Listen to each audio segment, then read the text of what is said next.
Wow. Now I'm gonna stare at you. I Who can't are handle all this you? attention. No. Sorry. Well, it's Sorry. alright. I forgive you. But we are indeed live once again. God, it feels like it wasn't yesterday that we were streaming an EFAP episode, to be honest with you. Yeah. It's because it wasn't. It Oh, was wasn't that today. long ago? For me, anyway. Well, for me, well, it was yesterday for me, but not. It was only 12 hours ago, so you know. Crazy how life will get you that way. Hello, chat. I was going to say, Hey, may as everyone. well guarantee that it's going to cut out at least once during the stream, but that's okay. We're ready for it. We know the drill now. It's fine. And then hopefully this will be the last one before my new internet is here. I mean, I guess it's not really a drill. It's wait patiently for you That's to the drill. have to get back. I guess it's a Man, drill, but the drill. drill Don't makes it sound like panic. we have Don't to do run. something. Don't, assume the worst and go crazy. No craziness here. Only Mhm. nice and happinessness. Another of the Feels Twitch weird saga, to stream kinda. again, you know? Like after everything that we did yesterday/today, to stream again it does feel a little feels a little odd, you know? does. Feels a little strange. And we got another whole adventure. I was actually gonna, I was mentioning it, but for me it was like, it was work I was doing before we did the stream yesterday, and then as soon as we were done with the other stream, I did work on it, then went to sleep for a bit, and then did work on it ready for today. I've got a compilation for us. Ooh. Yeah, you always love those episodes, right, guys? Right? That's right. I don't know if they're always something. There's always something. They're always something. They're always a Mola bit with interesting. his montages of madness. But yeah, I noted on Twitter that the streamer Asmongold of Twitch was getting dogpiled, harassed, and cancelled. That's just a reference to the past EFAP. All he'd said about it was just that, yeah, wow, shit, I pissed off a bunch of people, which is probably a better attitude to say than to say like, you've slighted me with cruelty or something, you know, dramatic and expressive. But at the same time, it's like, what's going on? What's going on here? And you sort of look into it and check it out. And there was a main clip that was going viral. And then if you dig into it, there's some subjects that can be covered. And then, you know, dig enough like I do sometimes, and you find stuff that you weren't supposed to find, I think. Or at least most people wouldn't want you to find. And that's what you got ahead of you today, the humble EFAP listener. We've got plenty of things to deal with. But hey, you know, well, welcome to EFAP episode number 271. 271, can you believe it? We're almost at the halfway to the anniversary, by the way. Oh man, really? Nice. Well, yeah, I guess so. Yeah. Really, like, this is probably the most it's ever felt like. Seriously, it wasn't that like, but yeah, fine. Like, Yeah, just... I mean, it's nearly February. Yep. Give it a couple of days and it'll be February. Dude, wasn't it crazy? January was like 5 days. It was just gone. Feels like it was 5 days. January always feels quick.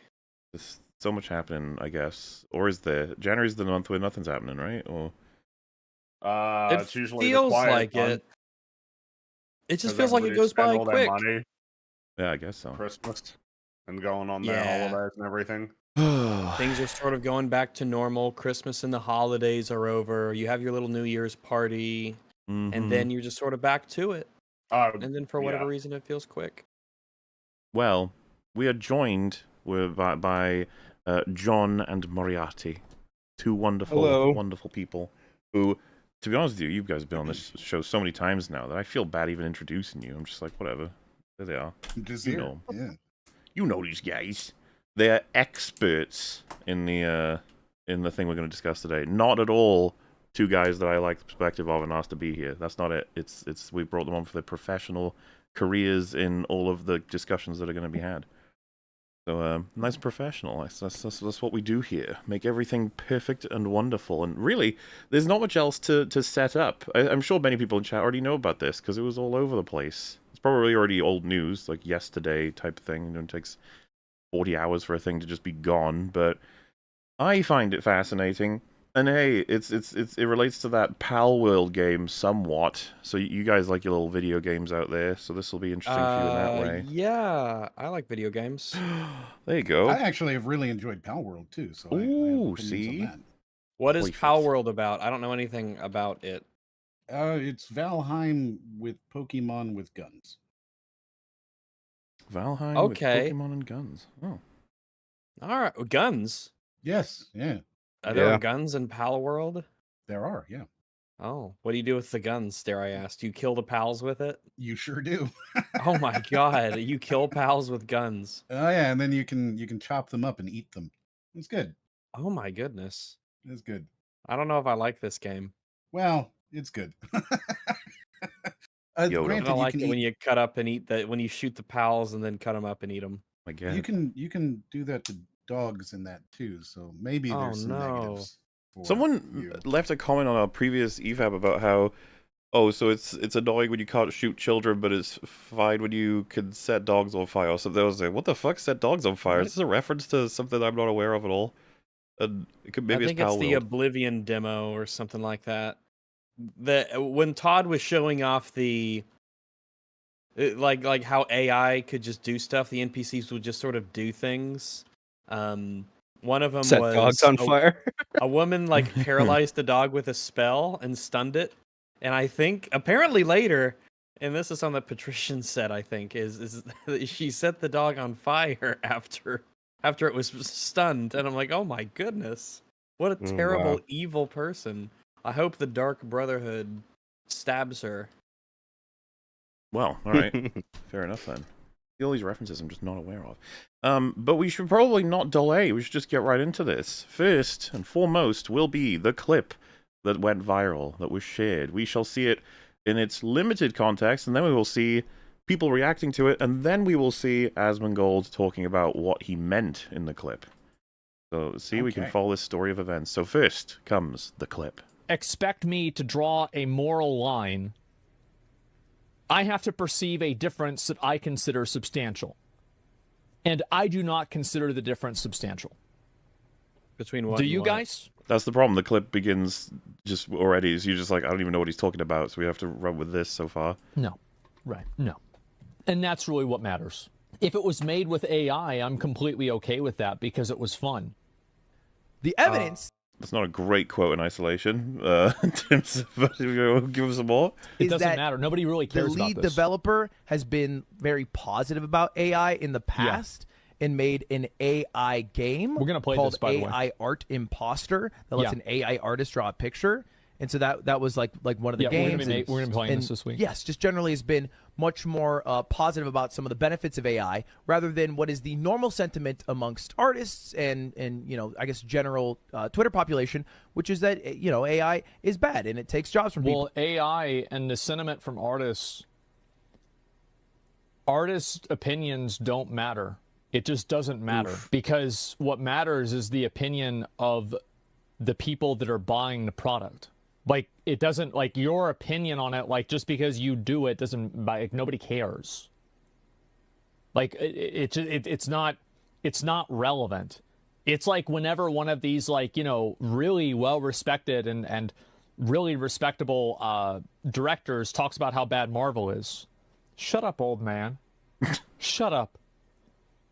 I like watching the Thor movie. It was cool. Am I... So that's the clip that got around. I'm my opinion that Asmongold is a simpleton is this isn't helping. Damn. All right. It ain't helping. The problem is for me that I sort of agree with him, but I disagree with him at the same time. My problem is there's no context. I don't know what the fuck. I need to know more about what his opinions are. Like if it's just the kind of vague idea that an artist's opinion doesn't matter on its commercial viability, I agree with that, right? Like, no. Well, wait.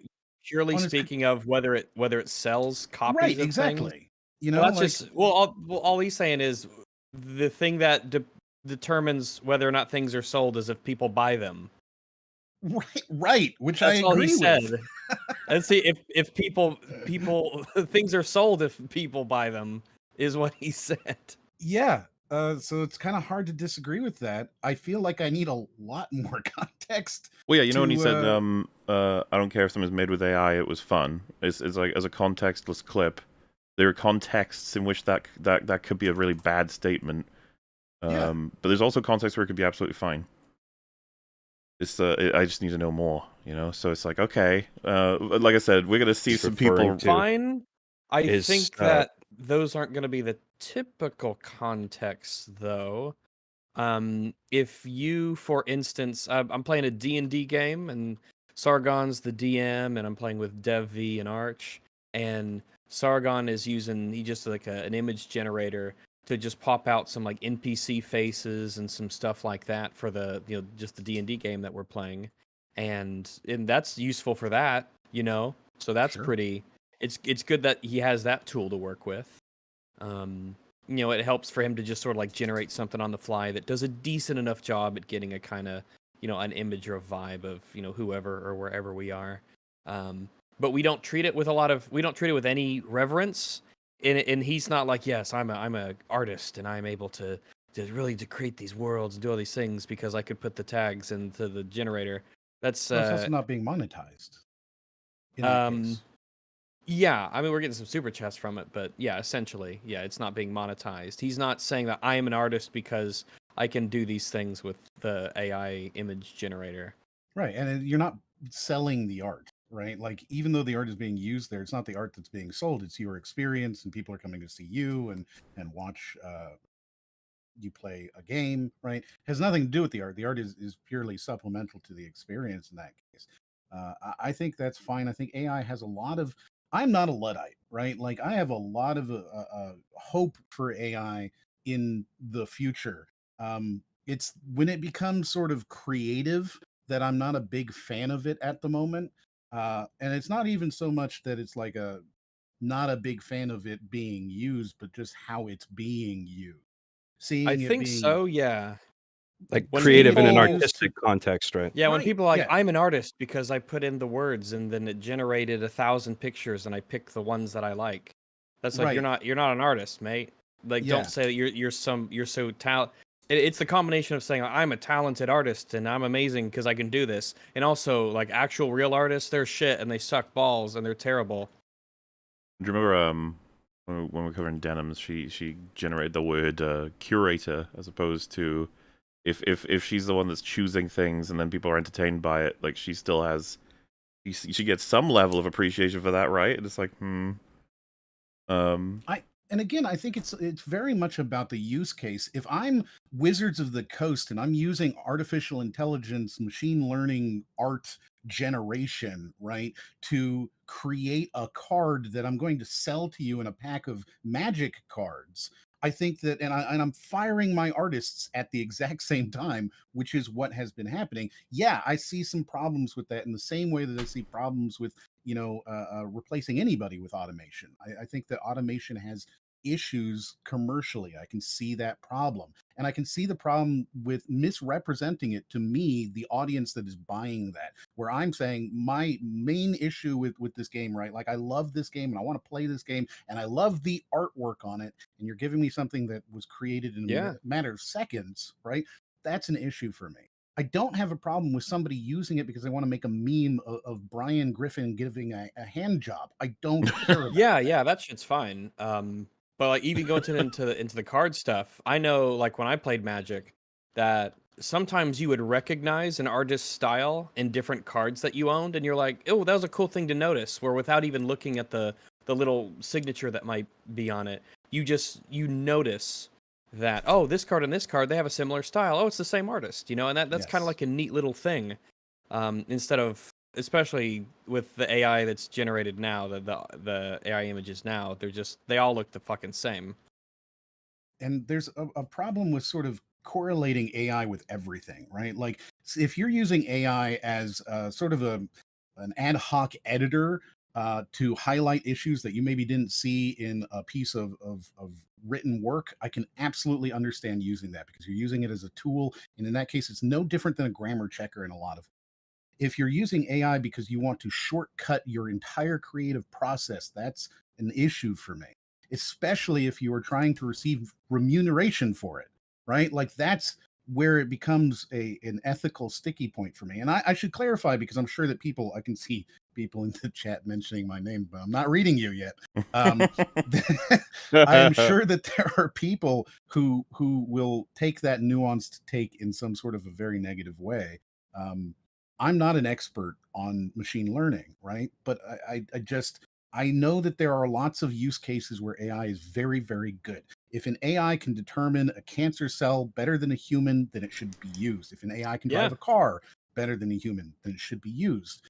It's when it becomes creative and when it affects commerce, right? When we're selling it to somebody like it has value, that's when it becomes an issue to me in a creative sense. Yeah, like there's this element of it. Just it seems like it sucks the soul out of things, and I don't want to lose that. Yeah, right. Like there is no. As an artist, right, like creating art, going to the Philadelphia Museum of Art, which I love because it has a whole lot of Kandinsky, and Kandinsky is my favorite artist. I love him so much. Seeing a Kandinsky piece, seeing it next to a Picasso, and seeing these two artists and going, wow, look at, the decades that brought them to these pieces, these beautiful pieces that are affecting me emotionally, and I'm loving everything that I'm seeing here. That's not something that you can replicate with AI. You may be able to replicate something there, but there's more of the human emotional attachment to these great pieces of art. We aren't seeing that. And I know that's not really the discussion here because we're talking about Pokemon, right? And to be clear, there is no evidence that Pal World has any AI in it whatsoever, not a single trace of it. And I guarantee you that if there is, Nintendo, with their billions of lawyers, will find it eventually, and it hasn't been found yet. So that should tell you what you need to know about. If there's AI being used to steal Pokemon, right, we will find out. But it's not existing in this, and I know that that's what we're talking about, and I know that that's what Asmongold is talking about. But it just gets simplified and condensed into this concept that all AI is bad because shad, right? Like that's not it. I'm sorry. I'm going off. Surely the scope of the conversation will go beyond Pal World here, right? I mean, it doesn't stick on Pal World for more than a second. It's really not about. Yeah, I don't know anything about it really, other than memes and Nintendo lawsuit potentially. Yeah, but I don't know what's going on really with it. It's just interesting to listen to opinions going back and forth, and I love how fiery chat is. We got both directions. Super passionate. You guys have fun, all right? Enjoy all these terrible takes, chat. But what I was going to say, by the way, was like I wouldn't run with the whole like, you said it all looks the same. Rags is like, well, first of all, even it won't forever. But I mean, I've seen all kinds of different AI generations that are different than the one you're probably referring to, with the murky blurring of weird things, the weird fingers. Like we know that one commonly, but sometimes, yeah. Well, what are you talking about? It doesn't literally all look this. I don't know if I can describe it verbally. You think you can tell whenever it's AI? Yeah, I can usually tell. Every once in a while, maybe I won't, but for the most part, just whenever I see images, I can tell. All right, I get. I love you, but no. I usually seem to be able to. I don't think you'd know. Right? Like you wouldn't be able to know that you're seeing it or not. And I've already been tricked a couple of times by different pieces. I'll just be like, "Oh shit, it's AI, right? Okay." But that's still.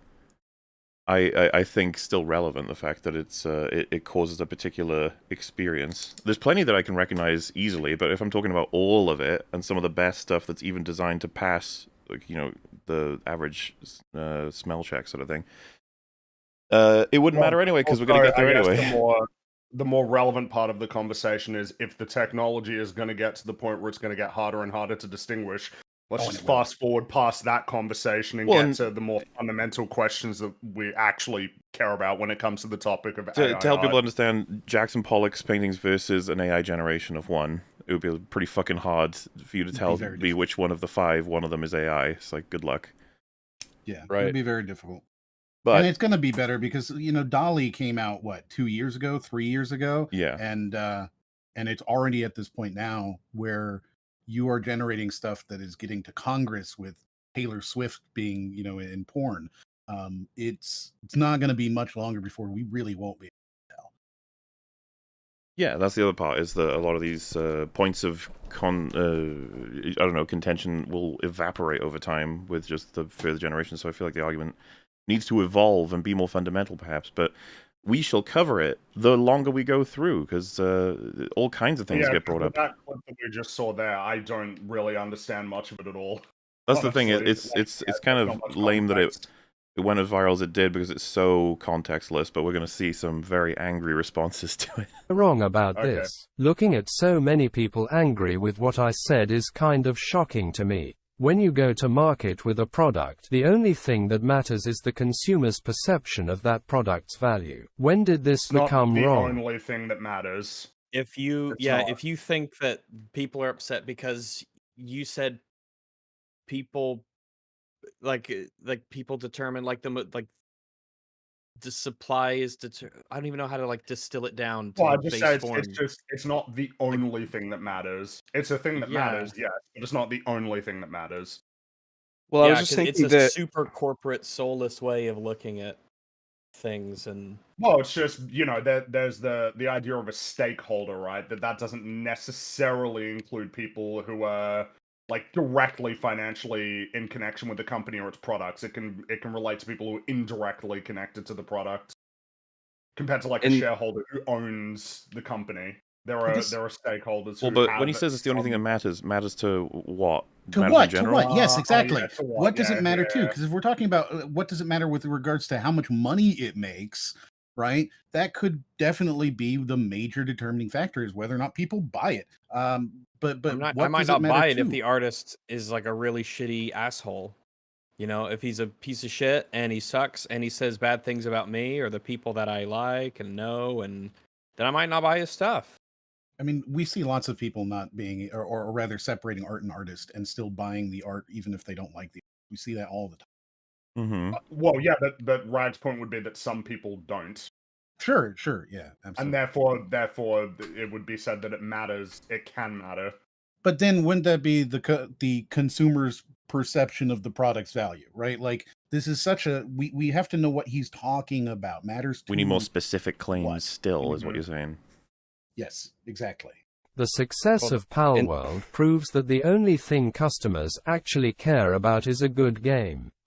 Slavery, bestiality, copyright infringement. It's a video game. These are pretend problems that people don't actually care about. Make good game equals people buy game. Simple. Okay. Yeah, so do you know that there is a huge market for organic food and free-range chickens and stuff of that nature, where people will go out of their way and even pay more for no tangible gain apart from that is actually going to be ethically brought up later as a counterpoint. But this is just, at this point, I'd be so these are just unwise statements. I don't know why you would why you would think people would be very angry for saying things like this.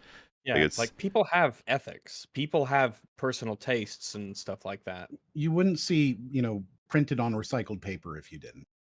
It would be a non-statement that meant nothing. It would be a waste of ink to put that on a card that says printed on recycled paper if people didn't care about these things. Also, this is not really it's the slavery and bestiality part. I have no idea where that comes from, but if it's referencing the game, then it's not really those things. No, I think he's talking about, slavery would be the production of sweatshops and stuff, and then bestiality might be in relation to how animals are treated in certain industries. I'm not sure. No, this is all part of the game. This is all Palworld, 100% Palworld. Well, but those things, as Raz was supposed to say, that the AI and copyright infringement are different from slavery and bestiality. Yeah, those are all Palworld. Yeah, but 2 of them are in the game. 2 of them are the matter of the game's creation. Well, the slavery is kind of in there too. You have sweatshops. You can beat them. You can put them on. Yeah, that's what I'm. That's in the game. These are the concept of things. Yeah, that's in the game. You can put 2 them of these onto, things are meta things. 2 of them are in the game, and they're not even the real thing. They're not. You're not actually. I don't know if you could fuck the pals or whatever. But it's not actually the thing itself. Yeah, I get that. The bestiality is more implied, right? There's a specific pal that says that they don't want to sleep with humans. I don't even know. I don't care about any of that. I don't. That's not. I thought we were talking strictly about people's sort of desire for fun or consuming products will overwrite any moral issue they have with the creation of said product. I thought that was the thing that we were talking about. Because those people exist, but well, they might be the most common as well, but it's not an absolute, which is what seems to be said here. The success power proves the only thing customers actually care about is a good game. Which is funny, because I've seen a lot of people saying that Palworld isn't a good game, like from the ground up, is like designed, like it's rushed and it's broken. And... Yeah, Moriarty, you have shit taste in video games. You gonna take that? You gonna let Baller get away with that? Well, so what I was about to say is that a good game could be a game you enjoy, or could be a well-designed game, or could be both. I don't know. Sure. Yeah. You know, I think in this tweet and a little in this tweet, and then in the clip that we just saw, I think what part of what's getting him into trouble is he's conflating nobody cares and it doesn't matter. Like he's sort of using those interchangeably. I think there's a bit of a difference there. Like there's a lot of people who like will buy iPhones, but they're like aware of like Apple's sweatshops, and they'll be like, "Oh, isn't that terrible? Well, I'm an example of that. One iPhone, please." Yeah, like they'll take the iPhone anyway. I bought gladly. from a guy. I bought a secondhand one from a person so that I didn't, buy from Apple. Right.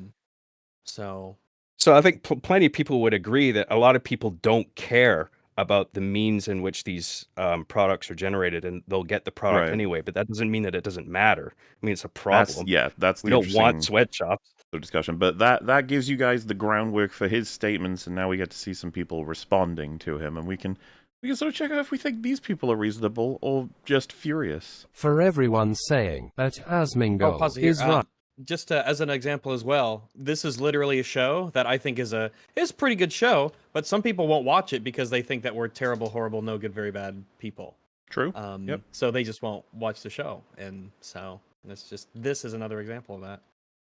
Right. A little reminder that a cherry-picked consensus of nobody cares doesn't make these things pretend problems. They're real problems that people like him are simply too lazy and apathetic to care about. There's a difference. That's the problem, right? It's a pretend problem. He's using the wrong words. Right? You almost wish you could speak directly to Asmongold, because you're like, you don't mean this, right? Because that would be crazy. And then I feel like he'd be like, no, I don't mean that. I mean this. And you go, right. Yeah, okay. Because I don't think he thinks that nobody cares. Like, in isolation as a statement, I think it's not going to be that. It's going to be something else. But again, like, this is the thing. This is the internet. So this is what happens now with responses. And apathetic to care about. There's a difference. I consider Zach to be a pretty good colleague in this space, and I really feel this would have done better with a lot more empathy towards artists. He's right that most consumers only care about the end product and not the ethics associated with, and the industry will proceed with AI no matter what. I wish most people could understand when it comes to artists, it's mostly their data that these models are trained with, and I feel if we're to use AI without the morals weighing us down, we have to find a way to compensate or give attributions to those whose art has fed these neural networks. AI can be used for a lot of cool things and even game development by reducing crunch in many ways, but for now we have to look at ways to properly credit those whose art is used without their consent to make these massive systems. Boy, I don't agree with this at all. So I don't think that consumers only care about end products. I just think that in the vast majority of cases, no product is ever going to cross that ethical line that most people probably have. Like there's a zone, a series of zones, right? Like you can get away with X, but once you do this, you can't. Knowing if someone buys shoes that were made by someone in a sweatshop on the other side of the world, like no one feels good about doing that, but a lot of people either don't think about it, don't know about it, or they're like, it's like it doesn't really matter to me. But if they knew that it was, but if it came out and it said, that they're actually using slaves and they're being beaten and whipped and they're not paid at all and everything, then I think that company would actually die. Diamonds are proof that doesn't, Rags, right? Like that's proof that it doesn't, because a significant number of blood diamonds are on the market and nobody cares. And I'll give you a better example, actually, which is chocolate. Nearly 100% of all cacao is farmed by child labor. Right, nearly 100% of it.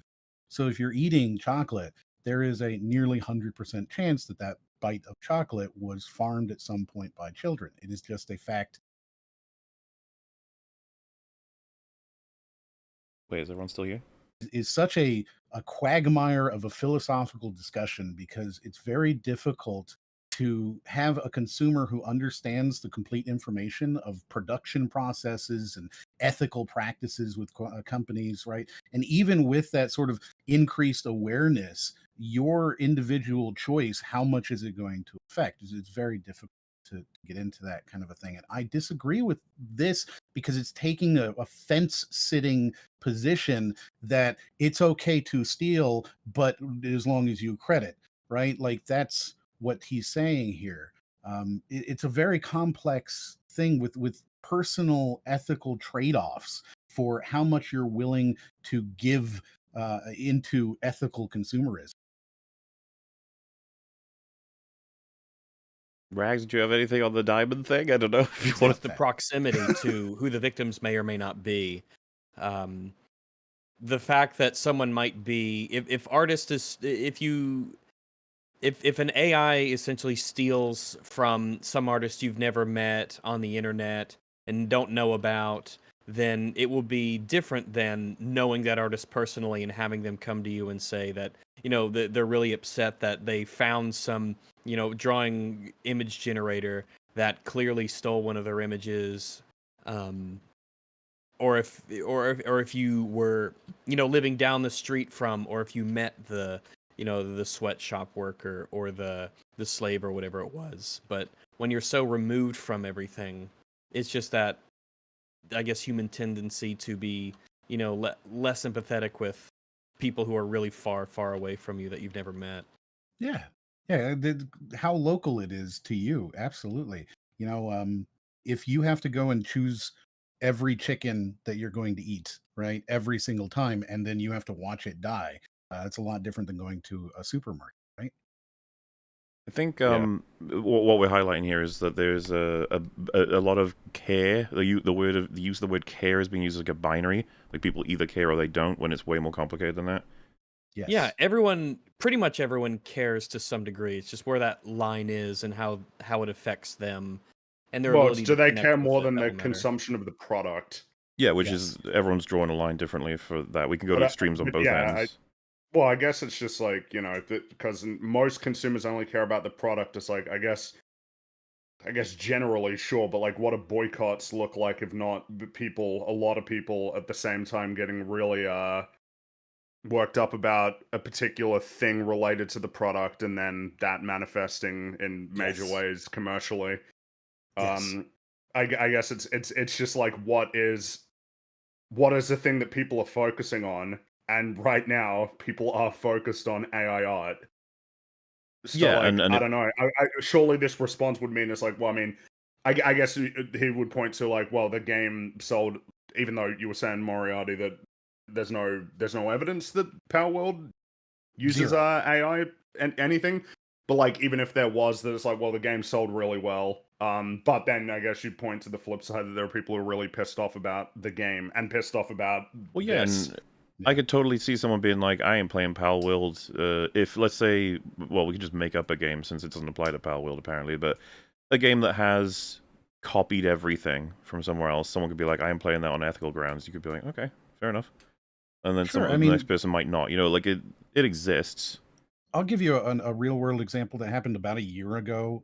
Actually, was the Harry Potter's game. A lot of people did not want to engage with that because they don't want to enrich J.K. Rowling. Yeah, but they also that felt like a Streisand effects situation. Like, well, I think Power World is too. Power World is probably going to be the best selling game of this year. It has sold 10 million copies on Steam alone. It's not including Xbox. It's not including Game Pass. It's probably the best selling game already of the year. So there's a good chance this is also Streisand. Well, I mean, yeah. Well, the thing is that this AI thing seems to be ill-founded for like Power World. That's what I'm gathering, because you can have the conversation regardless, but it seems like a lot of people are saying that's bullshit about and that Steam would have removed it had it done that. It's just a total misunderstanding. It is association guilt, right? It is people saying, okay, so the CEO at one point went to an AI conference and said that BuzzFeed could use AI to rip off Pokemon, right? Oh, clearly he did that then, right? Was the other thing as well that it's because it's obviously inspired by Pokemon? Clearly, that might have been like the factor. Of course it is, and it's intentionally so. That's the whole marketing idea, is that it's Pokemon with guns. It's literally their marketing, message is, hey, look, Pokemon with guns. But it's association that since he went to this thing, it's like saying, oh yeah, I bought some Bitcoin once. Oh, you're a crypto bro who's out there, scamming NFTs. It's not the same thing. You are saying something, here, and people are accusing you of guilt because of that, right? Like literally association. And there's no evidence of that at all in this product. So it's such a bad argument, and it's worse to see Mudahar saying stuff like this because it's a fence sitting argument. What, the part, like the second half of the tweet? Right, like you have to, in order to have this, you have to agree that the art is being stolen without consent, right? Like that has to be. Oh well, I guess it's. Are we talking about Pal World or like in general when it comes to these models? Well, he's not talking about Pal World, right? I guess so. The thing is, I don't know whether people agree or disagree on whether these models like being trained on art that exists now is stealing or if it's fair use. I'm pretty sure that's a thing that people fight about a lot, all the time. Yeah. So, yeah, so it feels like one has to make a decision on what they think is the case there, and then of course whether or not, if whether or not there should be any change to the law in response to this stuff being becoming more prominent. Yeah, which goes back to ethical consumerism, right? Like, if it's legal, is it ethical? Right? Yeah, like that's immediately a part of that conversation. This is a quagmire of a discussion, by the way. We're not going to come up with an answer because there is no good answer yet. This is one of those, this is currently being discussed. We're figuring it all out as a big old society. Yes, I think that's why this would be seen as fence sitting, in the sense of, it's like, we need to make sure the bad things don't happen and that the good things do happen. It's like, yes. I mean, pretty much. We don't really know what they are yet. So we're just sort of observing. Well, again, it's like part of the conversation is what are some of the outcomes that people can see and whether or not they're acceptable or unacceptable. For instance, the idea that many artists could be losing employment in the future because of these tools. Is that a future that people are okay with, or is that a future that people aren't okay with? It's worth thinking about, right, in terms of figuring out, well, okay, if that's the case, then does there need to be any changes reflected in, I guess, like consumer mindsets or legislation or anything like that? Well, this is probably one of the calmer responses compared to what we're about to see. Oh, good. He's literally correct. You can be angry all you want, but consumers don't care how the product is made. They care about the product itself. All our technology is made from an unethical source. Yet here we are, picking and choosing what to be angry about. Such a 101 decision. Like, that is super 101, right? Yeah, it's the idea that you can't possibly buy what you were saying. You can't be purely ethical, so fuck it is not a great attitude. Yes. I feel like we've already acknowledged, and everyone does, is like, we have limits and we are hypocritical like human beings, but that doesn't mean we throw it all out, right? Yes. Yeah. I mean, here's the thing, right? Like, I would really like to be able to buy a phone that doesn't have the potential of slavery or blood in my hands, but I also need a phone because that's the modern world, and I'm not going to go live in a cave, and eat just berries. That's not going to be a thing that happens for me. So I have to live within this ethical construct that we have. And part of that means that in order to have a mobile phone, I have to accept that mobile phone has blood on it, right? Like, that's part of the agreement that we have with society is, yes, there's terrible things, and we just got to fucking. Well, yeah, and we try to encourage everybody. Everybody tries to encourage everybody else to take even small strides in doing better things to make the world a better place overall. But that we simultaneously and advocacy and campaigns and boycotts and all those things are good parts of this. Yes. Yeah, I mean, ethical consumption. It's like, I feel like everybody does engage with it somewhat. You try. And we try to encourage others you don't to do eat the dog. same thing. That's the first step, right? Like, you don't go in there and just pick these because you feel this and you refuse to make that step, right? Well, yeah, because even though I think if someone started with "we only consume ethically," and then someone's like, "Aha, I've got you here, here, here, and here. You're inconsistent." I feel like you can do the reverse, which is we really only unethically consume, and then someone could be like, "Well, no, we got you here, here, and here. You've made choices that are exclusively for ethical reasons." Yes. So I would say that it's a little bit more complicated than that. Someone suggested, so you have no point. It's like, yes, that's what I said. That's that. Yes, you're right. We have no point. We have said nothing of value. Good job. People often ask why games aren't considered art, and I think this guy and a lot of the replies perfectly encapsulates part of it. A lot of gamers and the industry itself simply treat games as products to be consumed, and nothing more. They don't give a shit about art. So with this right here, right, he is unfortunately equating the two meanings of the word, right? Games are art in the big kind of way that they are art, and games are products that have literal art in them. And there is a difference between those two meanings of the word fucking art. Yeah, there's like, if there was like a tree to represent all the different arguments happening at once, maybe even words and all the different definitions that we have of them, how this thing gets out of hand real quick. Yes. Because now we're saying that Asmongold is the reason people don't consider games art, which is like, I'll never understand the cognitive dissonance someone must have to consistently complain about modern entertainment and then promote a technology that is specifically designed to produce mass-market slop. Dang. Well, so that one, that one's interesting to me as well, because yeah, like I assume Asmon, much like we do, would say you should support games that are not only good, like in terms of just content or execution, but also industry-related stuff. It's like that you pick carefully with what companies you support and what creators you support. And so it'd be like, well, why care? Shouldn't you just go for whatever game is good, quote unquote, right, you enjoy? We wouldn't care about crunch if we didn't. There wouldn't be this whole thing of, oh, we don't want our developers to crunch. We'd be saying, no, crunch. We want more games quicklier. Well, and some people right? don't care about crunch, which is sure. Some people think that fuck it, you have crunch, I don't care, get me my game, which is another whole subset of people, I suppose. It's just the I guess how much of this matters, right? If the starting statement is that none of it matters beyond how much you enjoy the thing, it'd be like, wow, not quite, you know? Yeah, yeah. Considering we're not a world of hedonists. I'm sorry, Bryce. Yeah, I was just I guess relating to the tweet is this. Who was it? Who was the game YouTuber who took the Raid Shadow Legends ad? Was it SkillUp or who was it? I think SkillUp's one of the people got in trouble for something like that, right? There's a couple of them. Yeah.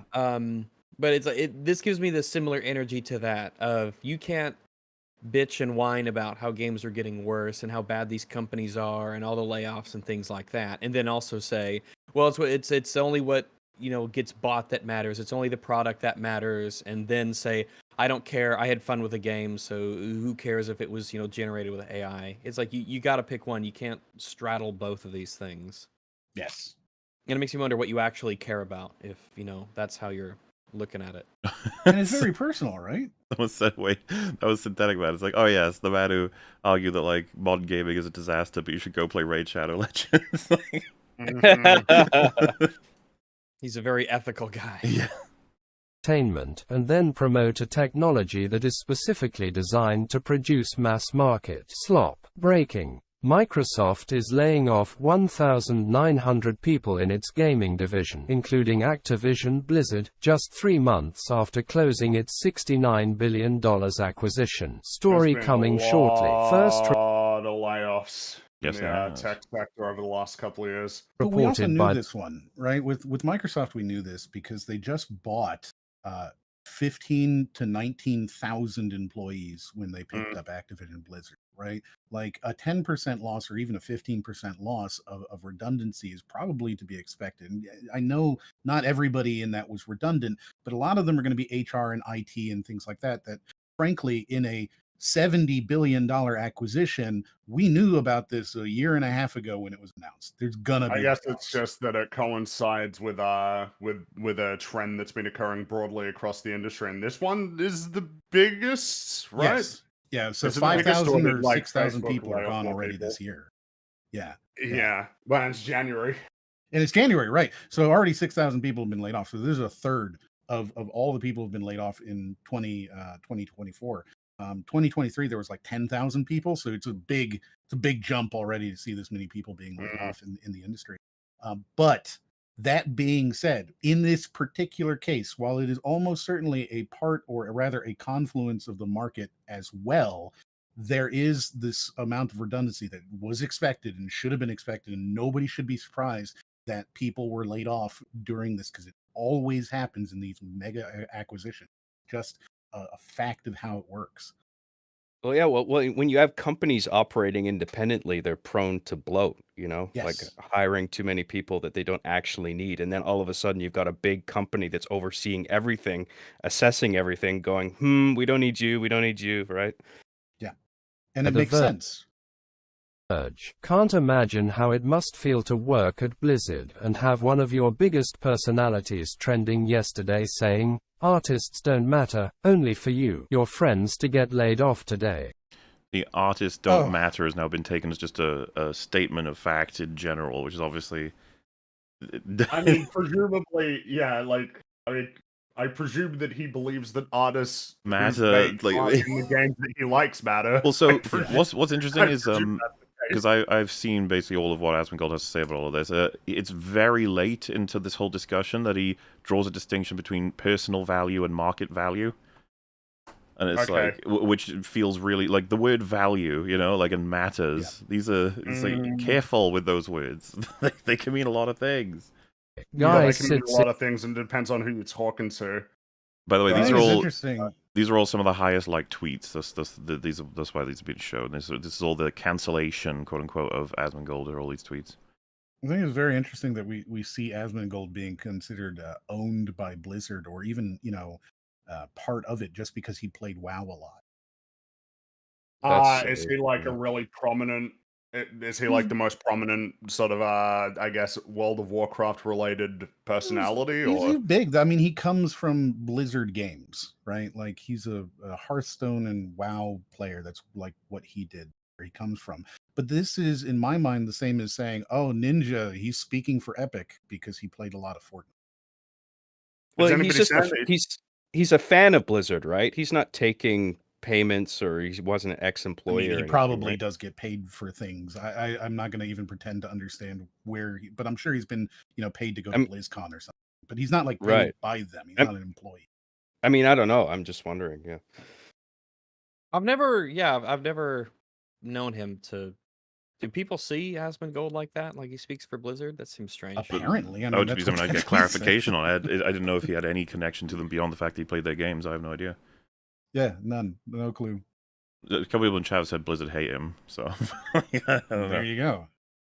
In his filth, consuming things that wouldn't exist without artists. Shits on artists, shits on devs, shits on gamers, probably shits on the floor in his Bear in mind, this had like 10,000 likes or something. Bedroom, and still somehow people will say he's based. Anyways, don't listen to me. My opinion doesn't matter. Like, the whole artists don't matter thing, it's just like, it's gotten way out of control. Artists' opinion don't matter. I regret ever listening to his streams, watching his YouTube videos every day for years. On a side note, it's funny how he shames WoW devs for being lazy and then praises all others for being lazy. He can't keep his own opinions consistent. Wait, did he not keep it consistent, or did he give nuance? Well, so what's interesting is like he would have shamed WoW devs being lazy. It's like, so if the context for this is that he's critical of WoW's like recent release and he sees evidence of lazy development, versus someone's using AI, which, by the way, not necessarily about Powell. Think of this as theoretical. Someone uses AI to create a game that he finds fantastic, and he finds out they made it in like 2 minutes. I don't think he'd care that much, even though technically speaking, that person's more lazy than the one that did the work he didn't like. I think that would be sort of something he wanted to highlight about reality. I think he says that a couple of times. He's not trying to... He believes all he's saying is stating what is true, what people actually do and say and think and feel. Not that he's... we've talked about it before on the subject of like how much do people value the effort or lack thereof on a game that is being worked on. And I've talked about it a lot because I find it... Oh, pardon me. a really interesting quote. It was in relation to Halo 2, which was notorious in terms of crunch on that game. And it was something that I'm paraphrasing, but Jason Jones said it was something along the lines of they don't care, they don't care if it took you 6 hours or if it took you 6 years and a gallon of blood. In relation to, at the end of the day, what people are invested in is the thing that you create. And obviously the things that you would add on to that is, I think what you can see a lot of the time is that when people really like the thing that you've made, when they also see that you worked really hard on it, that earns you points. I mean, you see it with Lord of the Rings all the time. Everybody talks about how hard they worked on that, all of the effort that went into crafting those films, that people really care about that. But then I think the flip side would be, if you made something that sucked and then you showed people that you had actually worked really hard on it, that's not going to make them like it. They're still going to dislike it. At the end of the day, all of the work that you're putting into anything that you create, the whole point of that work is that it's going to reflect in the final thing that you create, the final piece that you create, whether it's a game or a movie or anything like that. That's what all the work is going into. I think we see this too as YouTubers, maybe a little bit more closely, right? We can spend 1,000 hours editing a video and it doesn't get any traction. That doesn't mean that we earn, we're owed views because we spent 1,000 hours on this. If the content is bad, then the content is bad. Well, in this case, are just out of our control, like discoverability and algorithm and stuff like that. So, well, it genuinely could just be something that everyone's just not interested. It's too niche, It's just like right. Nobody wants to listen to you talk about your favorite type of bread or whatever. Like that's just not something people are interested in. They don't click and they don't watch. And that doesn't mean that just because you put thousands of hours in that, I spent 6,000 hours, 3 years working 40 hours a week on this video. That doesn't mean anything. There's no minimum amount of hourly, worth or value, I suppose, that gets added into something. If you sit and stir a paint can for 1,000 hours before you make a single mark, that's not 1,000-hour painting that somebody should care about, right? Yeah, that's another interesting bit of crazy nuance, I would say. But I worked really hard stirring that paint for 1,000 hours for no reason. Well, I remember it was, shouldn't I be compensated? I think it was the one about the modern art one. You remember that one? Where he was talking about how there was was it like a blank canvas or something, or it was white? Yeah, and it was talking about really all of the amount of effort that went into how difficult it would have been to make it look the way that it did. And it's like, yeah, that's you cool, can't see bro. the brush but strokes on it. It's like, yeah, I sure it does nothing for me. Anyway, what's in the next room? Yeah, and I guess yeah. But at the same time, it's there can be aspects of like the nature of how, like for instance with Modern Warfare 3, right? Finding out that was DLC that probably got spun into a full game and then got made in a very short amount of time. It's like, well, when people find that out, that's gonna contribute in some sense to their perspective on it. In this case, negatively. Yeah. So like, there's an artist named. I'm sorry. No, you go ahead. There's an artist named Mondrian who is somewhat famous because he makes these color blocks with like black lines in between it. You've probably seen them throughout your life. They're, somewhat famous, obviously. And part of the thing about them is that he makes these very, very perfect lines, even though he didn't, ostensibly use tape or anything like that. And you can't see the paintbrush marks, the strokes in the paint, right? So you get very close to them and you go, wow, you can't tell that this wasn't printed, even though it was made, 1920s or something like that. That doesn't, I think, matter necessarily to somebody who is just looking at it today on a print or something like that. They're either enjoying it or they're not. And I think that's maybe a good analog for how very little that kind of stuff matters. Well, it's really fucking hard to solve a lot of this, ultimately. I've already seen someone say, like, no matter how much you spend on a thing, it doesn't give it intrinsic value, as though anybody believes that is necessarily true. Because I was thinking, I just had a thought for a while, like, intrinsic, what does that even necessarily mean? And what can it mean? And what would a bunch of people interpret that you mean when you use it?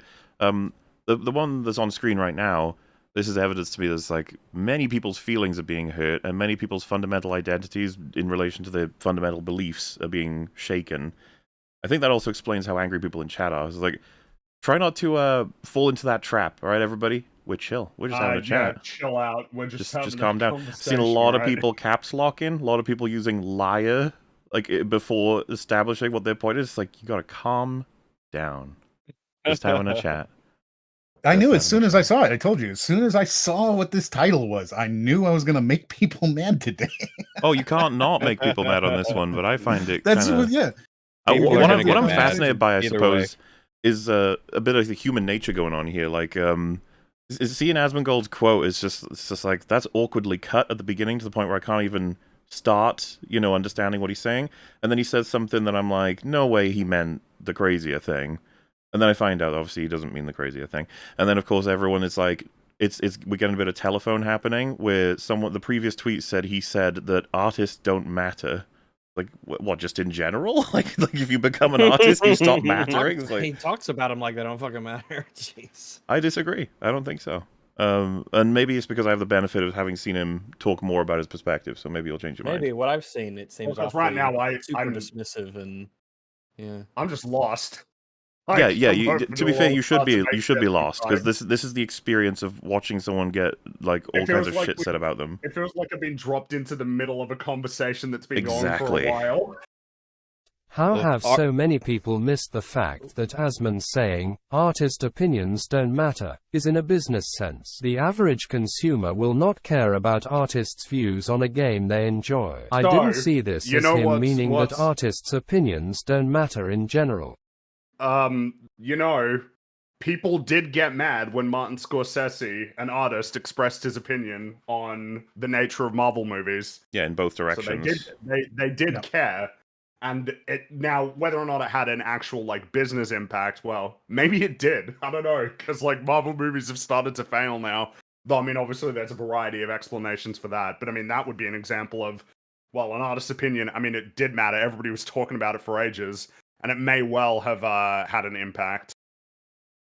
And I think that this is so very complicated, because artists' opinions don't matter in a business sense. So you're saying that any old artist's opinion about the state of the art in terms of its production or quality doesn't really matter to how much it sells. And it's like, but it does, though. Even if in a small way, it totally would. The creator it's in a huge way, because it's their opinion and their taste that creates the thing that people buy. I mean, it's necessary. Yeah, there are all kinds of just fundamental recommendations for all of us on YouTube to people is why certain things are seen or understood, right?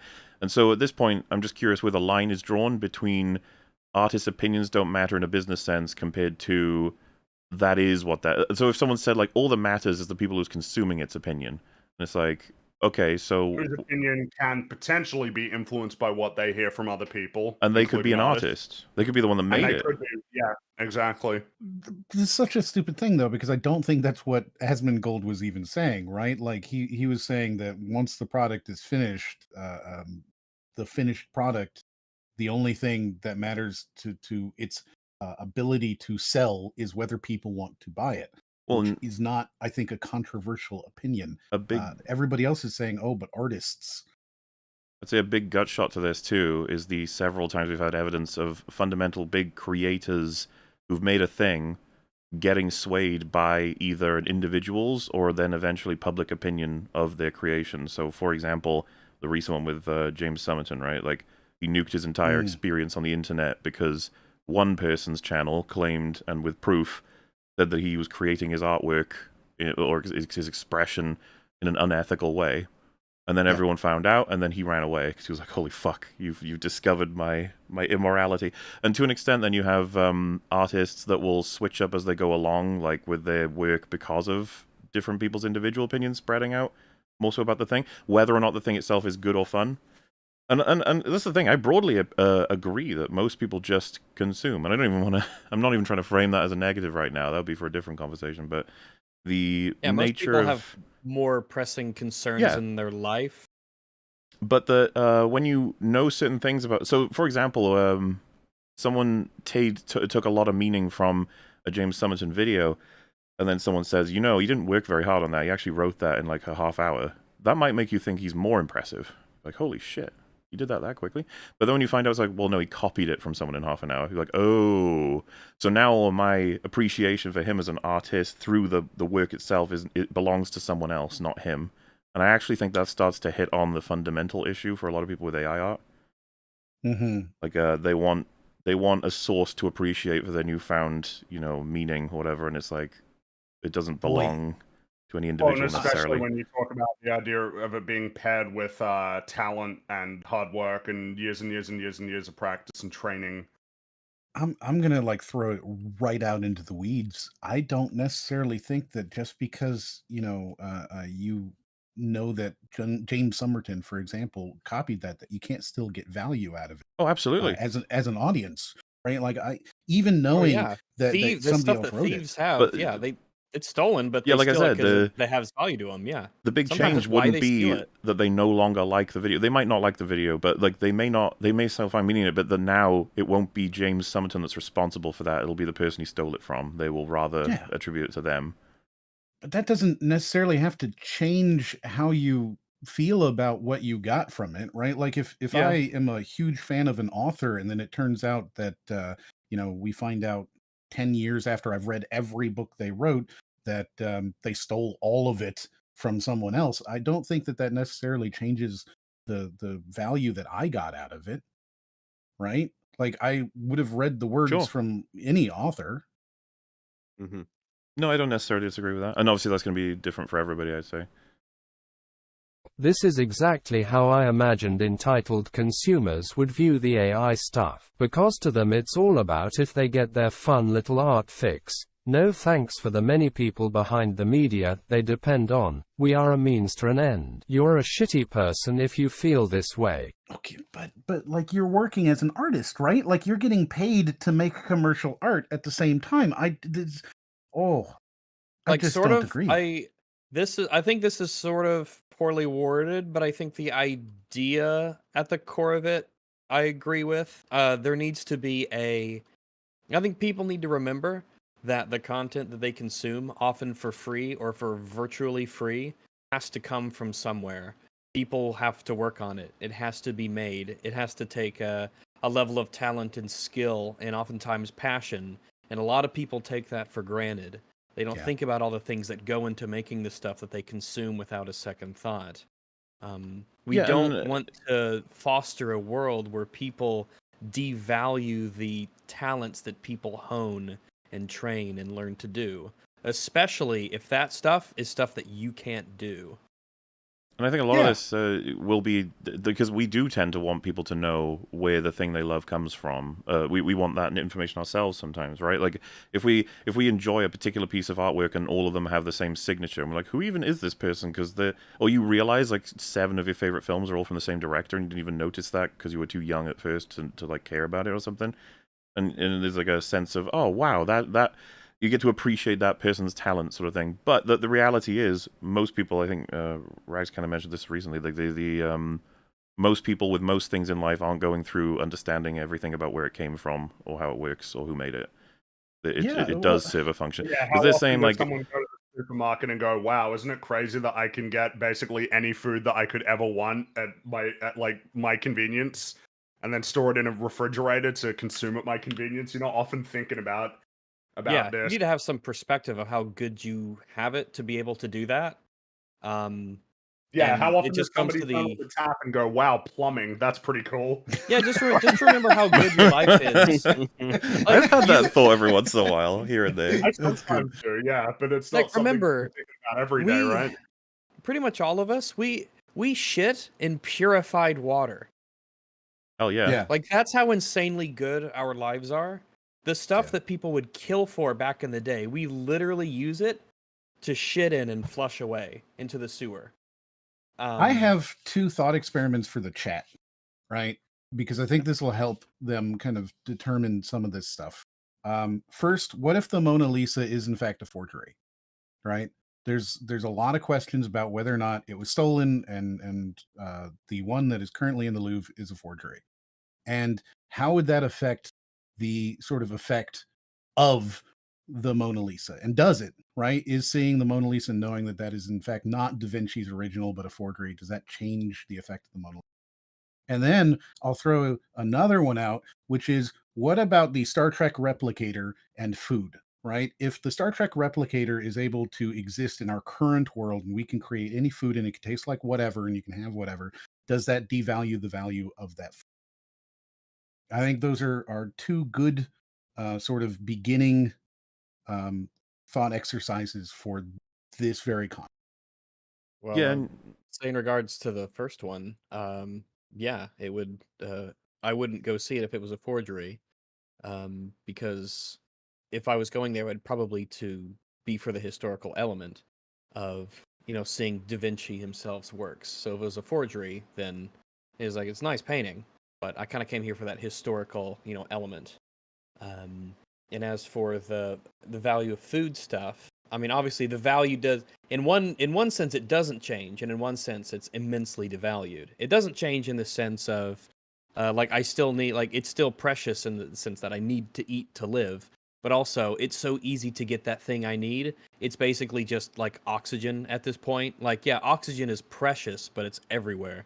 So like it's both precious and not precious at the same time, Yeah. I don't have an answer for these, right? Like, these aren't something, it's very much just, this is beginning level thinking about this kind of stuff. sure. Because I would argue personally that knowing that it is a forgery would change it, but we'll never know, right? We'll never know if that is a forgery. I don't think that the effect of, if I knew myself personally, I'm the only person in the world who's like, yeah, I know that's a forgery. I don't think that would change the effect that the Mona Lisa has had on the world.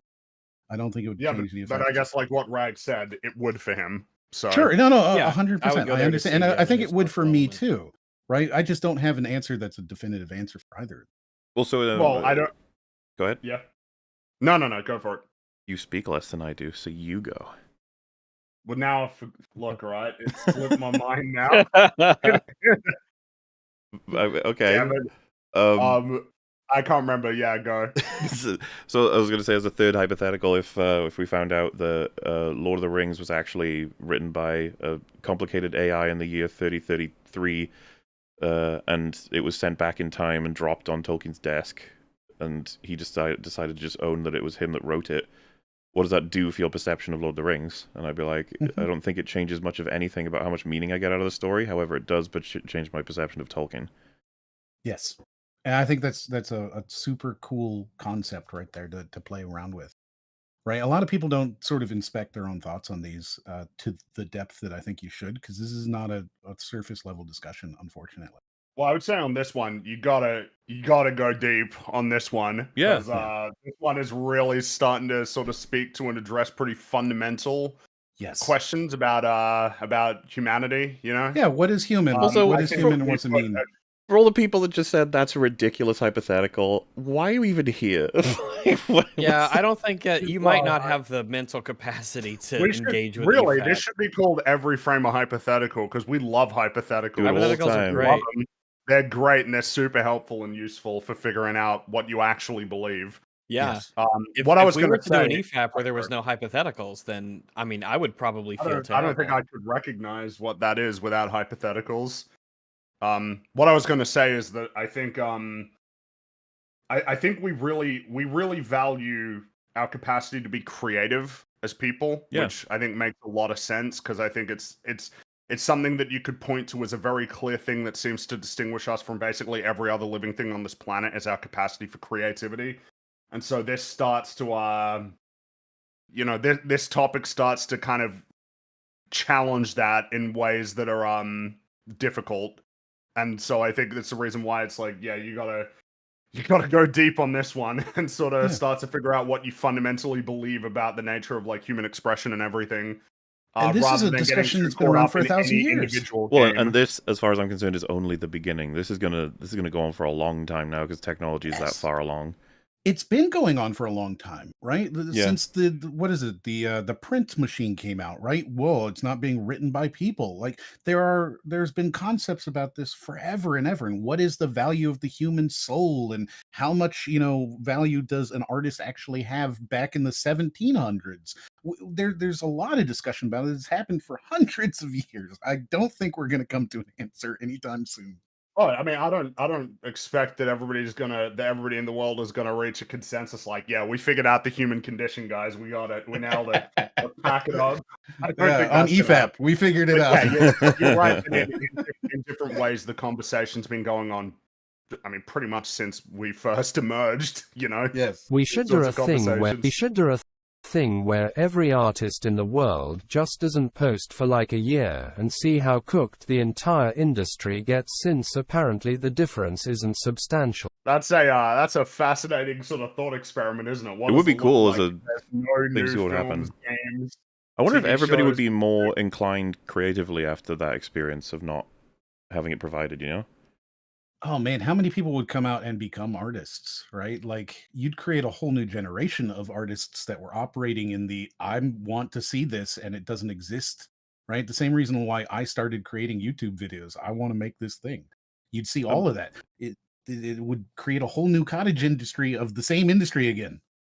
I'm having a fucking John Walker moment here. Someone in chat just said, like, you should try putting, like, potential years of your life into a project just to have a pretentious neckbeard tell you don't matter. It's like, I could do you one better than that. I've spent, like, 5 or 6 years on my career, and I have people telling me I should be killed. So, like, yeah. I think I can talk about that. Yeah, sure. At least you matter enough to be killed. Yay!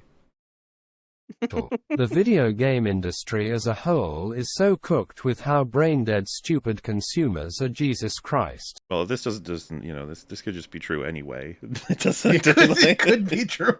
I was about to say, not many stupid consumers are Jesus Christ, but then I was like, oh, yeah. That's because I was just listening to it, and I was like, what? What? Mm-hmm.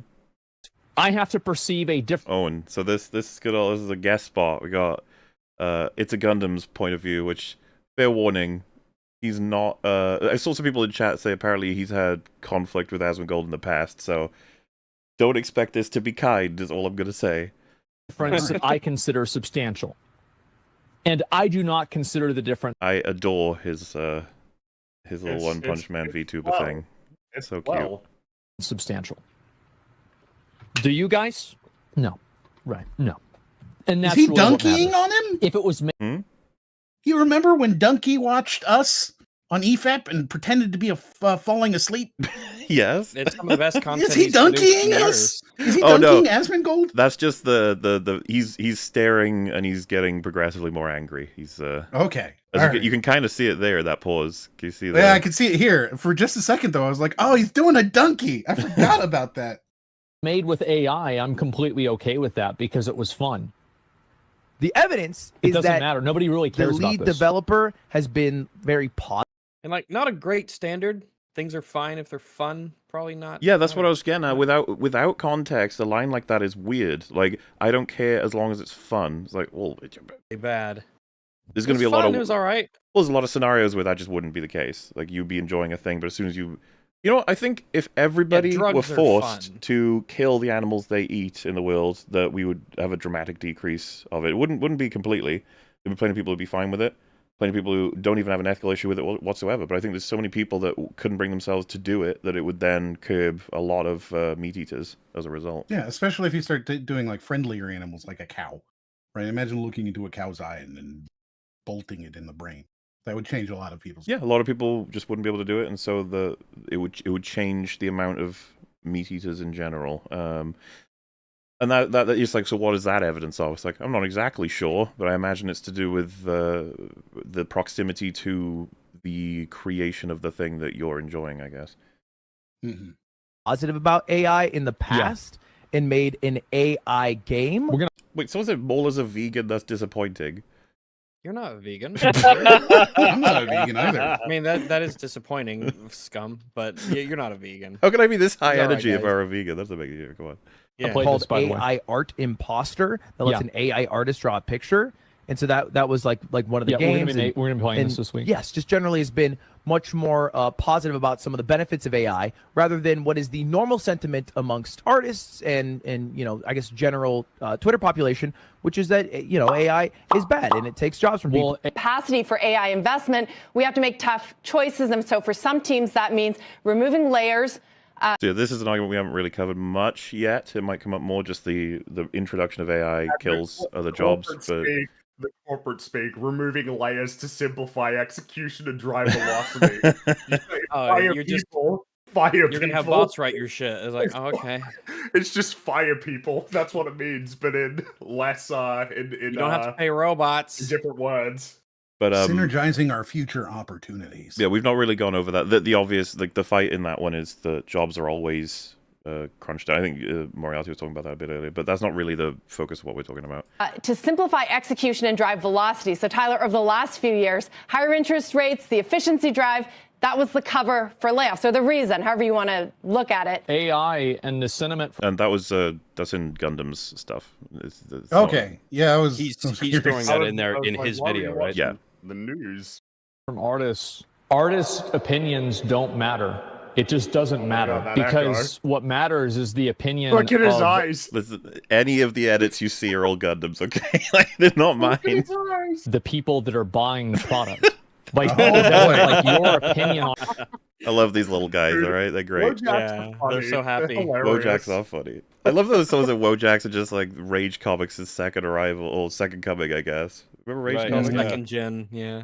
On it, like just because you do it doesn't like nobody cares. Like it's not. Look at that. Sounds like this. It feels like the He's person so who angry. says this must not have never made anything. You know.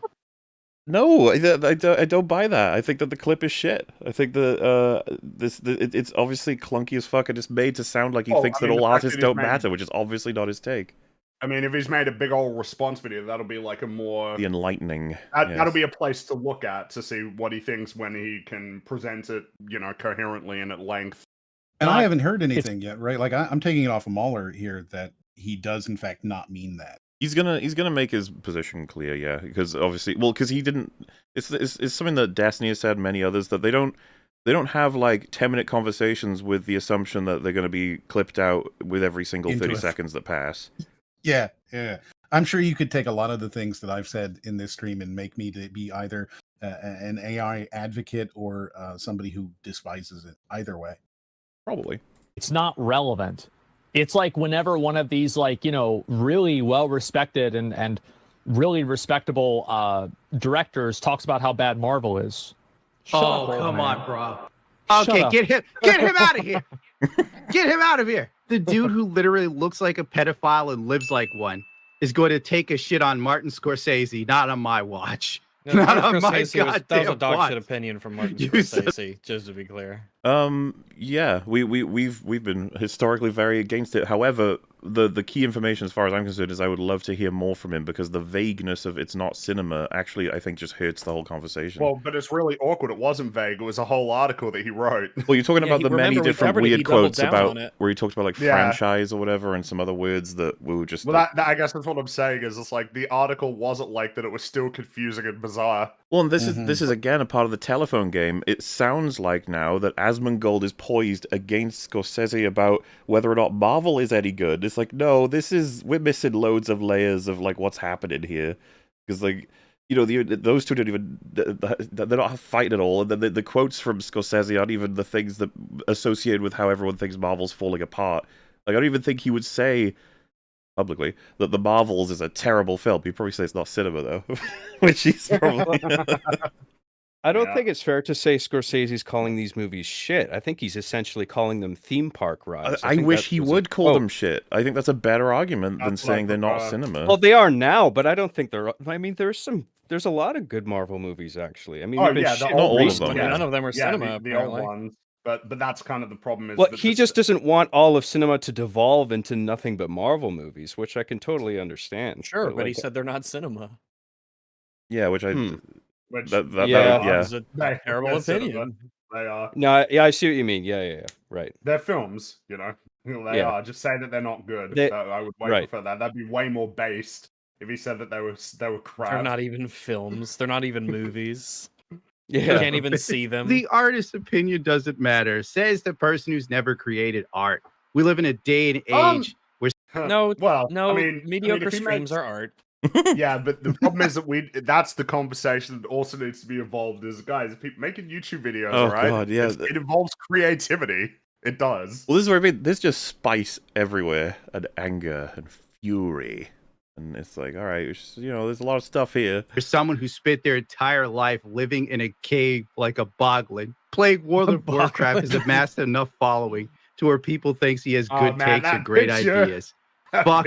Well, and Asmongold brings this up at one point, but it's just like people always reference my shitty looking room whenever they disagree with me, and it's like, yeah, well, I guess, yeah. And he even says that's just to be expected. That's what people do. I guess you can clean your fucking room, can't you? It's totally unrelated. But it's no, it has nothing to do with his arguments. Your room is dirty. Fucking it's an ad hominem, right? Yes, I think so. Only if you use that in place of an argument. If you do an argument and then call him a nasty boglin who lives in filth, then that's he knows what he's doing, right? I mean, it's obviously for laughs too. Well, because Gundam's pretty fucking offended to the argument, but no nutrition. He's offended by the sentiment as he believes Asmongold means it. Which it would be curious to hear them talk. Be interesting to see what would happen. Bro, like, fuck, I was up late last night. So here we are. His clarification. And I was reading some of the posts about myself. Your fucking Dragula is in the background. It goes away soon, though. Oh, obviously. And some people are fucking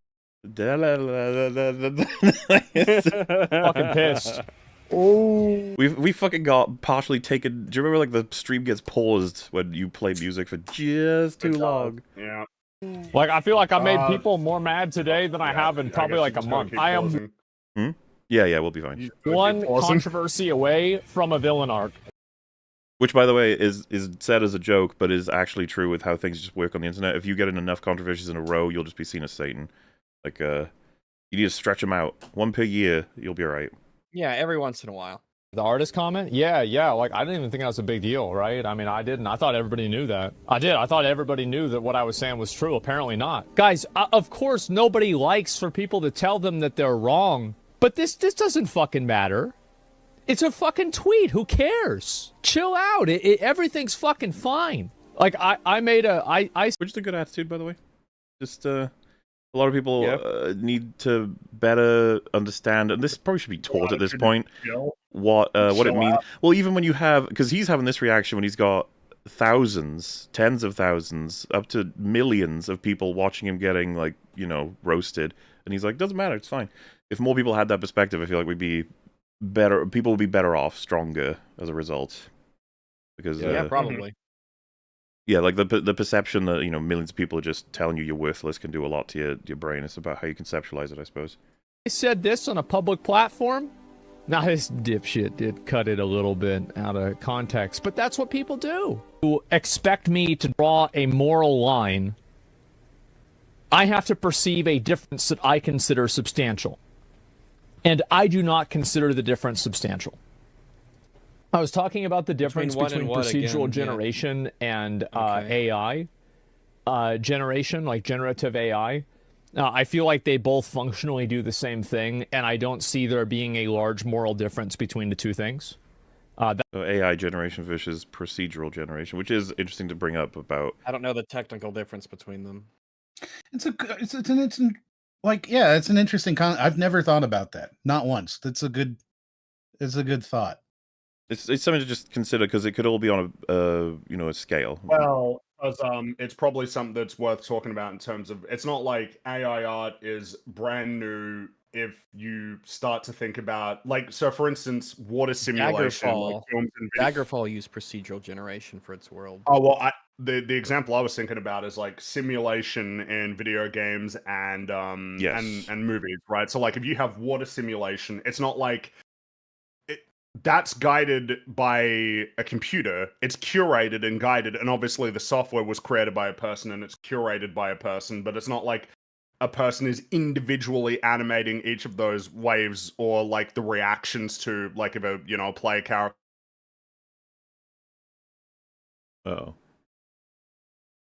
Animators were individually animating frame by frame every bit of Sully's fur. That would have been guided by a computer.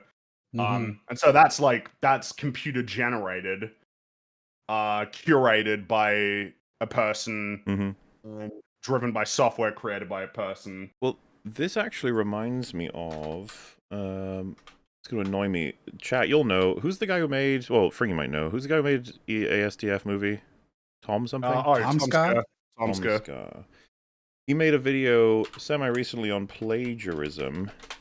It's a really cool video. It's called Tom Scar's Guide to Plagiarism. This video is sponsored. He has a scale in here, and I don't know if he has it in a way that's easily readable, but it's about how things. It's like 10 slots on the plagiarism scale, and he actually sort of implies that they actually turn out to be a circle. You start with the original thing, and then the lowest version of it is the fact that you would have seen or heard of it, and then later on in your life you do a thing that's kind of got a piece of it in there, maybe. And then it moves on to you copy it kind of, but you didn't even know where it had come from, that you'd taken a piece out of the thing. And then he goes on until he gets all the way back around to literally copying the thing and reselling it as your own thing, which he said, like, that kind of loops you back around to the original creation. But he like draws a line at one point where we at one point cross over from ethical to unethical, and it's really hard to exactly explain where and how it happens. And I feel the same thing is happening with computer-assisted like artistic works. Where exactly is the line? Yeah. And that's going to be talked about for a long time, I imagine. And I also talked about it in the context of people copying. So, like, for example, like you saw like the parallels between like the Pokemon and the Dragon Quest, and Pokemon and Digimon. Like, I don't view there to be like a large moral difference between an artist using other art as inspiration or to basically create something that's another version of what the original artist made. I don't view that as a tremendously morally different thing versus generative AI creating an aggregate of art by using 1 million pictures. Yeah, so this is another like fundamental position that a lot of people opt for, which is that what is the difference between a computer that collects 1 billion pictures and a person who's seen 1 billion things in their lives, and they both generate an image? And that's not personally, right? Well, it's really complicated, and I think that it's totally fine for someone to say, I'm not sure about this. Like, because there's a lot to think about. I'd like him to drill down a bit more on here, because he throws that word tremendously in there, and it's just like, okay, so you don't think there's a tremendous difference, but is there some difference, or are you actually saying there's no difference? Like, what exactly are you saying? Yeah. I think it's that difference, right? Like, it's the difference between whether you're saying there's no difference or there's a great difference that is where we're all gonna end up on this spectrum. Well, again, I think this is another one that starts to drill into some pretty fundamental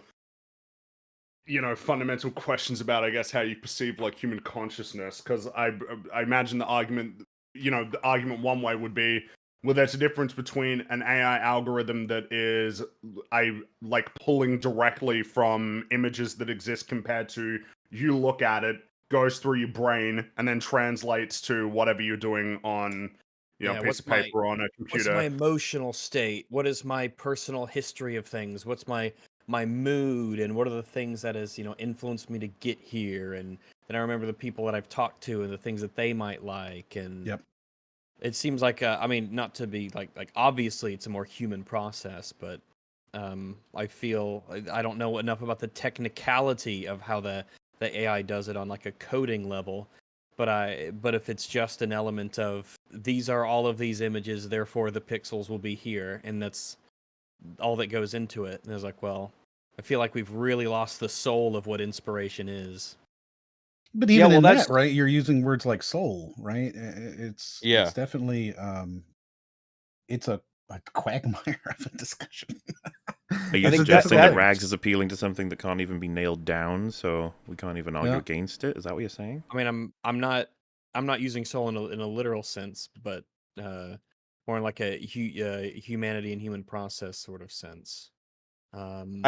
I suspect that that's the essence of his position that people don't like, is that he doesn't see a difference between a person looking at other people's art, getting inspiration and creating something new, and an AI algorithm doing the same thing, like looking at other people's art and spitting out something that's like a mix of everything. Like he just equivocates both of them. Well, no, question for Rags though, if with that Lord of the Rings example, then you would have thought Lord of the Rings has a lot of soul in it, but if it turned out there was zero in the sense that a robot made it, what does that mean for your point of view? I don't know. I guess I'd probably feel pretty deflated, but I'm not sure. like I would value it I would value it a whole lot less, but I don't know exactly, like, knowing that all of the work and stuff. Just to be clear with the example was it was a movie that was made in a different time, and then it was time traveled back and given to Tolkien. The book, yeah. Oh, then I guess it would shift who my appreciation's for, and that's all that would change. Oh, sure, but you were saying, like, you know, there's no soul in a lot of work that's created by a robot or whatever, and it's like, well, if there's a work that you do believe soul is in, and then someone reveals it's like, actually, that was a robot that made it. In this case, being AI, like, you know, procedural generation or whatever. This is the thing, I guess right? On the human side of it, the idea of there being a spark, something divine, right, that an AI could not possibly replicate, and so therefore you cannot just equivocate the AI process of, you know, amalgamating stuff and spitting out something as opposed to a human doing it. You know, I guess that's the point, right? It could be a fundamental disagreement that's kind of like impossible to bridge the gap on, depending on what you believe about whether or not there's something like, you know. Someone could argue, like, I'm holding on to human generation of content because I just believe that is one of the best signifiers for creating worthwhile and meaningful art. Even if a machine could trick me, even if a human can create soulless things, I don't care. I'm just saying that it's a good thing to hang on to. Like, someone could say that and be like, I guess I understand. And I guess also for clarification, like, if we had advanced, like, androids that were like Decker replicants, or because Decker was a replicant, and or like Data from Star Trek, you even? Right? Why would you do that? That's going to become. What I have? What do you mean? I was just talking about Data, and I was talking about, just for clarification. I don't know what you're talking about. So what I was but like those really complex, like, androids that I would consider people, you know, that would be different from, like, just a robot algorithm that just rearranges pixels based off of learning from images, right? I think you get, if it's not necessarily that it's not non-human, but I don't think we're at the, you know, point so where are you arguing that it requires some level of, I guess, sapience in sort of order like to personhood, I feel? Because I would say that might an be where AI it is. Right, if we're talking about like a replicant, right? It is a robot. It's a machine that is, you know, not thinking of things necessarily, right? A replicant replicants are people. Are they? I would say I mean, I specifically used the example of, like, to Decker, cut through. right? I assume the reason Rags chose them was he assumed everyone is on board with considering replicants as people. You can choose whatever fiction you want. I assume Rags is talking about synthetic like the people. Data example. Right, but what I mean is that what is the difference in that case, right, between a fake brain that is coming up with it and a robot machine server that's coming up? I think that right? I think that a synthetic person would essentially, I think that part of what would make them a person would be the ability to have, you know, memories and experiences and emotional states and things that would probably be something. I guess you could create a brain-like device where it's an entity that doesn't have emotions or any of these things, or it. But here's the thing, I'm not Rags. sure. You remember in Ex Machina, how would you know whether or not they're having those authentic experiences? Oh, well, I get you don't need to. We can move past the movie, but how do you know? Like, let's say you were talking to a robot that was acting a lot like a person. How would you ever know if they were having the authentic experience of any of the things that they say to you, or if they were presenting that to you to convince you that they were a person? Yes, that's exactly. And is there what a distinction there, or is that a distinction without a difference?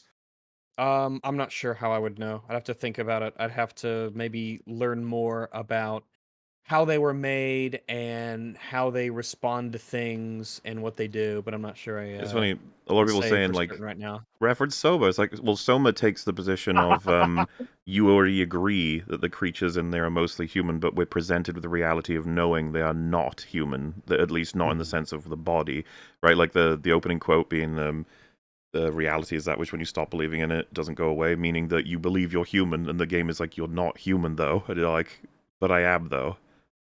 Like, yeah.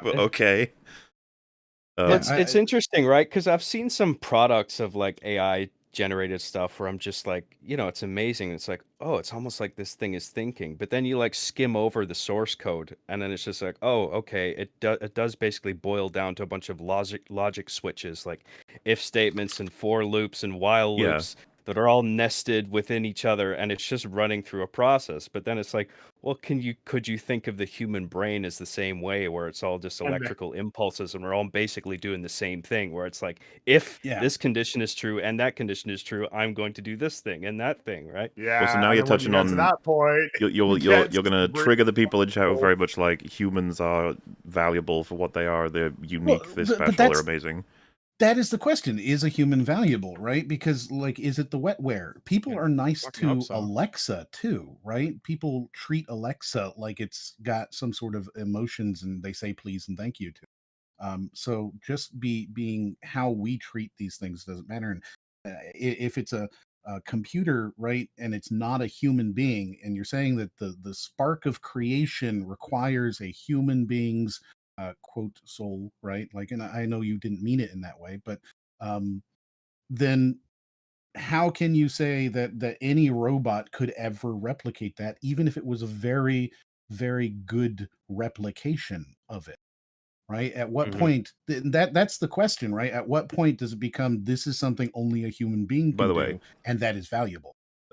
John just perfectly illustrated what's probably happened to Asmongold, because if someone clipped you as just saying, is a human valuable, that alone, so we'd be like, so John just hates people, I guess. You'd be like, no, all the shit that was just said before it, because there's even people in chat being like, what the fuck are humans valuable? It's like, if you're not listening, then come on. Jump into conclusions. I hate humans. I'm like a supervillain. I feel like all that's happened here, it's like, oh fuck, how far do we have to like actually start going in terms of like fundamental perceptions about, what is our nature, like what is the nature of our consciousness, if you want to get to like the root of questions relating to AI. Look,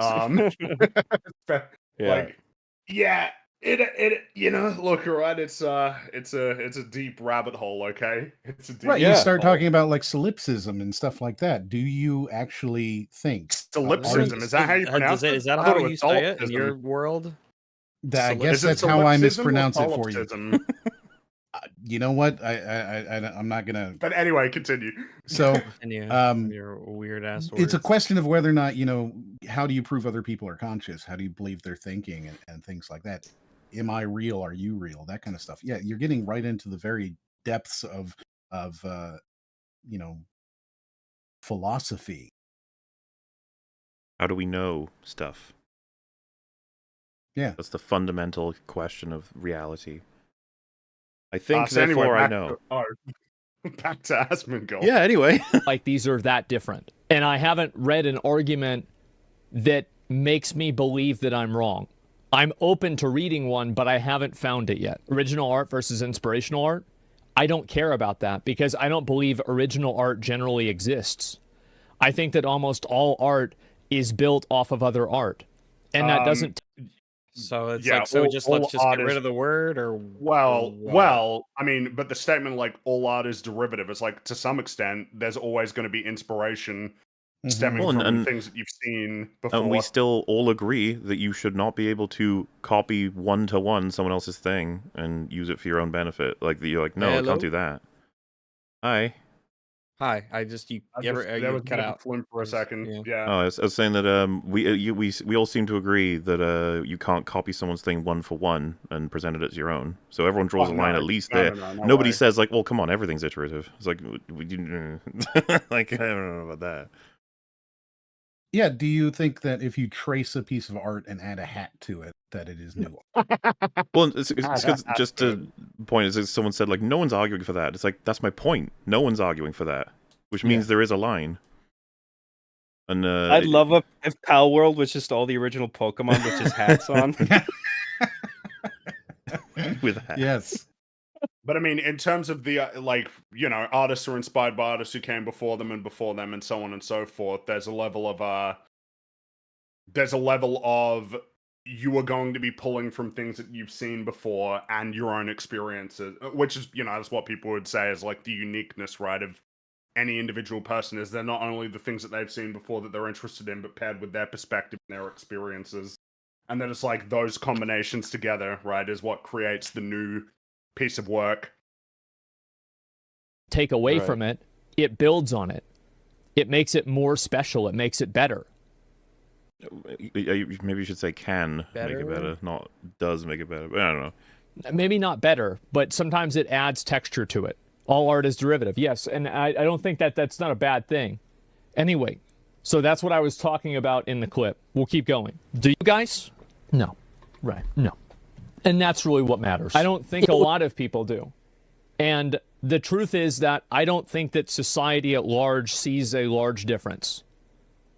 The reason why I don't think that people see a large difference is that I've never seen a large-scale consumer shift to where consumers are purchasing something that is more inconvenient or more expensive because of the way that it's produced. Organic foods. Or yeah, like literally is what the first example I said earlier. Like organic foods are literally that thing. Well, I'm sorry, you've never been to a supermarket. Rags, he's got to address organic foods. He's obviously been to a supermarket. Just because he lives like a goblin doesn't mean that goblins don't go to supermarkets. This person has right? never. No, he's a caveman. This is madness. Hey, we were all came from cavemen. They're cool guys. They worked real hard. We're a derivative of cavemen. But he's going to start responding to like people in chat, and someone going to bring up organic foods. And it's interesting because a lot of people are presenting counters in chat that Asmongold would not agree with. He comes up with a different counter. Now, some people do this.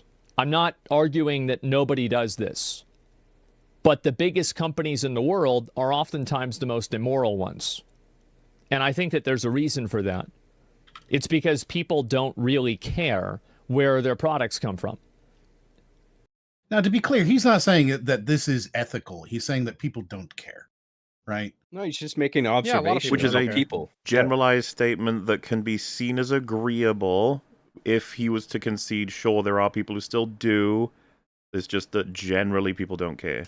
And I think he does defend it this way, and so would we, that most people shouldn't have to care because of the amount of pressures they've got in other departments in their lives, you know? It's not like we're all angels. People can't worry about every single bad thing in the world all the time, otherwise they couldn't do anything. Yeah, you would be incapable of functioning if your empathy for your close friends and family extended to every human on the planet. You would just not be able to function.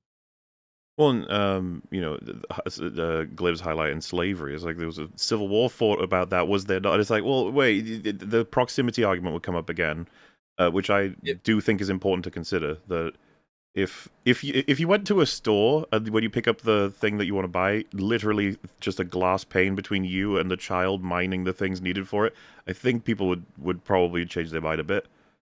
I think so, absolutely. If you're seeing them being whipped and underfed. Yeah. Like nobody really cares about Amazon work. Well, and so that's why I think it is unwise to refer to it as nobody cares. It's more complicated, but that's English for you, I think. Workers pissing in bottles. You care about it, but would you want to pay twice as much for Amazon Prime to fix it? There's a Futurama episode about this that me and Frankie quite liked in the new season. Yeah, that was one of the stronger episodes of that I think the ending is Amazon engulfs the universe, and they say, yeah, but it's so convenient. Yeah. That's the second way to summarize it.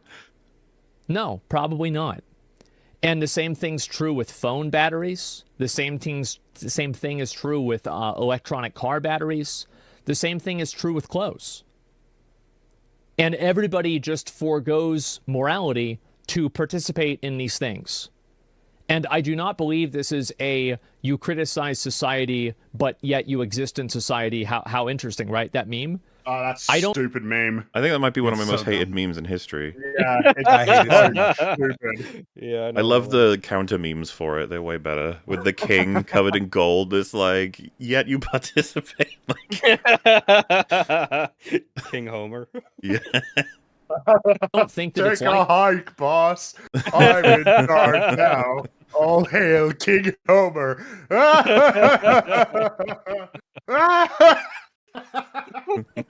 that. And also, I think that that's very valid. That's an extremely valid thing to say. if you want to hold other people to a standard, you should expect other people to hold you to that standard that you are trying to hold them to. Why does everybody else have to carry your flag? And so that's my point. I suppose to an extent, though, that is normal behavior, isn't it? That if you have a set of values, you would want other people to have them because you think they're the right ones. Just like you don't want to go too far, but most people do tend to try and share what they think is the right thing to do. We wouldn't have political discussions without it. You wouldn't be here. Well, and I'm trying to meet him on his level of like, people on Twitter being like, you should carry my flags. Like, it can be annoying, but at the same time, I think that's normal human behavior. Just being very like, normal. Yeah. And so I don't think that consumers really care about this in a general sense. Are there consumers that care about this? Of course. Is there a market for them? Of course. Is it infinitesimally smaller than the market for consumers that just want to consume the cheapest, best thing? Of course. I don't actually know. I'd have to check and see. Infinitesimally smaller is pretty strong verbiage there. It is. It was made with AI. I'm completely okay with that because it was fun. The evidence is doesn't that matter. Nobody really cares the lead about this. developer has been very positive about AI in the past and made an AI game. We're gonna play called this, by the way. AI Art Imposter that lets an AI artist draw a picture. Yeah. And so that was like one of the games. We're going to be playing this week. Yes, just generally has been much more positive about some of the benefits of AI rather than... Yeah, basically people accuse the CEO of the company that made Pow World of using AI to make Pow World because he liked AI. So they basically just made up an accusation and are just running with it. And I heard recently that the person who originally made the accusation has apologized. Than what is the normal sentiment amongst artists and I guess general Twitter population, which is that AI is bad and it takes jobs from people. Well, AI and the sentiment from artists. This is the part that's going to make people mad. Opinions don't matter.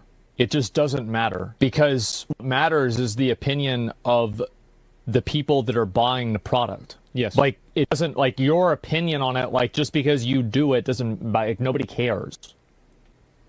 Like, it's not relevant. It's like whenever one of these, like, really well-respected and really respectable directors talks about how bad Marvel is. Shut up, old man. I still find this so funny. Shut up, old man. Like, but, I mean, if you have to imagine, though, in the world where Marvel isn't shat on by Tarantino, Scorsese, fucking Coppola, all the people that might have, who are still around, who might have like a significant amount of people who respect them for their work, it can't be preferable to have all of them saying your work is shit and you're destroying the industry. There's no way. There's just no way. If they were saying these movies are actually pretty great, that would have no impact either, or that Marvel wouldn't like that. Well, something I was thinking about is it just as simple as, like, so let's say 10 artists say, I hate this thing, we shouldn't have it, and then Asmongold's like, you don't matter compared to the millions of people buying it. You go, okay, 100, and he's like, still no, 1,000, still no, 10,000. Okay, yeah, maybe, okay. And you'd be like, so, there is just a fundamental units line. It's probably just percentage based between the people consuming it and people not consuming it, I guess. Which, I don't know, it feels a little bit, like, I guess we're circling back around to he really was just stating what is reality, in a sense. Because that's just, like, statistically, the more people who care and make things matter, the more it matters. And you'd be like, yeah, I guess, yeah.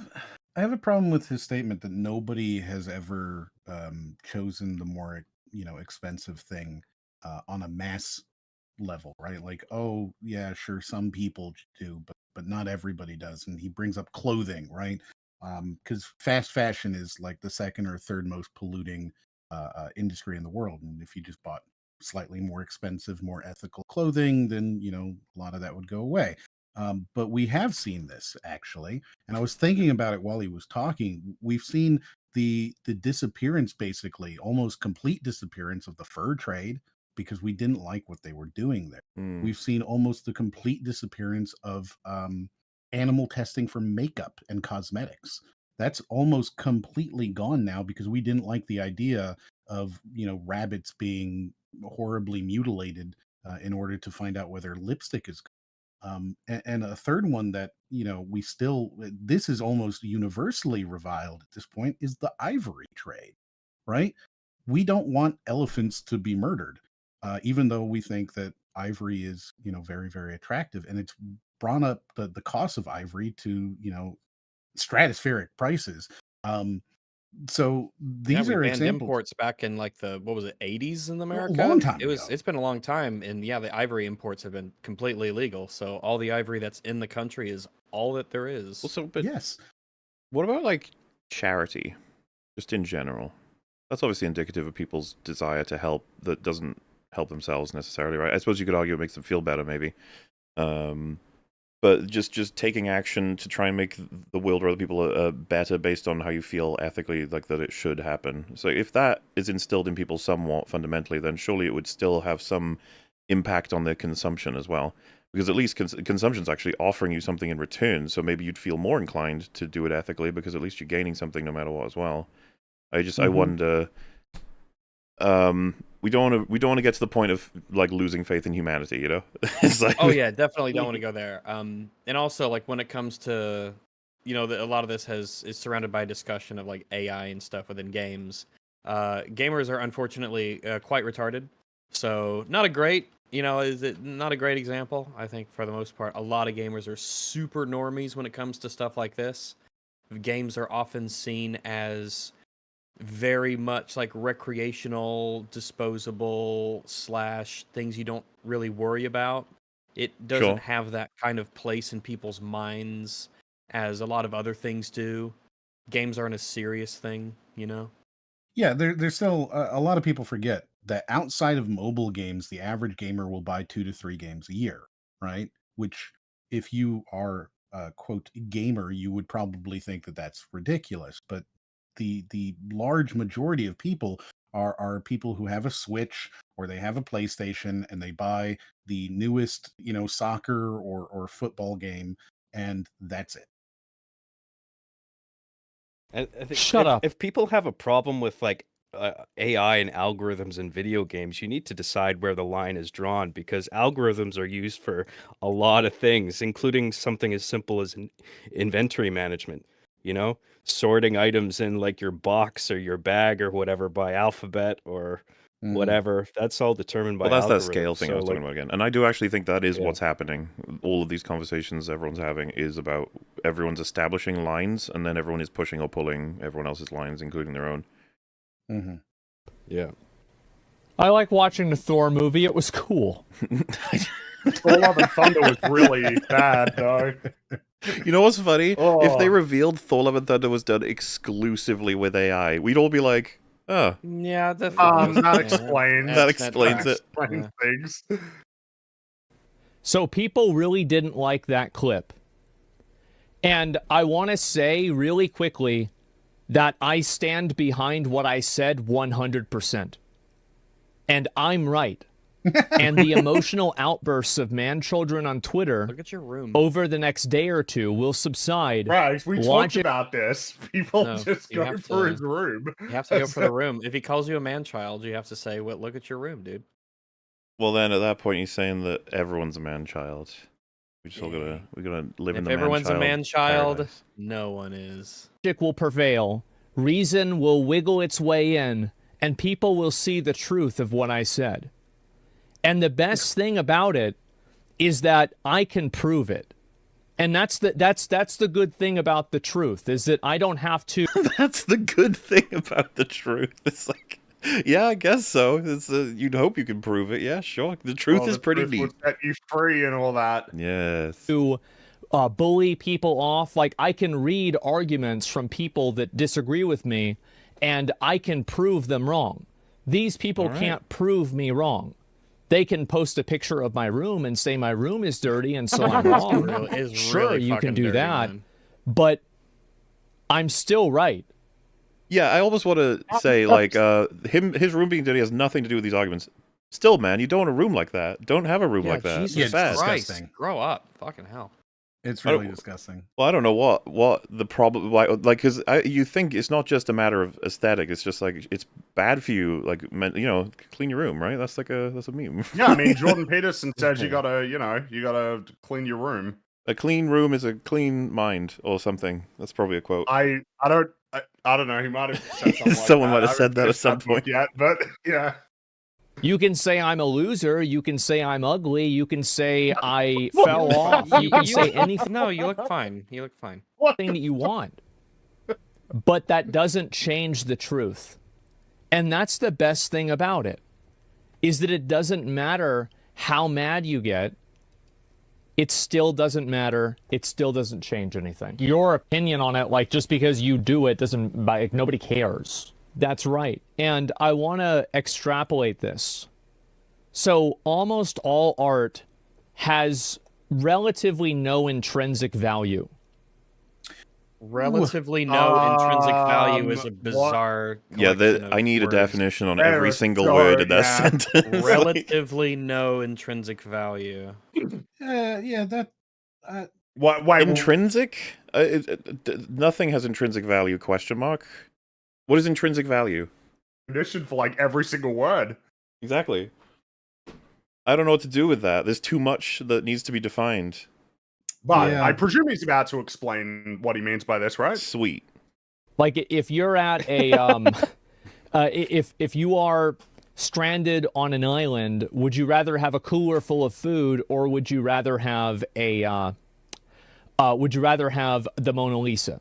So that does not help the initial statement. That doesn't help at all, because there's no intrinsic value to survival. So I don't even know why he would use if this you've as got it's kind of interesting to think, you know, good old Maslow's hierarchy of needs, right?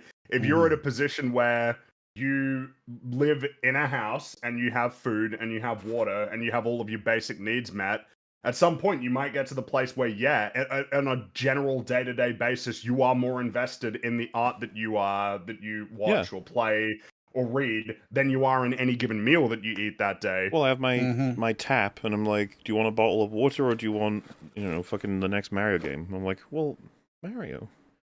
I got my tap over there. I don't and then on the desert island, they're like, you can have Mario, or you can have a bottle of water. Bottle of water. I mean, yeah, exactly. Because if you were on a deserted island, and it's like you don't have all of your basic needs met, like food, water, shelter, then of course you want the water.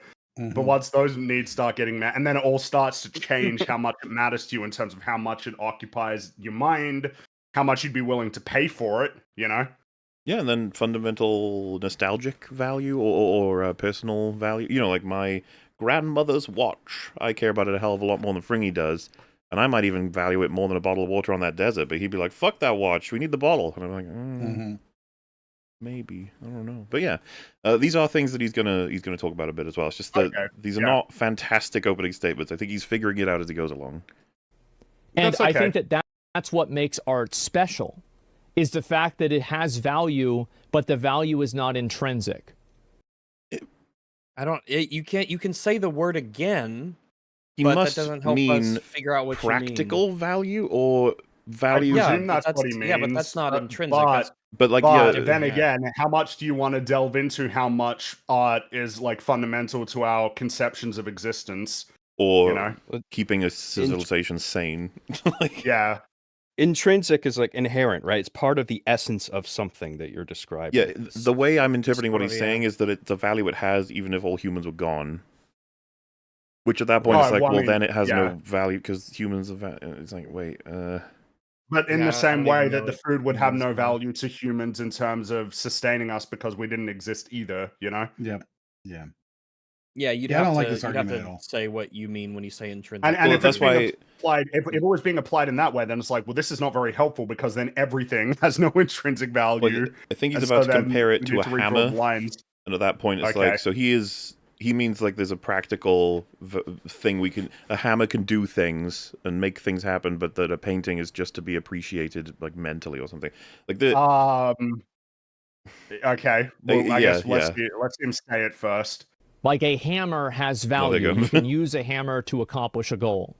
A nail has value. You can use a nail to hold something in place. And so in general, and this isn't true all the time. So is he saying okay? that those things have intrinsic value? A hammer has intrinsic value? Is that what he's saying? Well, so this is the problem. Like, well, what if you don't need to hold anything in I think we place? need to throw away intrinsic. Well, even if you... Yeah, intrinsic is messing everything up. Like, that's... I don't think that's helping. Because, I mean, of course, my response would be, yeah, well, what good is a hammer if I'm floating in the middle of space, for instance? You know, like, what's the intrinsic value of the hammer to me in that situation? I'm floating in space, but thank God I have this hammer. Exactly, because it has intrinsic value. Well, you know what the funny thing is? If you're floating through space and you have no reason to believe you'll ever be found now, you're done. I'd probably rather have a book. Well, you got the oxygen. Well, I was going to go further. It's like you'd rather probably have... If God said I could send you a bottle of water, a hammer, or someone's painting...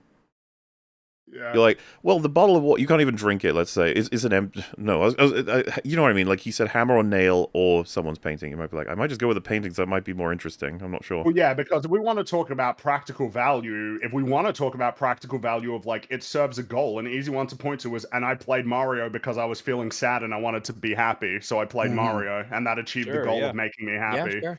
Yeah, like there's no downplaying like the importance of achieving psychological goals with the things that you interact with and use, just as much as the more apparent practical goal of a hammer nailing in a nail to make, you know, a cupboard or something. Well, so if you're stranded on that island and you're thinking maybe, you know, I'm going to kill myself. That's it. I'm not going to be saved. But then you have Mario there. It's like, you know what? I'll play a bit of Mario, and then that keeps you alive just long enough that a ship comes by the next day, and it's like, oh, there he is. Let's go get him. But you leave the menu screen on long enough, and he just turns and looks at you and goes, "Never give up." And you're like, "Oh, Mario, never give up." Thank you so much for playing my game. You're on your last alive. And yeah, so just Super Chat saying he's conflating value with utility. They mean different things. So not only is that an issue, one can, with sort of extrapolation, say that utility can, you know, how much utility is there in having a painting versus a hammer? It's like, well, it depends. Yeah, if it's a really good painting, that could have like some massive utility compared to, I don't feel like building anything, you know? Yeah, I got my hammer, but I don't have anything I want to do with it, so... But I'm making a general statement that's not always true. Okay, so just please hold your exceptions. No. We will allow you to continue, but we will also highlight exceptions. Please. I know you have an exception that you want to put out there and try to pretend like you're smart. I know you have an exception. I do too. But I'm talking about in a general sense. Okay. Art does not have a functional value. That's not true. It absolutely has a functional value. If I'm trying to be as generous as possible, what is the category we would have for... Like, you can't eat it? Well, architecture has a functional value, right? If we want to go for a really basic example. Because, now, help me out here, right? Architecture, it's like engineering, but also with an emphasis on aesthetics, right? Yes, it is aesthetics that you make while you are also keeping in mind that it needs to...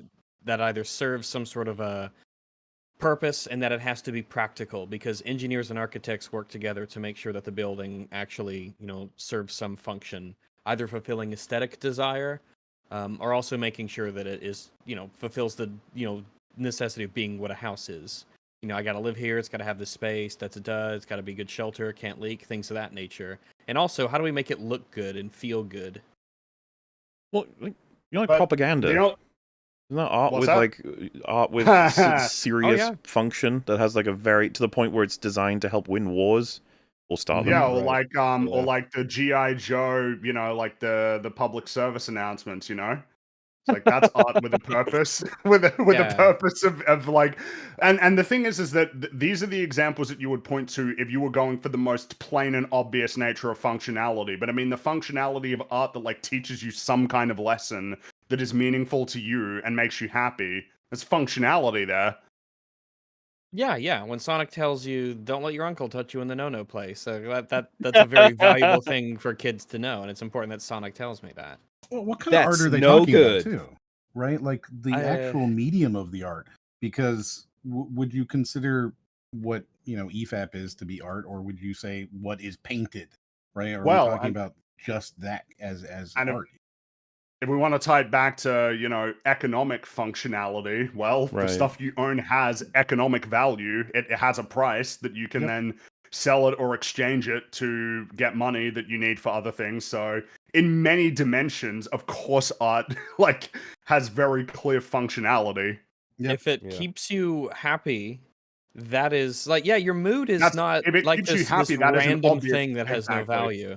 And when I was in search and rescue, they said the first rule is you have all of these needs, all of these things you have to do in survival. And one of them is PMA, positive mental attitude. Got to have a positive mental attitude, and that's like a survival thing that they teach you how to stay alive. Got to stay positive. The idea that if you have a positive attitude, that can just fundamentally improve your chances of survival. If you're depressed and want to die, your survival chances don't look good.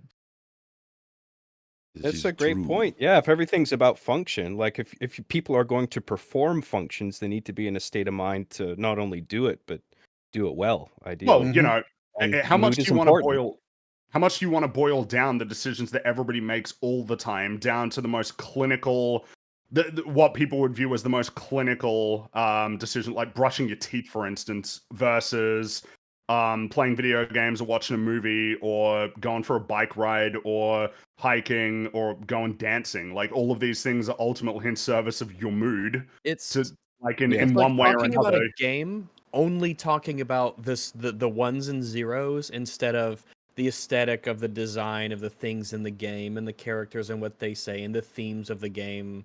That would be like the difference. A Picasso painting is not going to do anything. It's gonna make me rich. Well, they can. I'm actually going to go back to a fucking Blackadder episode where they want him to paint a picture that's going to achieve something in particular with the men, like for morale or for whatever else convincing. And it's just like, there's so many functions that art can serve that are even beyond just the sense of it can make you feel good. It's like, I'm not even just talking about that. I'm talking about things that have like grand fucking repercussions based on an artwork. There's artworks that can get you killed if you make them. So it's weird to say that, like, it's a weird thing to say is all about. But Blackadder goes forth like a war painting? Or... Yeah. Will have value to some people, and that value is subjective. And the fact that the value is subjective proves my point. Sometimes, the value of even the strictly practical things, a hammer is probably going to have more value to a carpenter than it is to somebody who doesn't intend to build anything ever in their life and would rather pay someone to do it. If we're talking about practicality, then it is not subjective that broccoli is good. Objectively broccoli is good for you. If we're operating on the practicality scale, right? That's not, you can have value that isn't purely subjective. Like, you can think it's good for you, and it also can be necessary for your survival. You know, food, nutrients, these things are not subjective. And I can give you another example of people that are making art that nobody cares about. Now you can scroll, but that doesn't mean it doesn't have value. That means nobody cares about it. Yeah, it means less people consider it valuable. Down on this tweet, and most of the people that are being very angry are people that are making art that nobody cares about. How does he piss people off? I don't know. I couldn't imagine. Yeah, right? Like or you can go over to Twitch, and you can go down to, let's go down to, I don't know, World of Warcraft, and let's scroll all the way down. And you're going to find people that have 1, 2, 0 viewers, and they're streaming the same as everybody else is. But nobody cares about them, and it doesn't really matter that they're streaming. Wow. It doesn't really matter to who. This is what I mean. This is what I mean about the controversial versus non-controversial statements. It's all about the packaging, and I feel like he's starting to do this kind of on purpose, because if the non-controversial thing is, these guys don't have viewers, which means people aren't viewing them. Like, well, yeah, no one cares about that statement. But if you say they're not doing anything of value, you feel like, whoa. Yeah, because I mean, again, the example, what if there's a guy who's just got his sketchbook and he's drawing images and is like, I'm not intending to show these to anybody. I'm just doing it for me because it makes me feel good. It's like, well, that's pretty fucking worthless, isn't it? It's like, what? All right, let's chill out, okay? Well, and I feel like this explains why he's going to piss people off. It's like, why are you saying it like this? I assume people in chat can relate to this, but have you ever come across a channel where they have basically like 10 views, maybe 100, and you watch them and you're like, this guy's going to be huge? And it's because you recognize like what they're making is going to be really fucking valued by a lot of people. Because, it is valued by you in that instance. It's valued by the guy who's creating it already in that instance. You believe that the artwork has gone beyond any sense of like, does it serve a particular purpose, as opposed to you recognize the quality of it in and of itself. And so it, you expect it to explode in and of itself, sort of thing. This is confusing to look. It's like all these streamers who I feel kind of bad looking at streaming graveyards. I just feel like so many people trying to fucking make this work. And who knows? Maybe one or few of them in there, they're going to be huge one day. I guess it's interesting, right? Because everybody starts from zero. Yeah. Maybe one of these guys is going to make it big eventually. And if they listen to the lesson of like, well, it has no value, and they're like, oh fuck it then. All right, I give up. It's like, oh, wow, shit. I mean, now you made it for sure that nobody's ever going to, see what you could have made in the future. All I'm saying is if all he's trying to say is these people's streams don't generate like a market value because they don't have anyone watching or whatever. It's like, so that's just a neutral, that's not even, like, why would you think even to say it is so normal as a statement? But if you frame it as they don't have value or they don't have, they don't matter, Yeah, it's silly. I mean, you could be a really talented streamer, and I think it does take skill to be able to not only do an activity or play a game, but also hold an audience's attention at the same time. But if someone is like really good at that and they're just looking at their view metrics and it's like, oh, nobody's watching, I guess I'll just give up then. And then like never make anything after that. You've just robbed yourself of the potential to grow your audience at all. It's like, well, you're definitely not going to get anywhere if you don't stream at all. And so if Asmongold is saying if you have 0 views you don't matter, like somebody could take that and be like, oh, I guess I'll just give up then. Like it's not a cool That's the message. reason why it's relying on these kind of like external metrics as a marker of your success can be really fickle compared to if you've got like internal metrics that are more based on I guess what you would define as the quality of the thing that you're making. That as long as you're improving, you're succeeding, not necessarily that you're gaining X number of subscribers per day or viewers per day, because that's so out of your control in a lot of ways. Yeah. Obviously, there's some degree of control and influence, right? It's not like the things that you do have no impact on your external results, but yeah.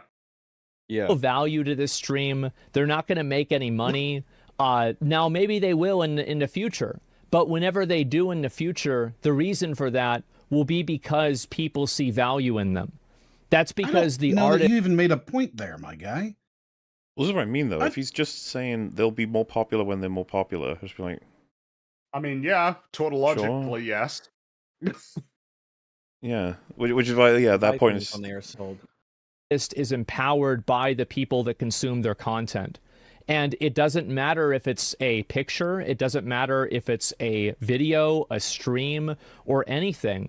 Or a hammer. Or a hammer. Where people it only has value for as long as people see value in it. These things have value because other people say they do. Art is fundamentally subjective. That's, I think, that if you think it's art, it's art. That's where it comes from.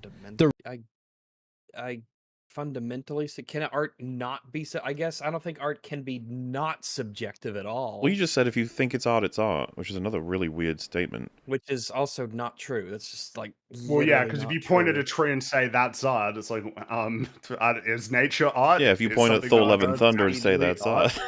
Yeah, yeah, it's like it's not even a mind.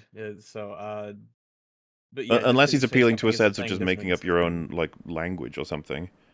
But there's only a few things that might fit fit that. If you say it's a thing, it's the thing. Like anything, like a designation, right? Like the word.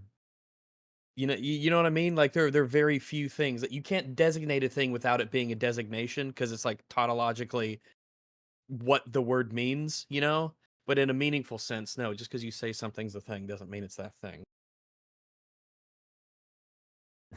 But yeah, some people think that everything is art, so. The reason why that's true is the same essence of the reason why I'm saying what I'm saying. So whenever I say an artist's opinion doesn't matter on their art, it's because whenever an artist says this is worth $50 to me, and somebody else says, no, it's not, the artist can still try to charge $50 for it, but nobody has to buy it. Straight to a monetary value. I feel like he even had to alter his own point there. So in the scenario where the artist says it's worth 50, and then everyone else goes, I ain't paying 50, fuck you. He was like there, and then he thought to himself, well, wait, I guess the artist wouldn't have to sell it though, would they? They could still be like, it's 50. You pay 50 or you don't get it. And he was like, okay, but nobody has to pay for it that way. And it's like, yeah, but it matters, doesn't it? That artist's opinion on what that thing is worth, what value it has, matters. Yeah, because if they didn't have an opinion on it, then that person could have bought it. But if they're saying, no, fuck you, it's worth this price. We just established that it was prevented from entering the market, or rather its opening to the market is now hampered by that artist's opinion of its value. Mm-hmm. So really, this is not a good example of No, I genuinely think he even kind of saw that for a second there. Was like, oh, fuck, right, yeah, because the artist can and will, it'll change based on the artist's mattering opinion, which again, it's brought up later by another account, but Flappy Bird being an example of a game that was taken down because the creator's opinion was changed about the nature of the art and what it was doing, like, to the world. Like, that's another, it's just that, then that matter, it's off the market. Like, that's a huge impact. And also just, the artist opinion, that determines what the thing is that's being bought or sold. Like, of course it matters. If the artist had a different opinion and a different outlook on everything, then it would just be a totally different thing. Because that value is decided by the customer. That's the way it works, is whenever you go to market with a product, you have to meet the customer's demand. And it doesn't matter about... Someone said, what does Flappy Bird have to do with the nature of the world? What? Everything. Everything. Flappy Bird is the answer.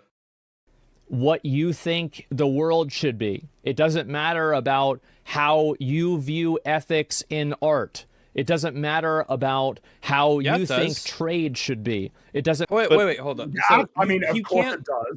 You can't say that it's customers who determine the value of these things and then say it doesn't matter what the customer thinks. It's like, which one is it? Well, yeah, he seems to be going for, like, individual doesn't matter, but group does. Like, what do you think a group is? What is a bunch of individuals? Yeah.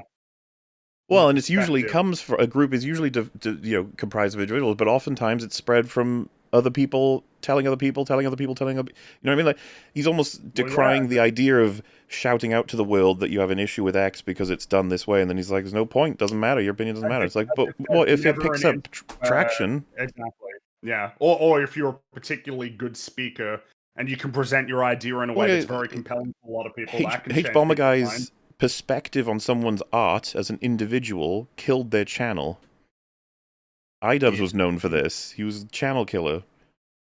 If people didn't care about plagiarism and, theft of that nature, then the channel would still be up because the guy wouldn't feel bad about it because no one would feel bad about it. So there's no issue whatsoever. So none of that would have happened. What is voting if not trying to manifest in some way the way that you think the world ought to be and how it ought to be run? Yes. Doesn't matter about whether you're a capitalist. These things do matter, though. That's the problem. Even if you don't think they matter the most, which is fine. I could probably agree with that. They do matter. Or not. None of these things matter. The only thing fundamentally that matters is if what you are doing is perceived to have value in the eyes of the public. No, what do you mean the public? What the fuck are you talking about? What if I do it for me? And it makes me happy. Well, it gives me it seems like he is very squarely on the idea of, like, economic value rather than, I guess, the more... this is why too many things get conflated, because it's like what he wanted to say was that no matter what you have to say about your artwork, Rags, its market value won't be determined by that. But it's like, but that's not even true. If Rags went crazy and said a bunch of wacky things, I think didn't this happen in Succession? They were trying to do a deal, and one of the guys started tweeting crazy shit, and they were like, "Stop! It's tanking our numbers." Remember that? Yeah, the Skarsgård guy. Yeah, like take any like wholesome, happy artist who releases paintings every once in a while or anything, and then starts tweeting fucking the N-word or something over and over again. People are like, "Oh my god!" And so that individual will then have a huge effect on the market, you know? Yeah, exactly. And then if someone said that's not an opinion, that's just being crazy. It's like, okay, yeah, just they express an opinion on. You know where I'm going with this. Like, they can express any kinds of opinions. that'll get the destroy the market value. And not if you have an artist, a famous artist, who just decides one day, you know what, I hate my art and it's terrible and no one should ever have it. Yeah. And they just decide to destroy all their art, so that dramatically increases the value of all their pieces that are in, private collections and are in museums. Yeah. Like, well, that artist's opinion literally insanely and drastically changed the value of their art and its price. Like, I can't believe we have to keep... Someone said, like, that's not an opinion on the value of the art. It's like, you can't conceive of a controversial opinion on your own artwork that you could release to damage its market value. You can't think of one. I mean, I know that I could. I know that I could. Seconds, right? Like, I could destroy my entire channel in 10 seconds right easy. now if I wanted to. Excuse me, in the eyes of the person you're selling it to. And the truth of that... No, but that's an individual. That's a customer, not the general plurality of customers. There are plenty of things that the amorphous blob of consumers might, in a descriptive way, price a thing at, but I don't give a shit. It's like, yeah, like art's actually a really good example for this. There are plenty of artists who say, yeah, if you want to get art from me, it'll cost $10,000, and I'll be just like, I don't give a shit. I'll give you $100 for it. Is proven every single day. It's proven every single day whenever somebody makes a video game and nobody buys it. It's proven whenever Riot shuts down Riot Forge because nobody bought the games. Do you want to know why a lot of those people got fired? It's because of you, and it's because of me.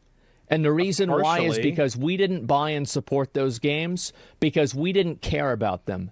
And because we didn't care about them, they didn't make any money, and they got fucking fired. No, it's partially, like, a lot of it is not up to us. A lot of it has to do with, well, what's the cost on it? What do they have to operate at in order to be successful? It's like, yeah, people have to buy, sure, but how much that happens and how much support it takes is going to also be determined by, the operating costs and what it took to make it. You gotta be careful with thinking like this, because it can take you to everything that takes place in the world that you had the potential to do anything to stop is now your fault. You'd be like, right, well, what if you just didn't even know it existed? What if you didn't even know? What if you couldn't know? Well, you could have taken steps to find out. Yeah, well, that's what I mean. Like, this is going a little too far on this one. Yeah, and that's the way the world works. Now, I understand that there's a lot of people that are angry because I'm saying this. Don't shoot the messenger. Yeah, I think he's not saying it very well. That's all. I'm not angry at him. I think he's chill and he's fine. He's exploring this very complicated topic like lots of people do. Do. That's fine. But the reality is that I'm still not wrong. And this reality will be proven every single second of every day until the end of time. I don't think that I'm proven every second too. It's that word matters that he keeps using. It's destroying every argument he makes. Wrong in what I said, but maybe if I said it in a different way, more people would have resonated with more people. But in another way, I'm saying it, and now a lot of people are mad, and more people are addressing it. So I don't think that it's really like I'm right and they're wrong or whatever. But yes, I think about this. But you said you're right. You base this all off I'm right. You absolutely think that. You want to ask him what's the difference between something that matters and something that doesn't matter?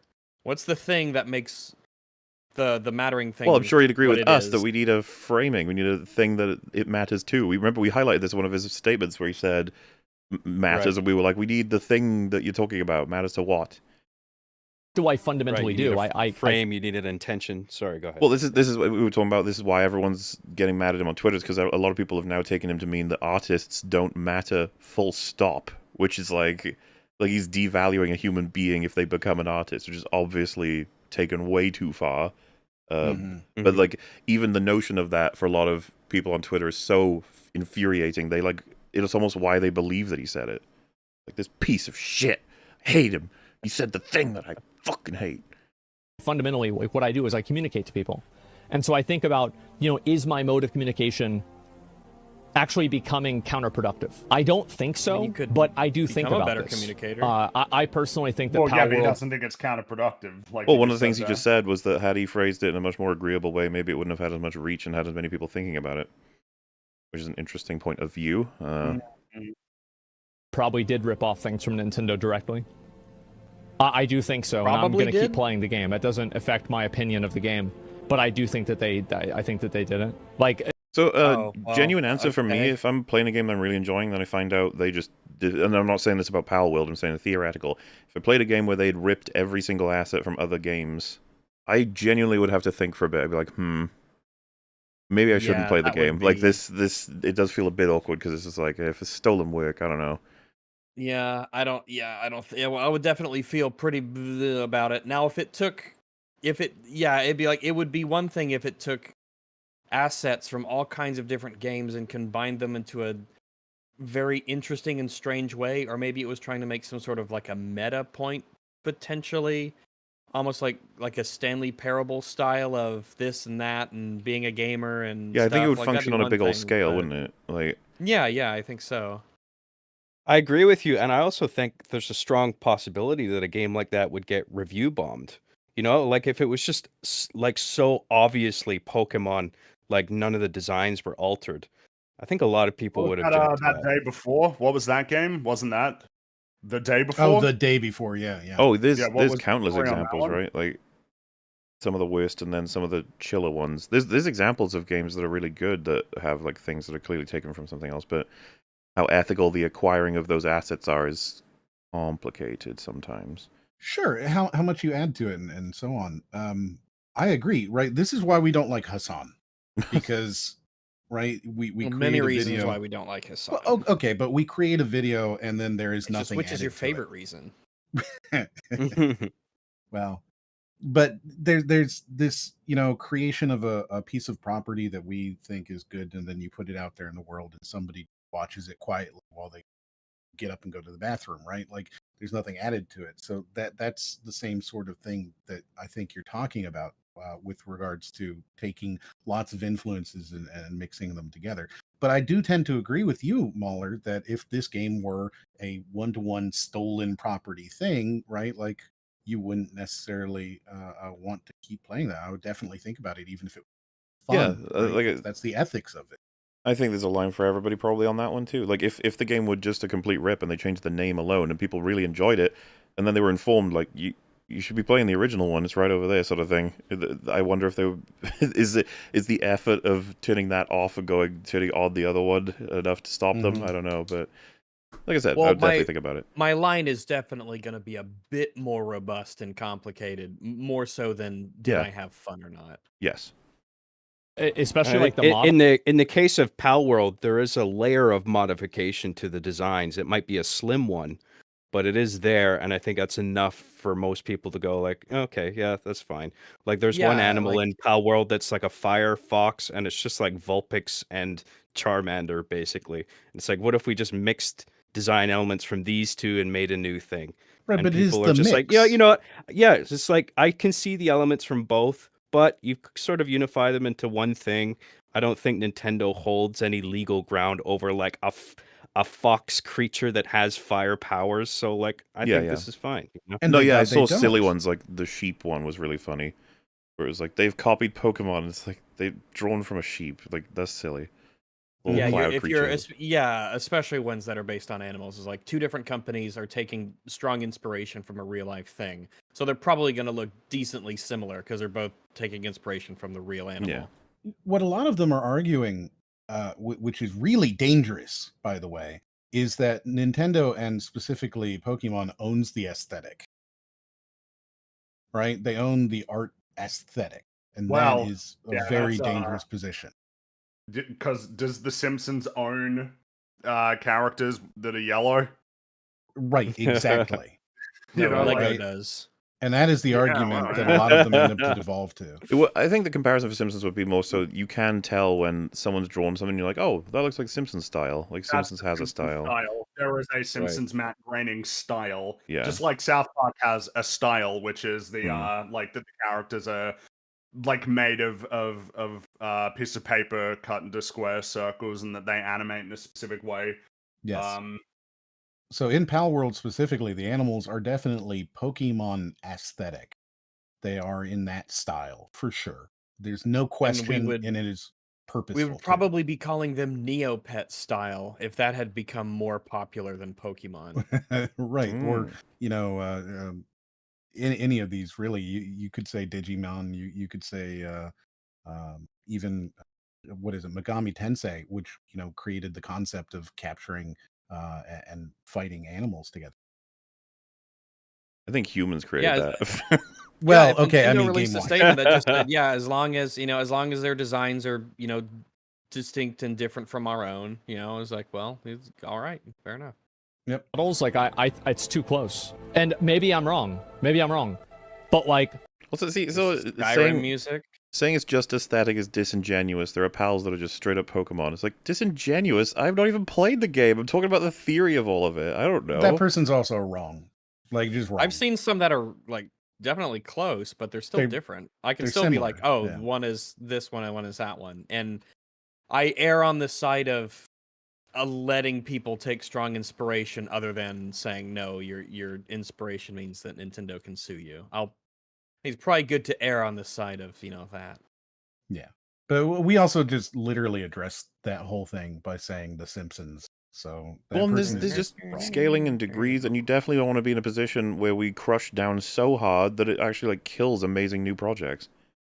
Right. Yeah. Well, I mean, just a month ago, we're all celebrating a Steamboat Willie, and then today, Power taking inspiration is disgusting. I think part of that is how much people hate Disney right now.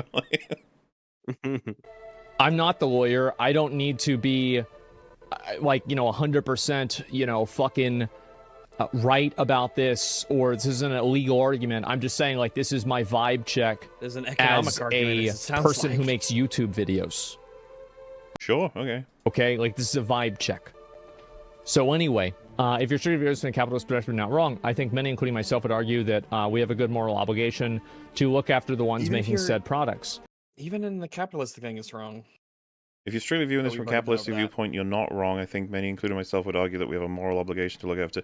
Also, I think he's going to line up with us mostly on this, that it isn't the system, it's going to be the actors within the system, and that we do still try to curb the more extreme parts of any system to prevent it from, overflowing in any particular direction.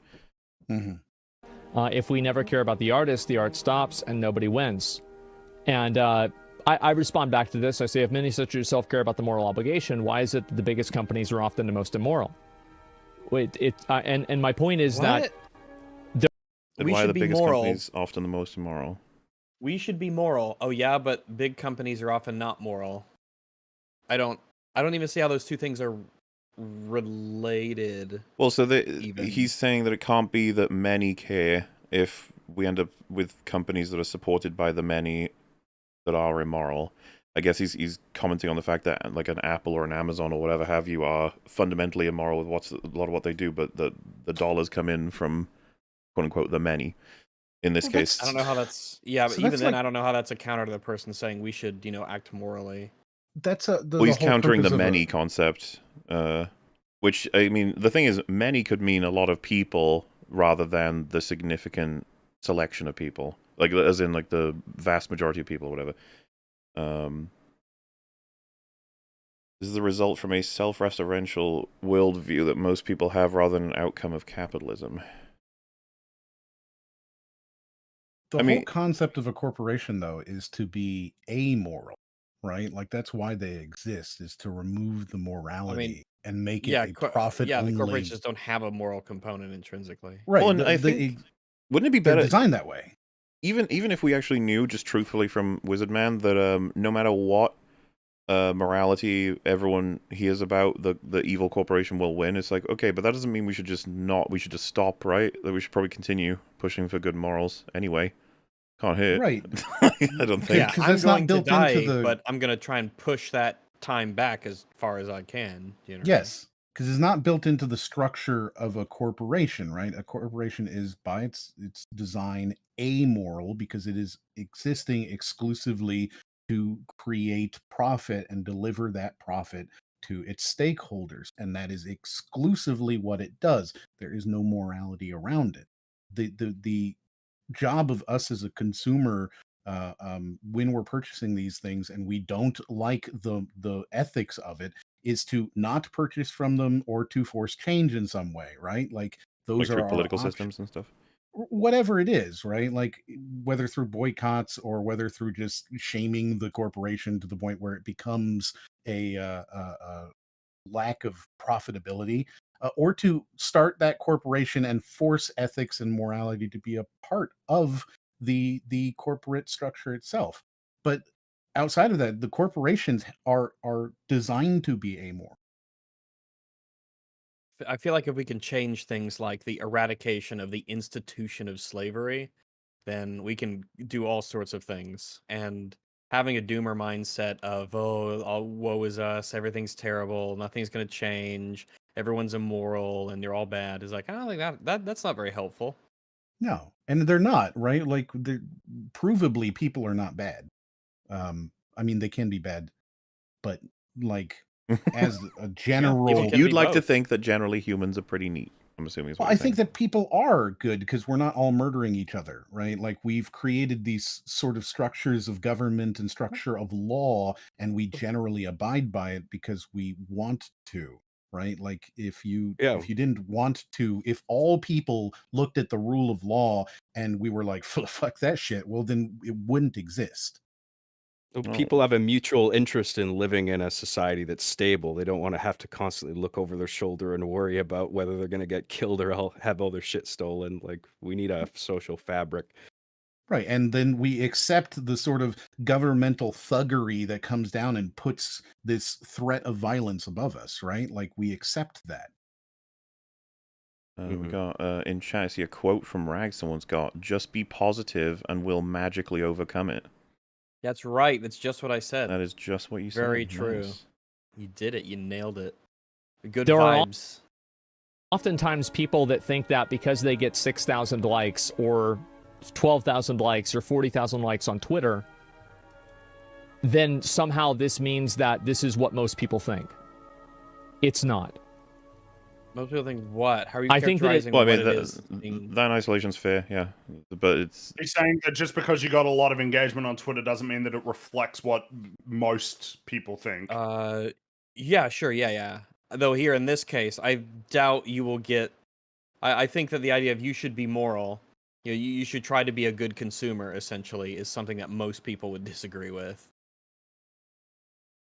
Sorry, say that again? He was talking about the people shitting on him on Twitter. Yes. It's great to look at. What? Yeah. All right. Moving on. Yeah, I agree with that. Yes. At sentiment, but sentiment is never better than data. And the data says that it's not true. Of games like Power World hitting 2 million concurrent players, 6,000 people liking a tweet doesn't really matter. And if we didn't have this data, then we'd be having a debate. He keeps using that word. But we don't need to have a debate because the data proves the truth. And it will prove it over and over and over again. It's not the case, but just like it did with sweatshops, just like it did with lithium batteries, and just like it's doing right now with AI. And in the future, it will be something that we can't even imagine that will be doing the same thing. And so I think it's moral because we live under capitalism. Money is greater than morals. One moment. This person believes... It's like I think it just died. The frame changed for me. So yes, okay, maybe refresh. Well, I couldn't even exit it for a moment. They wouldn't let me. Okay. Give me a sec. I'll boot her back up. What triggered me was him using that matters word again. Love that word. A tweet is like many things that we change our mind on. It doesn't happen all at once. It's we get nudged in that direction over time, and oftentimes it's people on social media giving their opinions and reasoning, and that nudges us towards a different opinion. And then one day it's like, oh yeah, well, now it's but now I think differently. The thing is, it's all about scale. 6,000 likes can absolutely change something. 6,000 likes did, in fact, very recently, like a few days ago, end Chugga Conroy's career, right? Like. This does happen. 6,000 likes can absolutely do that. Right. This is why when he says it doesn't matter, I'm just like, I need you to make more sense because you're not making sense What do you to mean? me. Yeah, you're gonna have to say something. You're gonna have to tell me what you mean when you say that word, because I don't even know if you know what you mean. or you're just referring to this etherous general concept that you can't quite grab onto. Also, give me a sec. I'm just I don't know what's going on. I think Chrome is having a bit of a memory leak or something. Maybe Someone had mentioned Watch Together sometimes doesn't play nice with Chrome every once in a while. I haven't had that problem, but I've heard it from some people that they have to use like an incognito tab or Microsoft Edge or whatever. During this stream, I actually switched over to Edge because it was killing my computer. I mean, as the days go by, it gets into more and more controversies. The amount that Chrome is being like seen as a shitty browser. Mm-hmm. Tomorrow. But oh well. I mean, it's fine for now, so we'll just go back to being normal. 12,000 likes or 40,000 likes on Twitter, then somehow this means that this is what most people think. It's not. I think that it's great to look at sentiment, but sentiment is never better than data. And the bizarre way to phrase that. Sometimes I joke because I've been playing D&D recently, and sometimes you make the joke of it's only one of your hit points that actually matters. It's the last one. The last one. The rest, which is like, technically that's true, generally, but obviously there's going to be a huge difference between characters and video games and whatnot that have one hit point versus 50 versus 1,000.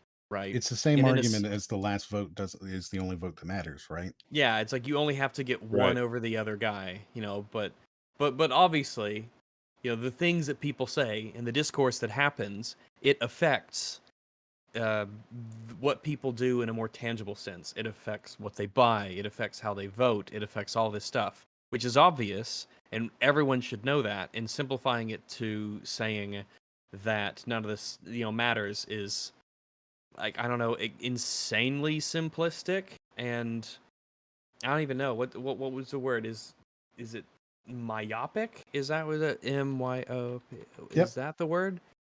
Lacking imagination, foresight, or intellectual insight. Yeah, myopic. So I don't know. Like if my political position. I used to be like a hardcore Catholic, and I'm an atheist now, and that happened over a course of many debates and many arguments and many things. Like, if something that fundamental, I guess, to my life can change, then so can people's spending habits. And they often do. There are products I won't buy. There are companies I won't buy from. And I think everyone's pretty much like that for the most part. Sure, I think it's not a big deal, especially because we have so many options that I'll be like, I won't buy from this company, but I'll buy from this, adjacent company to get a near identical or similar product, but that I think is, either more ethical or less unethical. I think this is something that probably most people in chat do. So it's strange coming from him. You think he'd be really clued into this? What I'm starting to notice is change minds? He says doesn't matter. We respond with, well, there are many such cases of it mattering. And then many people in chat are being like, yeah, but still generally doesn't matter. It's like, if he had said it generally doesn't matter, that'd be different. And I don't even, that would be better for him, but I don't even know if, like, does the way people think, like, I would still say the way people think generally does matter, because that's what determines the things that they tangibly do. Even then, I mean, the beliefs that people have determines their actions and their behaviors. You can't, you go ahead. I'm sorry. I'm just going to say, in the context of what we're talking about, the idea that it is popular to be, whatever, does not make it ethical. It's not part of the equation at all. Yeah, which is the thing that we're all like, we know, that's right, yes. It's so funny. Everyone's saying that is deep level than that is what he means, and you're overlooking it. It's like, you're so generous. Like, you gotta let him have his actual opinion. You can't change it. Like, he said many times. This is the thing that we keep getting hung up on, because he keeps saying it wrong. But why don't we just take him for what he's saying? Which is, he thinks that it doesn't matter. Generally, in the grand scheme of the discussion, which, again, not true on so many different aspects of how different products enter and exit the market. That's just obvious. If he means something else, then he and should at the same say time, something else. It's not a great position to take, because it's discouraging people from sharing, like, their own disdain toward a product, or why they would stand away from it ethically, because, well, it doesn't matter. When it's like, but it does. We know what he means exactly. Because he pulled up Twitch and he went and he showed these streamers don't matter. He made it very clear what he thinks. Yeah, and I disagree with him. Like I also disagree. One person's opinion could destroy a product. It could happen at any moment. Absolutely. One single person is often all it takes. And there could be a person with no followers. Ain't that nuts? And the data says that it's not true. Of games like Pal World hitting 2 million concurrent What's his problem with players. Pal World, sorry? Oh, he's just saying that it doesn't matter what people say about Pal World because everyone loves it anyway.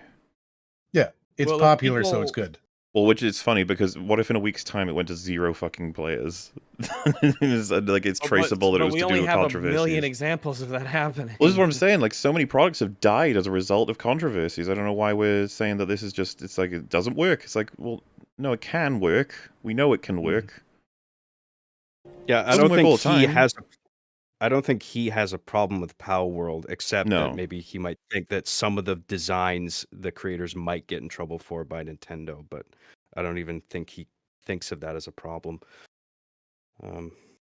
6,000 people liking a tweet doesn't really matter. And if we didn't have this data, then we'd be having a debate. Am I not? But we don't need to have a debate because the data proves the truth. And it will prove it over and over and over. This kind of reminds me of people that say that, like, you can't say TLJ was bad because it was so hyper-successful or whatever, when it's just like, well, it could have been more successful. What if Pal World could have been double the numbers it's at even now without the people saying whatever they've said about it? How do you know? I like that he says stats as though it's all-encompassing. Like, you don't have the stats on everything. You know, is that like data is describing what's real. It's not making things real. Well, and even when we're talking about data, right? Like the extrapolation of what the data means can be biased throughout the whole process. That's part of the thing, right? We can take the same data set and determine many different things out of it.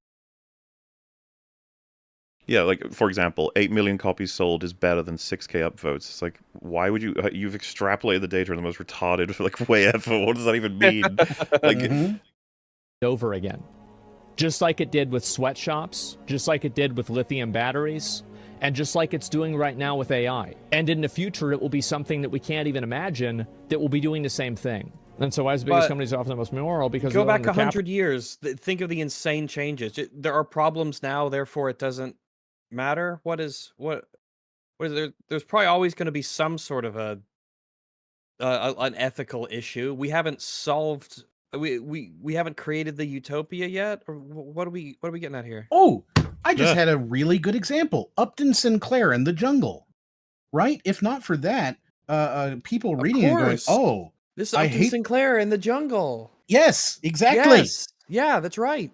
Right? People not reading that and going, I don't like the way that they are making my meat. For the audience who doesn't know what that is, why don't you tell them what Upton Sinclair in the Jungle is? So Upton Sinclair was a journalist who wrote a book called The Jungle, which is about the meat packing industry. And in that book, he writes about all of the various kind of gross ways that they treat meat. And this was back in like 1930s or something.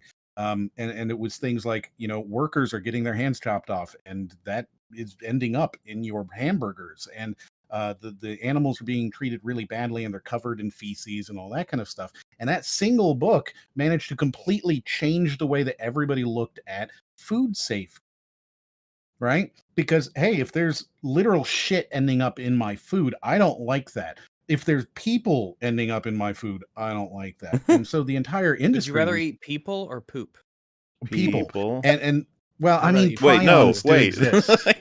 Because if I'm eating people, that encourages a market of killing people to feed me. Hang on. I don't want to eat poop either, though. What if no one ever knew? What if it was all secret and no one ever knew that you ate them? Which one would you eat if you had to? Would you rather eat people or poop? But it's prions that scare me, right? Like, I don't want to end up with poop that. Scares me if that it's about disease where your brain melts. Well, I thought, doesn't eating poop do damage to you as well? Poop, right? I don't think either of them are good. Yeah, I know. That's the question is, which one would you rather eat? Oh, fuck, man. Because I'm eating the people. Yeah. If I had to choose between eating a person or eating people, eating poop. Also, you can recognize how many people are just not listening to the point you're making by how many have told you the book lied. It's like, so Whether the book tells truth or tells lies, the point was of how much effect it had. Yes, correct. Doesn't matter what's in the book. It doesn't matter at all. The point is, it's a single book that completely changed the entire industry for 100 years, right? It created a lot of, I don't want to say it's the Food and Drug Administration, but... Someone just concluded lies equal good? Yes, yes, true. Yeah, yes. The meat, do we have a lot of tourists in chat today? Possibly, yes, because of Asmongold. We might. Jeez, you guys are gonna have to engage your brain. You're gonna kick it into at least second gear for this discussion. I've never had chat turn against me before. That's never. Well, we knew it would happen. We're talking about something that's very, very hot button. All right, and that's okay. Well, we've done it before. They're all fucking morons. There, okay, true. Right, and remember when Moriarty says "all," he means not all of you. Not all of you, of course. No, there's lots of exceptions are built into the word. When he says you're all idiots, he doesn't mean all of you. Yeah, when he says all of you are fucking stupid, he only meant the ones that he thinks are stupid. Yeah. Yes. What else is chat for, if not to jump to conclusions about the discussion? Yay! Capitalism, money is greater than morals. This person believes that bad systems and abuse was invented by capitalism. This is not true. No. So let me. No, Rags, you mean yes. That's not what they said, is it? What's the quote? They say capitalism. They're not. I don't think they're saying that capitalism invented immorality and stuff. So when he says artists don't matter, and they say he's correct strictly from a capitalist viewpoint, implying that the problem is that a capitalist viewpoint doesn't value the individual or the artist, it's just money causing these problems. And he's going to argue that that's not true. It's the individuals in the system that create the problems by how they make use of the system, which I quite like as a point of view. I've always agreed with it. Yeah, I don't get how the person was saying that capitalism invented those things. I just said how. Because they're saying that it's a common, like the problem we're dealing with here is all a commentary on where capitalism sends us with a mind which loads of people think. Like the capitalism leads you down the road of not valuing individuals or workers or whatever have you. It's all the dollar. The almighty dollar. Or as Homer says, the all-ighty Allah. Go ahead and give you an example. So before capitalism, we had monarchies and we had things like that. Wait, are we just going to have to talk about a whole bunch of the political... I mean, we could just play this. Economic systems. He's going to argue that he thinks capitalism is currently the best economic system. It's not that controversial. Okay. Plenty of people think this. Happen if an artist painted a picture of the king who made the king look fat. Well, then they'd just be dead. And that's the way that it works. There's never been a better system for people to express themselves than Western capitalistic culture. Argument. This is the great... What do you mean? What do you just take a shot? I mean, what he described wasn't an economic system. If you made fun of the king, you got killed. That's not... Like, I agree capitalism's the best we got. It's great. But he's talking about artistic expression under different economic systems, and if monarchy... Which isn't even an economic system, right? That's more of a ruling... But he's just trying to say that through the ages that we are now in the best position for artists to express themselves. I agree, yes. Greatest mode of expression that we've ever had in the history of humanity. Does that mean that we can't do better? No, it doesn't. But I am not going to look at any other system that's been tried in the past and say that let's go back to that. Absolutely not. It's actually true. This is just a restatement of, what was it? I want to say it was Winston Churchill who said democracy is the worst that we've ever had, except for every other, right? It's the same kind of idea. And right, there are plenty of problems with a hyper-capitalistic model, plenty of issues. I think we all experience them every single day. I don't understand why this comes into the equation at all, though, right? Well, because I think he's trying to counter the notion that capitalism has led to artists being downtrodden somewhat. But the thing is, one could reply to what he's just said with, I agree, it is the best. It's still got so many problems we need to solve, or something like that, you know? Unfortunately, the nuance, which we've talked about on this 50 fucking times, people just do not understand nuance. It's not... They would say that about you.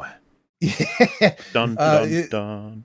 especially in the case like the medium of Twitter, right? Like nuance just doesn't exist there. Well, I mean, when you're limited to 240 characters, Hey, not kind anymore. of like For a lot of people, anyway. For the ones who pay. Yeah, right. If you If pay you'll for pay. X premium, right, then you can type out more. What is the? Is there a limit for the people who pay? actually- Can you just go on I forever? presume no that there idea. has to be a limit. I Yeah. presume you can't post like an entire novel on Twitter. Do you remember? I've seen some long posts though. Wasn't there a time where it was like they doubled the length and everyone went crazy? It was like, oh my god, Twitter. Yeah, because it was like 140. It was 120 character. It was 140, was it, or 120? I think it was 140. I thought it got doubled to 280. That's what I thought. I thought it was 120 and it got doubled. 140 to 280. Sorry, I thought it was 240. For a second there, you were like, wait a minute, half of 280 isn't 140? Yeah. God damn it. I mean, when it was like 140 and then to 280, that's still like fuck all. That's barely anything to like basically delve into whatever thing you're trying to say. With like Twitter encourages snark. That's what you get rewarded for on Twitter. If the response being as snarky as possible rather than as informed as possible. Yes. Yeah, and I mean dunking on people, right? Plenty of Like the caricature. whole concept of which we see here of the quote retweet, which I abuse plenty. Don't worry, but it sort of encourages the idea of just dunking on a small snippet that you can barely see without context, mind you. Totally. It should just be called Dunk instead of X. Dunker. Does anybody actually Dunk.com. call it X? Do people do that? Because I still keep calling it Twitter. It's Twitter forever. I see people saying X, and I'm like, what are you doing? I see it crop up as that on like articles and stuff. I think they, professionally speaking, need to refer to it as X. But any casual but it's always followed by X, formerly known as Twitter. Formerly known as Twitter. Yeah, it's always known as Twitter. Because Elon's retardation was like, we're going to it makes me wonder if incredible branding that we got. It's in the dictionary, and he got rid of it. Is it just a matter of time, do you think, before eventually everybody will? Well, yeah, because it will probably reach a point where people don't remember that it was called Twitter. Yeah, I don't know. Does anybody call Facebook eventually... Meta? Well, Facebook is still Facebook. The company is Meta. I guess that's true. That is a difference. It's not quite the same. Okay, what about Google and Alphabet though? Nobody calls... people call people when they refer to the company, when they talk about it in like stocks and they refer to it as Alphabet Inc. People call Google Google. I get what you mean, that people colloquially call, but Google is like one of the companies that's organized under Alphabet, right? Like Alphabet is a conglomerate, kind of like how Kanye West, like he changed his name to Ye, but people still like called him kind of both, but people say Kanye West too. It might be a closer one. Yeah, or Puff Daddy. Well, and how many people call it Warner Brothers Discovery? If it was like people generally just call it Warner Brothers. Yeah. The Discovery part. But then again, when people report on it again in like financial, newspapers and stuff, they'll call it Warner Brothers Discovery. No, both Twitter of my examples were wrong. Twitter X is that's just like a very unique one. You've just changed the name dramatically. Yeah. Wait, someone in chat just said, I wasn't sure about this, but then my dad told me Snickers used to be called marathons. Oh, and Marathon is a different thing. Marathon's actually the Mars version of it. Do you know why it's called Snickers? Yeah, why would it be called Snickers, actually? Because that was the name of the Mars family's favorite horse. Oh, that's cool. Oh. I thought it was called the Mars Bar because of Mars, like Mars. Yeah, Marathon was a UK thing. Or the god. The one that I saw as well that was an interesting one is the Sears Tower, because isn't it called the Willis Tower now? Or have I mixed them up? Wait, the one in Chicago, right? What's it called now? I don't know. Damn it! Yeah, it's Willis Tower, right? But it used to be called the Sears Tower. Yeah, that's right. But do people still do people still call it the Sears Tower, or has everybody changed to calling it Willis Tower? I only know it as the Sears Tower, and I'm, not old, so. Yeah. Yeah, because people are saying people still call it Sears Tower. I mean, which is an interesting Heinz one. Field, right? Heinz Field is now Acrisure Field. I'm sure that's a similar thing that where people who have grown up their whole lives calling it the Heinz Stadium or Heinz Field or whatever, or Wrigley Field. If that were to change its name, I imagine the same sort of thing would happen. Oh yeah, Wrigley right. Field. I think that's the thing. Wrigley Field is a name that sticks. Well, because that happens with stadiums as well. I think. I can't remember what it was called. Because yeah, stadiums often change. Then, well, it depends. Some stadiums keep their names forever, and some of them change. But then you just keep remembering the old one. Existed in a newspaper during French monarchy, even during Louis the 14th. I'm sure that there are exceptions, but do you really want to make the argument that inside of a monarchy, people have more autonomy to be able to control their own wealth? Depends on who you talk to, I guess. there are some monarchists it could technically be possible, I guess. Depends on the monarch, but probably not. No. Well, also where you are in that, right? Like if you're the monarch, yeah, you absolutely. Oh yeah, then you got a lot of freedom. If you're the monarch, yeah, you get a lot of freedom. Yeah. Do you really think that the king and the people that were running France at the time were moral? But I presume that this person would probably be not advocating for a return to monarchy or serfdom. This is truly going to places that we're not going to be again. We got plenty to talk about this stream. We're not talking about whether or not the kings and queens were moral. Okay, they were good people. If you're a monarchist in the chat, oh boy, good for you. No, Louis the Sun God was right. Okay, he's right and righteous. I like the sun. You think that they treated artists and people that were involved with them in a good way? The sun. What's the guy in Dark Souls? Wait, sorry, what about Dark Souls? The sun. The praise the sun. Who's that? That was Louis the 14th. In Dark Souls, yeah. No, but who was he though? You mean like his lore or? I know his name. Yeah, I can't remember his name. Yeah. Chat says Solaire. Oh right, okay, yeah. Solaire, yeah. Wow, very original. Well, hey, what are you implying?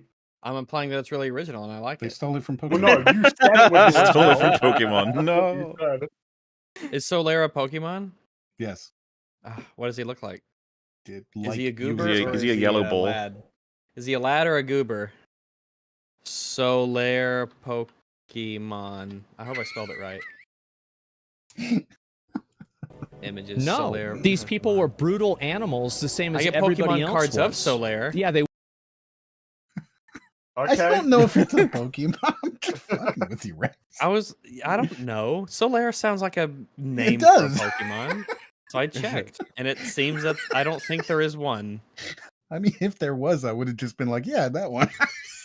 I wouldn't be surprised. There's like over 1,000 now. There's a Solrock. Guys, do you remember the gold one that was the 1,000th? What the hell? Oh, let me show you guys this. Do you remember 1,000 Pokemon? Let me get you guys a picture of this. This is horse shit. All right. I'm gonna show you more horse shit than the keys.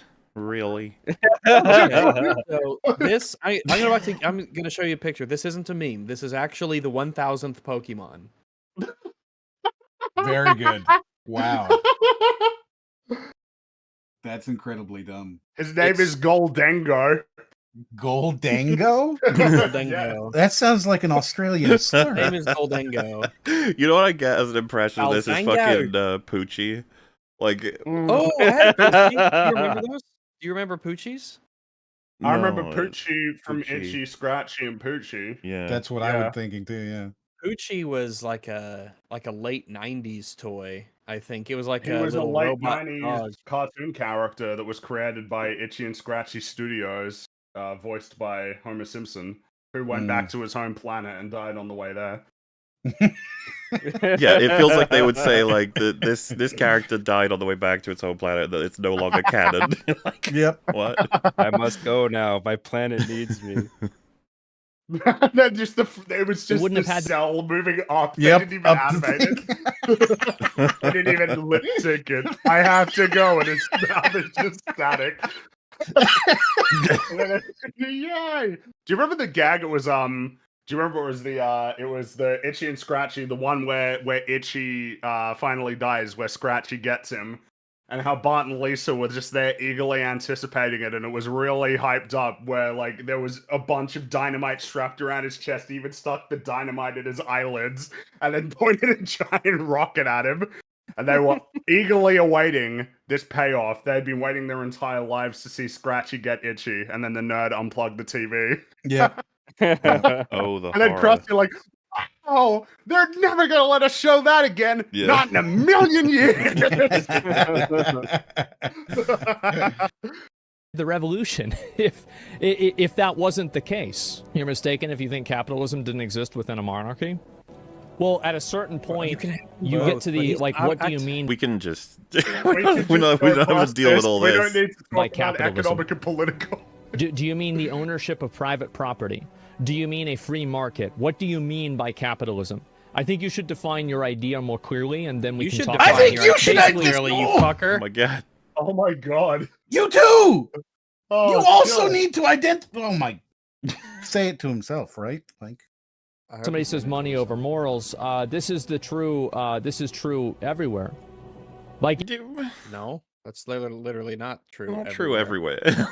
Some people literally would rather do the right thing than necessarily just make money. But What are like you talking the about? concept of charity. I'm not even talking about like organizations or anything. Just people doing charitable things. Isn't that an example of moral over money?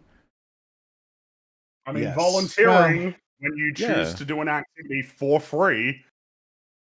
yeah, When I you think could as long as work. you're not like taking the sort of ultra.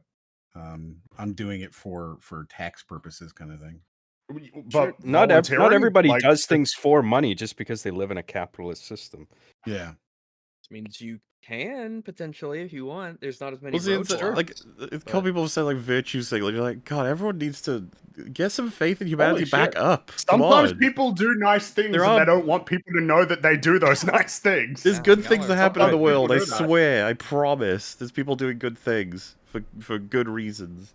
if you go to countries right now that aren't capitalistic, like North Korea, do you think North Korea is prioritizing morals? It's such an insane thing to say. I Yes. can't imagine Yes, that people it is an believe insane this. thing to say. Dude, how are you It going to is pick North Korea? They are. They literally are prioritizing morals. What do you mean? Do you Kim mean- Jong Un wouldn't let you do anything that's immoral. Oh. Because it's the Silly worst goose. example. And it is the example Well, someone just said, yeah, in a twisted way, you could actually say yes to that question. that is the like, for example, like China is capitalistic in a lot of ways now, right? So like, can I really use China? I don't think I can. And also China exists within a global market, which is Never would have thought you'd end up here from Pal Will using Oh, we're AI. just talking about, yeah. You talking about China? What an adventure. also capitalistic. So that's why I chose not to use China or a Middle Eastern country.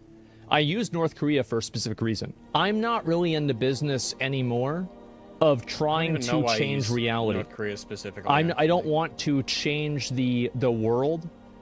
Well, I do in a way, but I think that in order to change the world, you have to acknowledge what it is. Sure. And I think that so many people have intellectualized reality, they're not even a part of it anymore. Intellectualized reality. I'm inclined to agree with him on that, actually. Yeah, I Sure, I think guess, yeah, I some get people what he have, means. yeah. I think I get what he means. People Well, like intellectualized means building a false framework of what you understand like, the world to be. I think it's yeah. like the idea that there are so many people who are really in their own head that they're not even like fully participating in well, yeah, the in, world. in a bubble of people agreeing with them on so many different things and actions and claims and stuff that when they step out into any other place, they're like baffled and they lose their minds. Like, what the fuck is happening here? And it's like, you kind of built up all of your walls, and Yeah. you've Okay. written yourself a version of Earth that just doesn't even exist with people Right. with values that don't agree with you. And unfortunately, it'll like cauterize them away from any kind of exposure to things they need to see and understand. Well, Okay. kind of like the point that he's making of grappling with the world as it is Yeah. in order Yeah. to move forward and solve problems rather than being like, well, it shouldn't be this way. It's like, well, it is. So now what? Now how do you move forward? Yeah. Okay. It's so much. There's so many levels of abstraction away from just the simple truths of reality that they don't even live in the same world that you do. And that This is a huge problem online. Everyone's living in different worlds, pretty much. Well, where people live in these parallel realities where they have fundamentally irreconcilable perceptions of the world and any given fact on a situation. It's kind of fascinating. that's the problem. Now, I'm not talking about whether something is good or bad. What I enjoy doing is being able to see what is and then be able to predict what will happen because of that and how things will go. I What's this enjoy music that. he's listening to? What is this? Just Isn't it soundtracks. Skyrim? Yeah. Oh, So, okay. Yeah. I like it. Yeah, I like the rain. It's nice and chill. The best part of that game is the soundtrack. That's what I want to do. People living in their own little life. For those who don't know, we did a whole stream yesterday that regards Bethesda games. It was yeah, you should. Yeah, yesterday was comprised of one activity, which was EFAP. You should be there. Yeah, we had. Well, remember the twist. TV. Remember the twist. My goodness, the twist Dear was God, incredible. when we got to the end, unironically, this'll. I mean, Molly, you were saying this before we started. That'll be like it's gonna rival the Boogie stream. For this year, yeah, it'll rival Old Timers as well. It'll be up there. And it's in January, so it came out so early. All of the other EFAPs are gonna have to try really hard. Well, remember the year is August to August. Yeah, early in the year, in the middle of the EFAP year. So. I gotcha. Okay, EFAP. We're on the EFAP calendar. Yes. I missed the twist. What was it? You don't want to be told the twist. You no, want you to experience it. You don't spoil. You can find links to it in Discord or Reddit maybe, but for now I've edited it ready to go so that the fucking internet break, it's sealed. But it was an 11.5-hour thing, so I got to upload it as soon as we're done here. I'll start uploading it. It's gonna be a little late, but it'll be up. Echo chambers? Oh, that's always the case, right? I don't think anybody thinks that pure capitalism is good. And of course we don't think that. That's why we have socialist systems like Social Security. Nobody thinks socialist systems like Social Security. Look, all right, let's get back to Power World. Well, wait, I don't think that's controversial if you say it's a social program, and if I'm not going to. Yeah, that would be accurate. He said a socialist system. It's an interesting way to put it, yeah. This. A lot of people do. Well, a lot of people don't think about it in the first place, so it's not really worth taking that into consideration. The use of AI is not necessarily not worth considering theft. things people don't think about. All right. Well, I think about things that not necessarily all the time. You wander. Not all who wander are lost. Am I right? Not all who wander are lost. Even if you believe that AI being trained by other tools is actually, by other pictures that you don't own, is theft. Because there are plenty of people, and I'll give you two different examples, Amaranth and Susu, who do OnlyFans content, who have an AI bot that can generate nudes of them for people that try to talk to them. Our world is so cooked. What did we have? What is... Okay. There are OnlyFans models that have... I didn't even know this, that they have bots that generate nudes of them to be provided to the people who think they're talking to them and are probably talking to either a bot or someone who works for them. It's just like, Jesus. Oh, cyberpunk. It's cyberpunk, but it's not cool. We don't have robots and... Good Lord. Yeah, I can't have a machine gun in my liver, so this is. I can't be RoboCop. Version. I can't be Adam Jensen.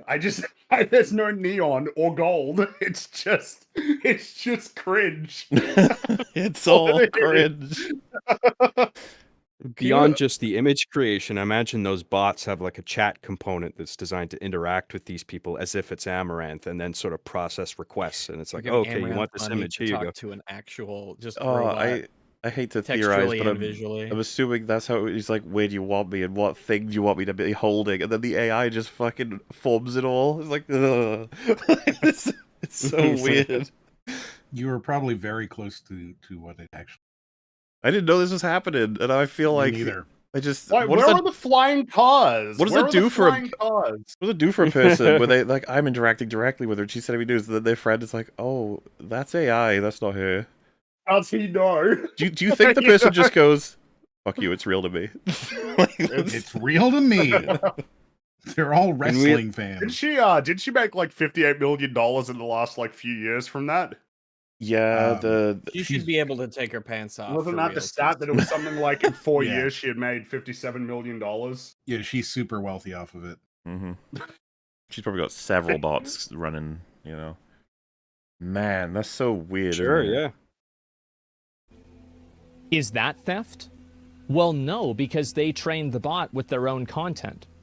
So whenever you're saying AI and generative AI, you're painting with such a wide brush that you're also including things that don't necessarily fall into that category. I agree with this. No, it's an interesting hypothetical. A lot of people say that it's stolen artwork without permission. It's like, so would then, if all the sources were paid for or provided by a single artist that's using the AI themselves, would that then solve the problem or not? Well, I guess because part of the conversation as well is the idea that nobody got the choice whether to opt in or opt out. Like that it's already, like for some people, it's already done, right? Every single thing that they've ever made is now incorporated into these models. And it's like, well, okay, well then I guess, yeah, what? But then again, it once again draws back to the conversation of what do we believe that fair use / inspiration is versus theft? And is that a line that needs to be redrawn now in response to this new technology? Yeah. Now you have artists now who are building measures to forcibly opt out. Like they call it poisoning their images, basically. Yep. So like an AI system will misinterpret the data somehow. I don't know how it works exactly, but it basically makes it so an AI will always incorrectly skew so it's supposed the image to be and creating something new. Like a filter that you put on top of the image that well, I will think create something that it's a form of digital rights management, right? Yeah. I guess so, yeah, by the sounds of it. And that's a way to counter the AIs, or? Yeah, so they won't be able to see what it is because they're reading it. You're right. They're not using eyeballs. So when you're looking at it optically, you see this, field. But when you look at it, it's just a church, right? And everything's a church. So everything that that the AI is pulling out of it is church. It's like putting a kaleidoscope on an AI if it had eyes, basically. I think it's sort of like just to sort of skew their vision of what the original image is, so they think it's a different thing that they're ultimately making. Yes. Yeah. Pretty interesting. Every single AI tool that's ever existed has been trained with things that are not that thing. Paying for fake nudes is wild. Wrong, those models stole images. How do you know how... You don't know how the tech works? I find it a little bit amusing that this is the conversation that's being had with like this nice Skyrim music in the background. This medieval fantasy world. I think this is sort of his aesthetic, I think. I think for all his streams he has Oblivion or Skyrim or some Bethesda music going. Makes sense. It's nice and chill. And I also nice music, yeah. I'm mostly fine with the whole like whether or not he's got the exact facts correct. It's more introducing the ideas and seeing what people think of them, right? Like would it goes from being is it okay that she's doing that to okay, but would it be okay if that were the case? Because it's not too far from reality. I can totally buy that there are people being fed AI images of nudes to keep them in a sense that they're having a direct and intimate conversation with a girl, which I just feel bad. And the funny thing is that's just the beginning. It's all just the beginning. We're gonna go way further than that. They steal images. You are wrong. You are 1000% wrong. Wrong. 1000%. Wow. That's like 10 times more wrong than being completely wrong. Yeah. How? Really wrong. Shouldn't go to my stream. Okay, that's a good attempt. Yeah. To be fair, that's funny. Like, I'll debate you. Come to my stream. I appreciate the hustle. Sure, and that's the difference. My door is open. What are you, a coward? Who did not consent to having their work being used by their algorithm and then being replaced by it. Can you explain to me what the difference is between that and another person who is a better artist than the original artist, who is making art based off of that original artist's art? Can you explain the difference to me? Because like I don't see. So this is something that people have super chatted about as well, the skill development element. And I was thinking this is something that needs to be like workshopped, I think, as an analogy. But if you had like a rock climber who's an expert and they're training someone up, and then that person creates like a robot and infuses them with all of the data of all rock climbers, and then climbs that rock better than any with its robot, it would be like, that's amazing that you've just created this crazy machine that does all these different things. You're not a rock climber though. Yeah. And they'd be like, well, but I've achieved this, and it's like, not quite. It's a different, and I don't know if, depending on who you talk to, that would be offensive or not offensive, because they might be completely fine with the idea of being considered something else. Right. See it. AI had to learn to remove watermarks, and that's blatant theft. And I Oh yeah, that's interesting, isn't it? If you train your AI to remove watermarks, you're like, Hmm. And that's one of the AIs that they were talking about like, uses that. It does, when they were promoting it or marketing it or showing it off or whatever, it was a demo. One of the things they said was, and it'll remove watermarks, and it feels like that is just kind of saying, what you expect this to be used for. And in that case, if you are marketing your product as something that will remove a watermark in order to steal it, right? Like that is a very clear, I don't know, mission statement that I can take and say, yeah, I don't appreciate that. I want to also kind of like, okay, sure, yeah, sure. Nobody cares though, right? That's not a great response. Yeah, people clearly do. Not enough people care, I guess, is what you would change that to make any difference. But I still don't think that's... I mean, it only takes a few people to I was going to say, like, make and maintain the programs, right? So it doesn't even... Every person who does care hopes that they can make more people care by making more people aware of it, right? And that goes the same for every single value everyone has all over the earth, really. Yeah. You hope to spread I imagine the line is drawn at like 50%, where like if you have more people complaining about it than people ingesting the content, then all of a sudden it's a problem, but not before that. So I'll be right back. That's a really shitty moral framework, though.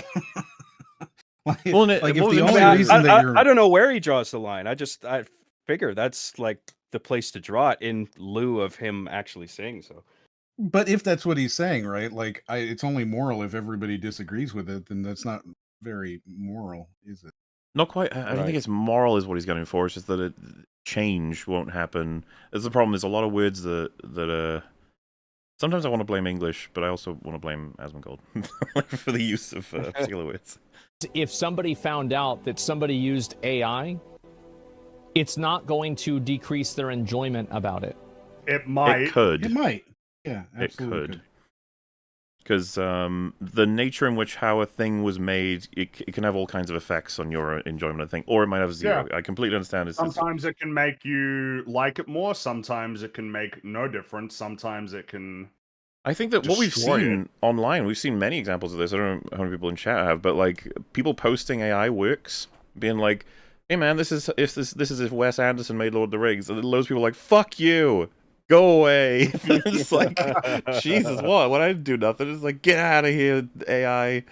I mean, someone's pointed out an example. Remember Secret Invasion's intro? That fucked that show up big time. That was probably the biggest controversy, even though it had fucking Drax arm. That was probably a bigger controversy. Yeah, Secret Invasion, like that was... I feel like that doomed the show before it doomed it, like, with its writing. before episode 6 came out, it was already fucked because of that intro. Just because you say something is stolen doesn't mean that everybody else in the world has to care about it. No, I don't. But they might very much care about it, and then more people will care about it, and then eventually care so much about it. In the case of, I feel James Summerton is really good, actually, as an example. He runs away and deletes the whole channel, which was an immense effect. He's gone. Yeah. He even tried to come back and apologize, and it went so badly he ran away again. He's like, oh shit, that didn't work. I think he said something like, I'll come back and apologize when I'm less emotionally compromised, or something. When I think what everyone seems to believe is just like, there's not much you can say other than, yup, you got me. That's about it. And then I guess you could say sorry. I understand what you're saying, but you still have to have other people care about it in order for it to be true. And so I'm just gonna keep going. You've made a judgment, oh, this is stolen. Let me give you an example. I'm living on stolen land. The Native Americans had this, and then we came over here and killed them. And now it's our land. Well, we're not going to be giving that back. And at the end of the day, nobody gives a shit. I'm not. People do give a shit. I don't want to touch this with a fucking 10-foot pole. Okay, like this is not the example I would have gone with. What a terrible, terrible example. Like, okay, but out of respect for you, Mahler. There is no function. I think maybe I'm not going to. Hey, you know what? It's fine for you. There are people who care. There are people who would disagree about the nature of it. The amount. I would say that people care quite a bit. Yes. Yes. Information will create that will not change anything. Everybody knows it's true, and nobody cares. And if you think that you do, go give your house away to a Native American family and leave the... What the fuck are you talking about? This is what we were talking about with the binary of caring. Like, if you care, then you do that. It's like, well, no, you could care and not do that. Like, if you do, that doesn't mean you have to do that. Fucking country. But nobody's going to do that because you don't really care. I fundamentally disagree. You only I care fundamentally enough to disagree too. present yourself as if you are sympathetic to the situation while simultaneously benefiting from its existence. That's just the way that it is. Is stealing okay if you don't sell it? It depends. I agree with that. Is stealing okay if you don't sell? It's like, well, is stealing okay is a complicated one in general. Mm-hmm. So people are targeting specific artists and using their names as actual prompt phrases to create the art. AI just meshes a bunch of pieces together. It's not creating anything new. A human being can also create art from pure creative individuality, and an AI algorithm cannot exist without thousands of art that it scrapes. Yeah, you're right. I'm not sure if I understand what your point is. There are always going to be people that are trying to define what art is and what art is not. Excuse me. Nobody has a monopoly on telling anybody else what art is. It doesn't matter what you believe art is, because, like, for example, I've seen a lot of modern art, and modern art looks like my room. It looks like the garbage on my table. But somebody else doesn't think that. I mean, really, the picture of his room is kind of odd. It is kinda, actually, yeah. There's a lot of fascinating things to draw from it. Yeah. There's a story that's told in that bitch. I guess I agree with him on the subject of everybody's got an opinion on what art is, and that even though I might completely disagree with the category, we have the most like expensive artworks in the world are things that I'm like, what? That's barely dissimilar from a pile of poop on the floor. Like, I understand this point of view, sure. I'm back. And I'll go back to the example that I used before of Jackson Pollock. It took me a long time to understand the value, or understand that other people see value in something like a Jackson Pollock painting. It took you a long time to understand that people find value in it. It took me like the speed of thought, because like someone just said, I find value. Well, no, it's like if someone says, I think Jackson Pollock's really interesting, and I really value his work and what it means to me, and I'm like, all right. Well, yeah, under that purview, I suppose there's no difficulty in understanding people taking value in everything. But even we would still have equivalents of that being like, you know, people saying, for example, like, oh, it's so, I love Thor: Love and Thunder. I adore that movie. We'd just be like, really? You know, I get it. Tell you why they. Well, they can try, I suppose. I'm trying to imply like they would just say, oh, good vibes, because they wouldn't have much meaning or substantive things to say about the movie because there's so little in it. But at the same time, I guess I get that anyone could love anything. It did like all the squiggly lines. It took a long time to figure out why. Well, I think he's probably talking about a span of years that like covers him being a kid, where he would be like, I don't know, it's just which would be fine. Well, he might even get it. I almost don't think this is that unreasonable. I think people can look at Jackson Pollock and be like, what the fuck? And then almost don't believe that people actually value anything in it, and that it's all done through like high-end art stuff. Like there's business shit going on that everyone's telling each other it's worth something. But then he actually meets a person who says like, no, Jackson Pollock's paintings, as that guy we covered, right? He's like, it's a fusion of pure emotion. It's a delving into the human soul. When you hear that, you're like, oh, okay. I'm sure there are people in the chat right now who would say unequivocally that they don't like modern art, or it doesn't matter, it's stupid, or whatever. So, you know, and I find quite a lot of value in lots of modern art. So I absolutely agree with that. We brought that up. There are some modern art pieces that are really fucking cool. Then there are some where you're just like, what the fuck? What is this? This is just a hanky. Just like you're fucking around. You're taking the piss. And then there's those lore ones. You have to read the book, and then you can appreciate the art. You're like, okay, fine, I guess. Bullshit on a page. Bringing Pollock into the example, right? Like, okay. There's something about standing in front of Jackson Pollock and realizing that it is in fact 12 feet wide and 10 feet tall. Why do people say this? Hmm? No, it's fine. You go ahead. No, it's fine. What? I don't know. I Please guess do. it's just. Yeah. I guess. Yeah, I'm I guess curious. the fact that it's a big canvas that I don't know. I guess I don't assign the same like being impressed with it that a lot of other people do. Sure. So There what I can mean be is not so simple much things that to it's. sorry, yeah. Go ahead.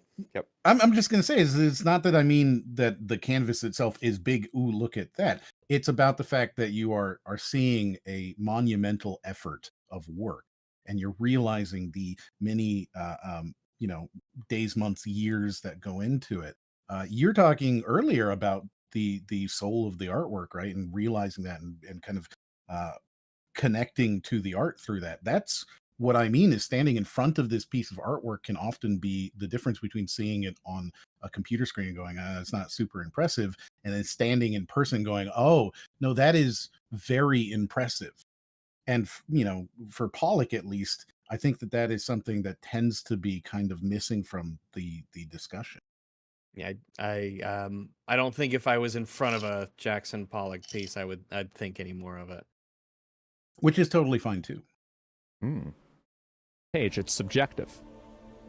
So I don't think that you're in any position to say what is or is not art. Because I can guarantee you might think that, there's a lot of people that go to church that probably don't think that your background picture is art. What are we doing? Specifically, people who go to church. People who go to church might not think your background picture is art. I don't think this is a surprise to anybody. But they'd be wrong and retarded. Like, I don't know. Like, okay. Well, that's the thing about this statement. It's like if he's just establishing everyone's got a different opinion on what is art. It's like, yep. They don't so that think means that everyone can equally say what is and isn't art. Not that no one can. I guess that's a perspective thing, but yeah, I imagine he'd say yes. I agree. File picture is art, but I bet that you probably do. And that's just and you're not wrong, and neither are they, because art is subjective. And I wouldn't put it like that. In some ways. So if people say AI is art, then it is. The issue isn't defining art; it's the theft of scraping thousands of art pieces on the net without. No, I just feel like that devalues art. If the only requirement is it is what when you say it is. Yeah, I'm fine with that under the pressure of just saying I draw meaning from this thing. You're like, yeah, sure, but saying something is an artwork or whatever, I feel like we have to reduce the category a little bit before it just becomes everything and anything. Without consent to then replace the artist. An artist can create without seeing other art. An AI generator cannot. That's actually a really interesting thought. I think that humans can generate art technically without any kind of visual or oral exposure to anything, but a bot can't. Or at least bots as they currently stand can't. Well, what about an artist that doesn't, that creates after seeing other art?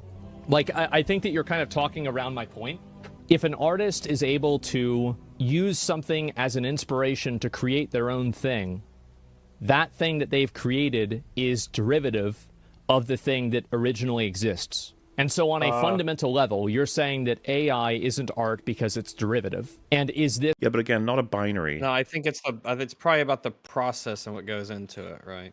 Well, but and still, if we're going to say, like, directly copy and pasting something versus drawing it from memory versus thinking about the idea of the thing and drawing it, these are all different levels of derivative, right? That you wouldn't say that they're all derivative. I feel like that's not very useful. It's also not art because it is derivative. Do you see kind of my point here? Please explain what inspiration is and how... Yeah, I see his point. I just don't agree with it. He's saying that all of them are derivative. Sort of. If you're going to say that AI art is derivative because it's made of different pieces of art, when remember his point from earlier is that humans do the same thing. They create art from art they've seen previously or inspired by. It's just that's the fundamental distinction difference that a lot of people. That's like almost the fundamental of the discussion on AI art. How it's comparable to an algorithm? I think it depends, right? So I actually don't think that the human brain is that much different from a computer. Now, the human brain is infinitely more advanced than a computer, but I think that it's fundamentally the same thing in a lot of ways. So I don't believe in this, like... Well, that's like kind of like the thing, right? Is that whether or not you agree or disagree with that idea, it's probably going to have a big impact on what you think about this topic. Yeah. Well, for example, Rags, you mentioning synthetic people, right, in fiction being replicants, that they would be computers that are essentially, they've replicated so hard a human brain you can barely tell the difference. And then if someone swaps the sentiment of, so in a way, a human brain is just a really complex computer. It's like, I guess, yeah. This is all, again, a context thing, because when you just state, the human brain is essentially just a computer, I could see everyone being like, that's retarded. But then I could also see everyone being like, yeah, kind of. It really depends on... That's all I'm learning from this whole thing, is how much everything is couched in all other language and accounting for everyone's interpretations of the words you're using. Yes. Yeah, I mean, it's like we were talking about earlier. If you just boil everything down to electrical impulses, like a circuit board has transistors and capacitors on it. Transistors direct a flow of electricity one to another that sort of represents a choice. And then you have a capacitor that either holds a charge or doesn't, which is basically a true or false statement, yes or no. And like, if you could say a brain is basically doing that same sort of thing on that level, but he's doing a weird thing here where he's saying they're basically the same, but the brain is infinitely more complicated. Like, if it's that can be infinitely confusing. more... I assume he just means that my PC is infinitely more complicated than a calculator from 20 years ago, and then my brain is infinitely more complicated than my computer currently is. You know what I mean? Like, that they're all scaling. Right. But I get what you're saying. It's like, well, if you think they're the same, but also one of them is way more complicated, then it sounds like they're not the same. And then Right. You know, there are some people arguing from a sense of, like, there's things you're missing from a human brain in a computer replicating it. You'll always be missing, sort of thing. But then again, that's what Free was saying. It comes down to a fundamental belief at this point about what the human brain even is. It's funny, he said this to aid in clarity, when I think this is only going to draw people into further camps that are like, what? They can't say this. Pretty much. Right. Like, in the cases of our brain, what is directing the direction of those, electrical impulses? Why is electricity flowing from one part of the brain to the other? What's sort of guiding it? In the case of a computer, it's like mouse clicks, or a boot process or whatever.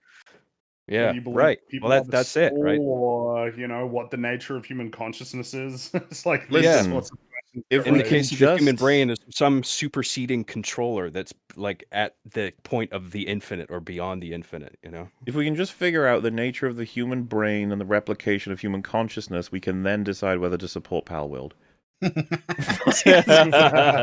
Yes. Because it comes from your mind that it's so much different than a computer. Most people's minds work in ways that computers work. No? Yes, they do. Computers connect information together, and that's what your mind does as well. Well, shit. Yeah, it's a little simplistic. I mean, well, God, I guess he's right. When you think about things, you synthesize information together to come to a coherent thought. That's fundamentally what AI does as well, in a very abstract sense. Well, do you see your point? Well, if it's in a very abstract sense, then we're talking about something different. This is what I mean. I think when you get to these conversations, like those little abstract words or whatever, the words being used like that, it's just like, yeah, I feel like that's doing a lot of leaping. Because I'm someone who believes that eventually we'll be able to create an AI that no one will be able to tell is not a human being interacting. Like, it's the worry with ChatGPT and stuff already. But then at the same time, it's like, would I then consider that entirely similar to a human brain or not? Which, again, I feel like is the realm of what Soma was hyper trying to address and figure out. I understand the conversation. It's just that I feel like maybe this is a little clunky as a thought process, and it's going to make everyone even more confused on what he's trying to say. Comes to defining art, being open for discussion. The thing is, like, I'm not mad at the people that are disagreeing with me. I'm not mad at them. I'm not like I'm not mad at you. I'm not like, this isn't something that I'm upset about. I'm just having a conversation about it. Cool.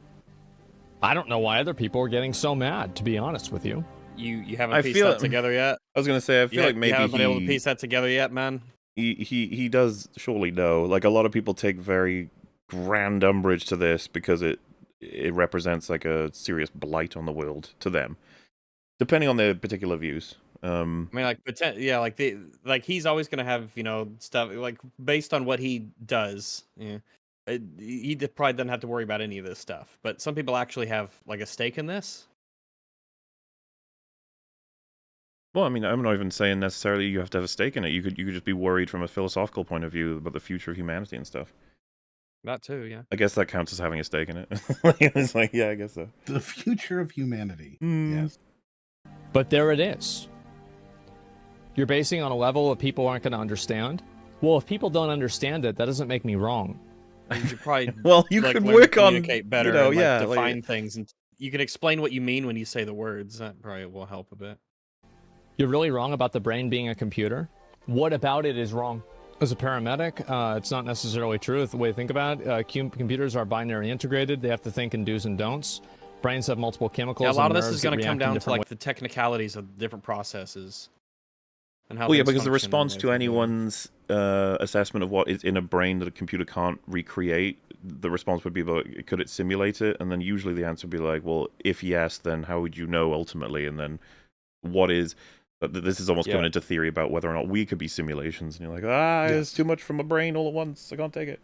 ways to each other. Right. You're right that the brain isn't the exact same thing as a computer.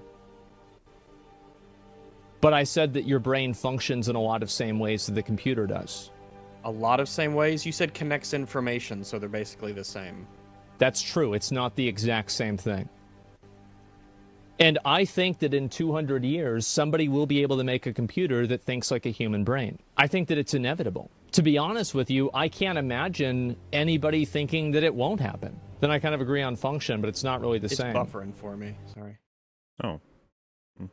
Not doing that Okay, for me. so somebody else responds and they say a crowbar is a tool. That's no excuse to use it to burgle I house. don't know if I've ever had that on Watch Together before.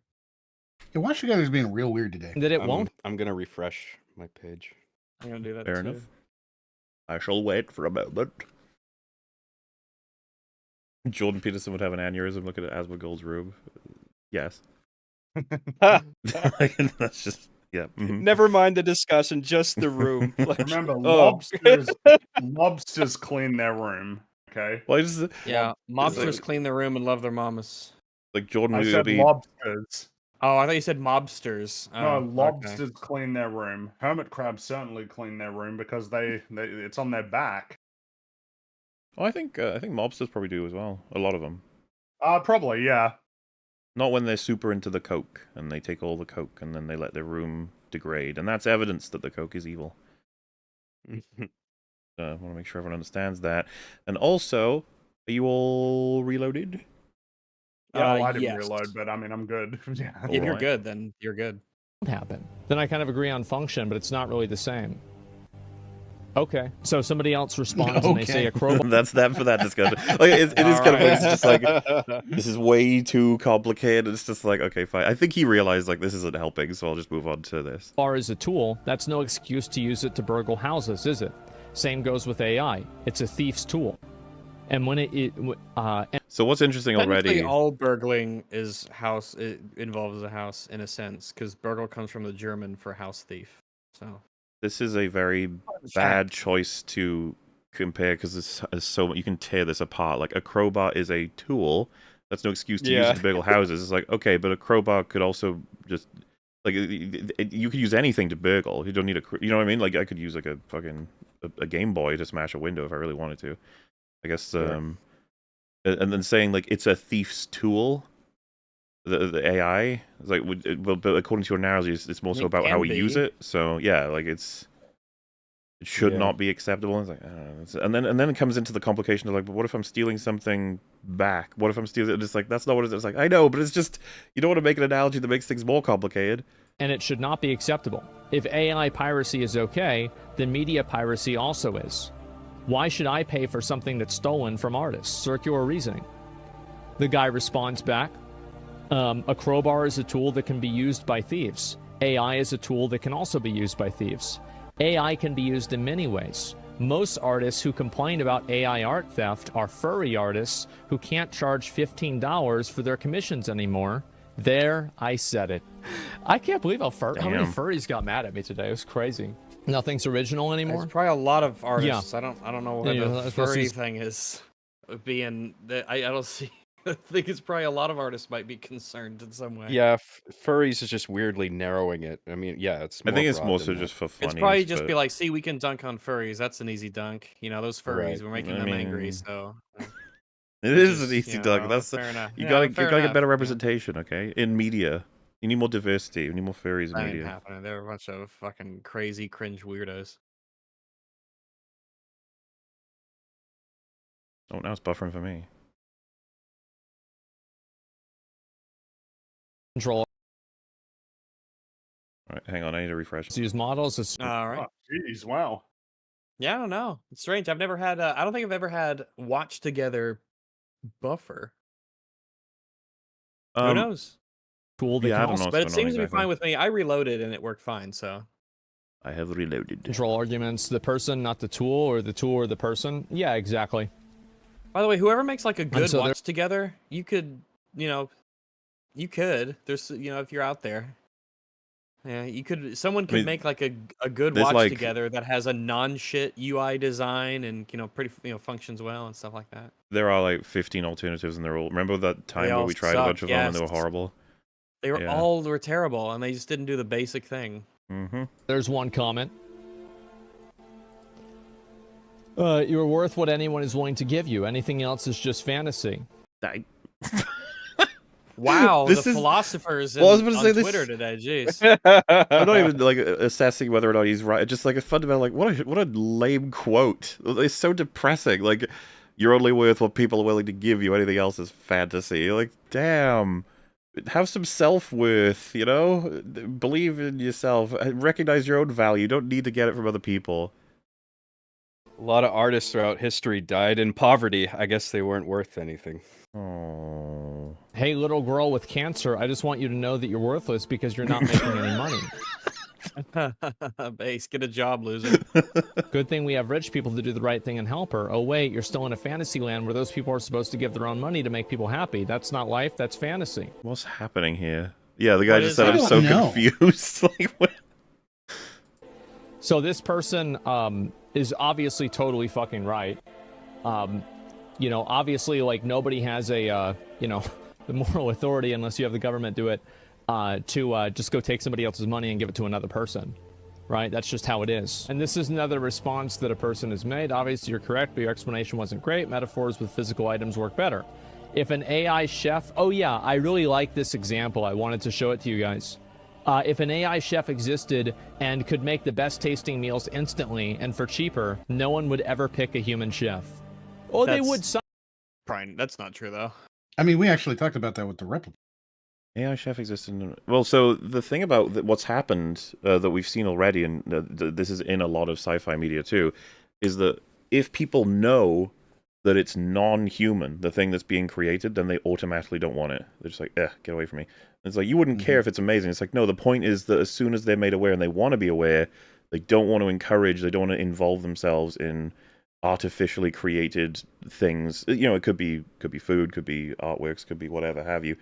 There's a group of people who will be averse to the synthetic people. That's always portrayed in the sci-fi stuff, right? It's like, yeah, you disgust me.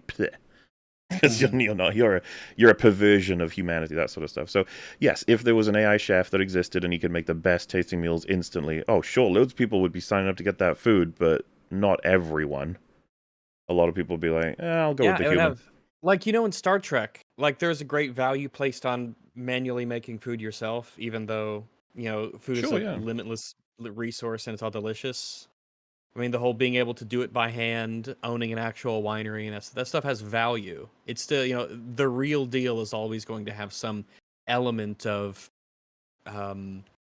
genuineness. What was the word I'm looking for? Having the quality of being genuine. Authenticity? Genuine. Yeah, but I was wondering if there was like a version of the word genuine that was like a... You know what I mean? Like genuine Authenticity. genuineness. Yeah. But that's what I said. But I was curious if there was like a specific like genuine point being. But yeah, for lack of a better term, authenticity that comes with the real thing, the actual getting a pan, heating it up, having a person there to smell it, taste it, make sure it's good. The skill that goes into that, and of course, the personal element of. It's like, yeah, your kid's drawing is really shitty. Yeah, we know, but we're still going to put it on the fridge because it has a lot of sentimental value, and it's good to the person to, treat those things with value and to encourage them. Yeah, and maybe when it comes to like creating dishes, there's some cases where the ingredients are flawed, and is the AI going to be able to detect and work around that? Like, can you compare that? Can you equivocate an AI system to the eye of a chef, where they're able to look at a steak and it's just like, oh, you know what? I'm gonna like cook this like an extra minute or like a minute less or something. Whereas like an AI is looking for certain signatures to make it switch from like a binary state of like keep doing this thing or like do the next step in the cooking process. Like you need to consider like how sophisticated is the programming, you know, like what's it looking for, what's the AI looking for when it's like cooking these things. Sometimes because they do cool tricks and stuff like that at certain restaurants. But yeah, in a general... Oh, I mean, yeah, that could be another thing, sure. Like, you want to go for the difficult, but yeah. I guess an AI could be programmed for the cool tricks, too. Sense this is true. And that's what's so crazy about it. As a chef, agreed. Yeah, exactly. Performance chefs are wild. Yeah, Salt Bay, there you go. Nobody likes that guy. So that's, you know, kill two birds with one stone, right? There you go. And so anyway, that's completely different.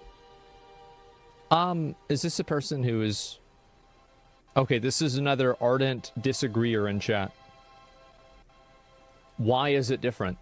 Data scientist here, the tech doesn't steal images, it just learns the natural distribution patterns that are representative of your descriptions.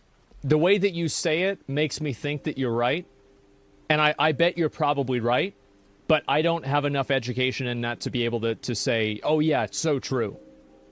Yeah, that's fair. As far as I'm aware as well, there's all kinds of ways that AI art works. You know, they all have different systems behind them, and they take from different sources. It's hard to be definitively clamping down on any one topic, or other. I guess it's easier to do it by topic rather than by actually referencing any of these individual systems, because most people aren't familiar with exactly how any of them work. We're rather just talking about the theory. But I think that you're probably right on that. It doesn't matter how much an artist thinks their art is worth if people don't want to buy it. It's the same with any other product. Like, in relation to how much I guess they could sell it for, sure, but I just want to make sure that we're all okay with the whole thing of like finding value in your own work is still very valuable. Good for you as an individual. Like I said, he eventually mentions personal value versus market value, which I really feel like would have helped if he'd done that to begin with. Yes. It's as I said, it's astonishing to me that like I'm getting any pushback for this. It's just the truth, and we all know it every day. VTubers are pretty worked up. Still don't get why. I mean, I don't think you should be astonished that you're getting pushback on this. Well, didn't he say at one point that he could have presented it better, but that by presenting it the way that he did, it got people angry and more infused into the conversation, more aggressive, you know? Like he's implying that there's a strategy to being less communicative. Too? Well, people can get mad about me all they want. I'm totally okay with that. So a chef makes food. True, an AI can follow a recipe, whereas art is not exactly bound by rules and as its pure inspiration. As I said in previous statements, AI or machine learning is completely based on copy and paste logic. You're right in some things, but detail is missing, as you're saying, to be fair. Okay, so let's go ahead and address this. So an AI is following a recipe, which is created by copy and pasting what a human does. I'm not sure that these two things follow. AI and machine learning, it's completely based on copy-paste logic. Yeah, so this is the same thing, right? Like, I don't know. It's not. Humans can make art without ever seeing anything. Yeah, but humans have seen things. So, like, we're not... Yeah, but that's a bad. Then also, some humans have not seen things, so... We're not talking about... We're talking about, like... Well, I imagine what he means is... Like, if you look at a cave painting, it's like, look at that. You know, there had to be a first one, right? I guess you'd say, well, yeah, but I mean, they saw the deer or whatever when they saw it, and then they drew it on the cave. Yeah, and so that would be, which I get, which is an interesting point in terms of identifying that nowadays, like if you exist now, then you've definitely seen a lot of art. You've definitely seen it just by existing, and then there's the stuff that you like that is particularly interesting to you that then informs, if you want to start drawing or painting, the kinds of things that you want to make. And then obviously there's the things that you just see naturally, right? A big part of being good as an artist is having good observational skills, that you can look at things and think of ways to present them that are either, lifelike or cartoonish, but still bear some resemblance to reality. But at some point, you have to draw it back to the first person who decided to draw something ever. And they would have done it without having seen any art before made by humans. Well, it's kind of an interesting thought. If then that's the point, is just that even him looking at a landscape or a deer or whatever, it's just reference imagery taken from something else. And that's what it all is. You're like, oh. But then what if it comes from a blind deaf person's imagination? I'm sure there's a blind deaf artist out there. Oh yeah, there's got to be. I'm sure they exist. Like, you're talking about a theoretical. Like, we've all seen things. I mean, maybe if you're Helen Keller or something like that, sure. Or just a blind person. You don't have to be Helen Keller. You could be blind. There's a lot of blind people, as far as I'm aware. Like, not a significant portion of the population, but a lot of people. And surely several of them are artists, or have at least dabbled. General sense, we've all seen things, and the things that we see influence what kind of art we would make. What is this? What are we talking about? Draw a picture of something you've never seen. Yeah, I can't. Well, wait, but we do that a lot. Draw a picture of something you've never seen. Yeah. Unless he means... you can ask someone, draw something you've never seen, and they'll be like, okay, and they just come up with something crazy. Yeah.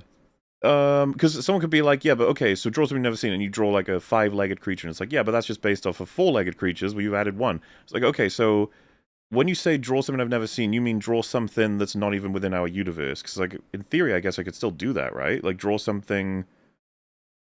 I'm not even going with Lovecraftian, as some people are suggesting. It's like, I mean, if I drew...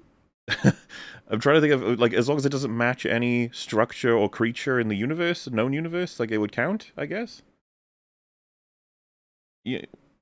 Like, because people say Giga, it's like, if you go with Alien, you're like, yeah, but that's 2-legged, 2-armed, so that's close enough to a human that it's just a variation on that. You're like, yeah, you'd want some frame of reference, but it right? Can't be 2 arms. Yeah. It's like, okay, but it also can't be 2 legs. It's like, are you just going to change it every time I draw something? Well, yeah, if I drew a massive tentacles, and then they're like, wow, that's just kind of like a weird octopus. Like, so what? I don't really know what you mean then, because if it can't be, I guess Lovecraft is the only answer, because it would have to be something that can't be described, and it can only not be described because there's no reference to it in our universe that could make it more understandable for a person.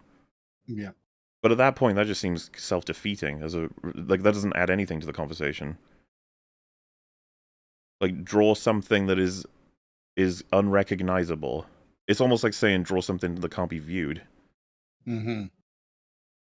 Yeah, well, how do you know what's unrecognizable? Like, I'm thinking about, like, the example of somebody being blind and deaf. Like, that's so much sensory input that's, like, being locked off. But, like, presumably a person in that position could, like, still touch and feel things, but is that enough to sort of inform them of, like, how to artistically create something? Like, I don't know. Yeah, I don't know. If it's just a matter of like, when you say make something that isn't recognizable, it's like, wait, do we mean like in the meta unrecognizable, or like with the drawing? Like, I don't know what you've drawn, or that I don't know you have drawn. What about Jackson Pollock? If he showed you his painting and he said, I've drawn something. Oh, sure. Yeah, that's fair point. Yeah. Because what do I say to that? Like, well, that's clearly the abyss. Like, or something. I'm like, I recognize that's a swamp with a bunch of blood in it. I recognize that. That's a good point, because in my example, I was sort of thinking of art with some recognizable form to it. But there's definitely, of course, like formless art, abstractionist stuff. Yeah. We've gone way into the theoretical. That's what we do. Can't type into Python inspiration. Do you think that one day you will? Maybe. To a degree. Okay. Yeah, maybe. Can I also address what you said about the theoretical? Of course. Yeah. And also, I mean, I can type into Stable Diffusion snake, and it can make a snake. If the point of an AI chef is to make food cheaper, that's great. But I think the argument is that AI chefs couldn't innovate like human chefs can. An AI chef can't innovate like a human chef can. So you're getting attached to the minutia of the process of a product. I mean, that might necessarily be true in some instances, because if if a construct of some kind, an AI construct, doesn't have the ability to taste, or it doesn't have the physical receptors in order to do that, then it literally might just lack the capability to do a thing. In much the same way that a machine that doesn't possess like any like limbs cannot move. It's something it literally cannot do. Yeah, presumably it's all constructed so we know what it's capable of down to individual components, right, and programming. Yeah, like you're not going to accidentally give a construct like that the ability to smell and taste. Like that's not going to happen accidentally as you design it. It will be something that you program it with the capability of knowing. How it deploys those sensations, though, is another thing entirely, if it did have them. Part of the interesting thing about that, though, is that programmers would, upon iteration, try to simulate that. It's like, say, for example, it's like, how do you simulate an imagination in a human? And it's like, I don't know, you picture a bunch of things, but they're kind of weird versions, and that's where you start. And then you're like, that's the result we've got. It's like, that's weird, and it clearly has a problem of doing this. And it's like, we cut that out, and we add some more things in. And, that's just how they go for however many years until they actually generate something that we're like, oh, that looks kind of like what an imagination would be. And, that just goes the same for all the different things of humanity, I think, that a lot of people think are human restricted. Like, inspiration, I suppose.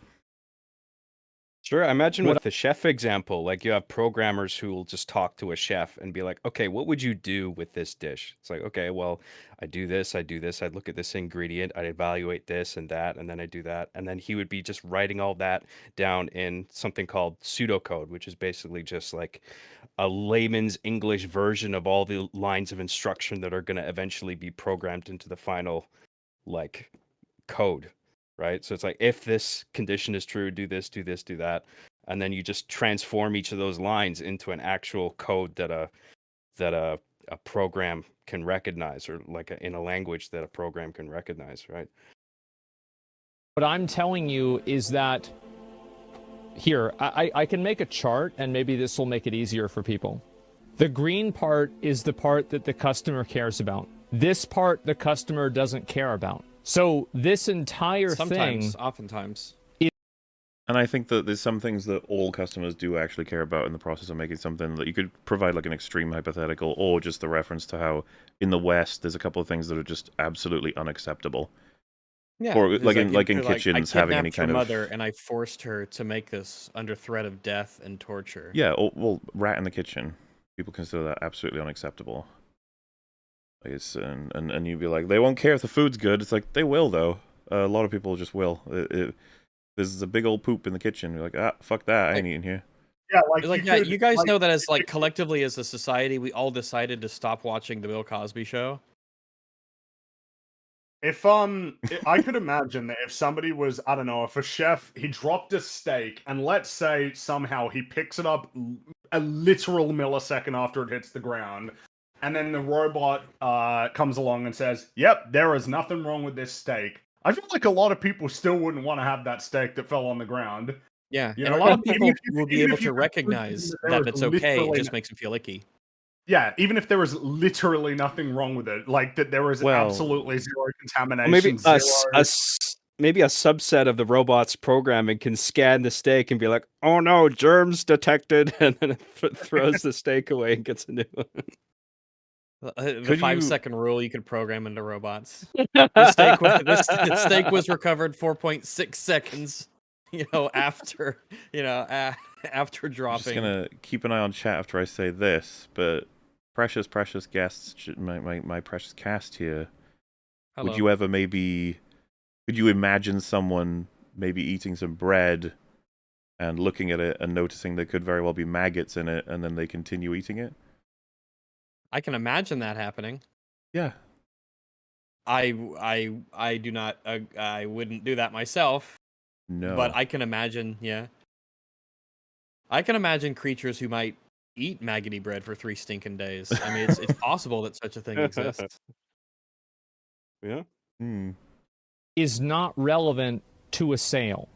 Now, there are exceptions, like farmers markets, and again, usually farmers markets, the reason why people go to farmers markets is because the end product is actually better. It's actually not just because they want to support local farms.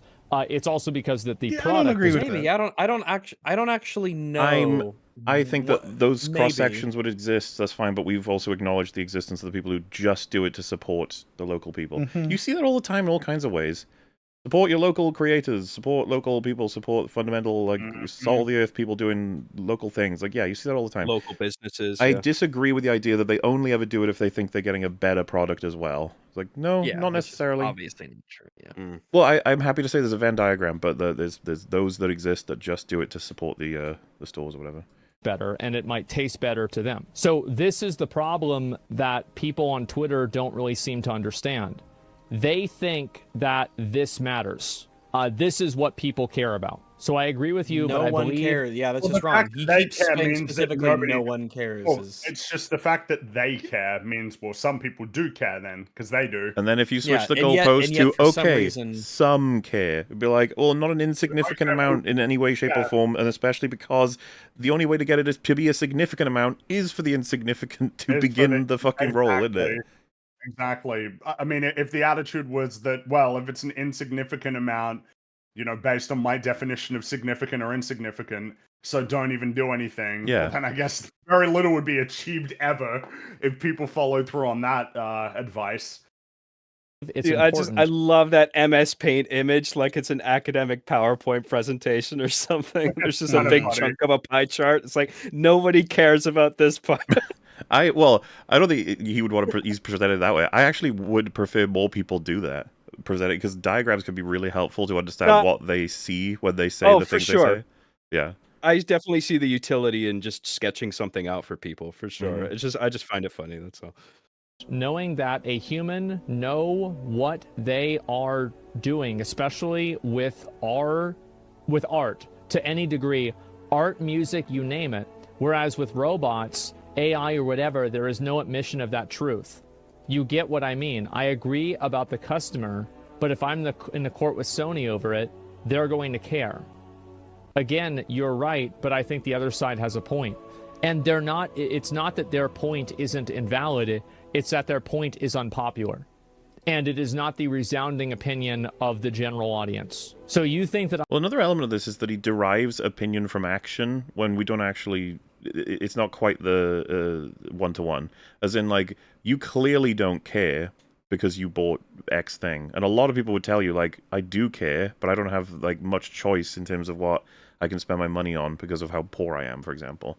And they weigh it up in a moral sense and they choose what they consider to be the lesser of two evils. What I'm trying to establish is just that the care exists, it's just modified by other cares, not necessarily that they don't care. If like you're saying, if you don't have as much money to spend, then the price of a cheaper object is going to be almost entirely decided on the process that made it that way. Like someone said, then you don't care enough. Well, at that point, that's down to talking to the individual and whether or not you even agree, and whether or not you would make the same decision in the same circumstance. You know, this kind of comes down to: would you steal a loaf of bread to feed your family? It's like, I mean, probably. Yeah, absolutely. I'm selfish and I have a self-centered worldview. I think that most people have what I refer to, and I think this is, it's not what I refer, I didn't invent this, I think that other people have referred to this as well. They have a self-referential worldview. So everything in their life and their values and opinions and everything that they think is referring back to their own beliefs and their own life. So if things are not beneficial for them, then that doesn't matter. They don't care about it. If it is, then they do care about it. And so everything in their life and all of their opinions and actions are self-referential. I think you should have said, if it affects you in a significant way, you care about it. If it doesn't, you don't. Yeah, because there are things that just don't at all affect me in any way. And when I hear about them, I'm like, oh, I'm glad that exists. Yeah, that's... I mean, how many times have you learned about a new animal that just like lives on the other side of the world in the jungles of Asia? And it doesn't affect you in any way whatsoever. And then someone's like, hey, have you heard about the Kachiki bird? I'm like, no, I haven't. And then you see him, you're like, oh, I'm glad that exists. What's funny is what we get many super chats that relate to extinct animals. And we're just like, oh, wow, look at that. It's like, that animal's not even alive. Why do you care? Like, well, I don't know. I don't know, because he's neat. Yeah.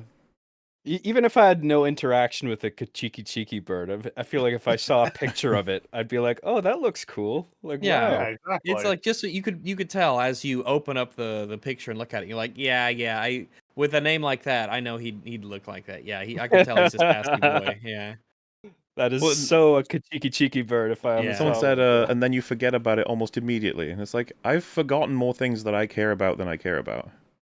I mean, I'm not gonna stop learning about things and enjoying things on the risk of I won't on my deathbed remember it. Well, it could be tomorrow that one of you guys tell me about some franchise that I should be invested in it, and then a week later I'm more invested in it than most franchises. And it's like, yeah, and at the same time, there could be a movie that I said was really awesome. You know, in 2 years' time, I've forgotten most of it.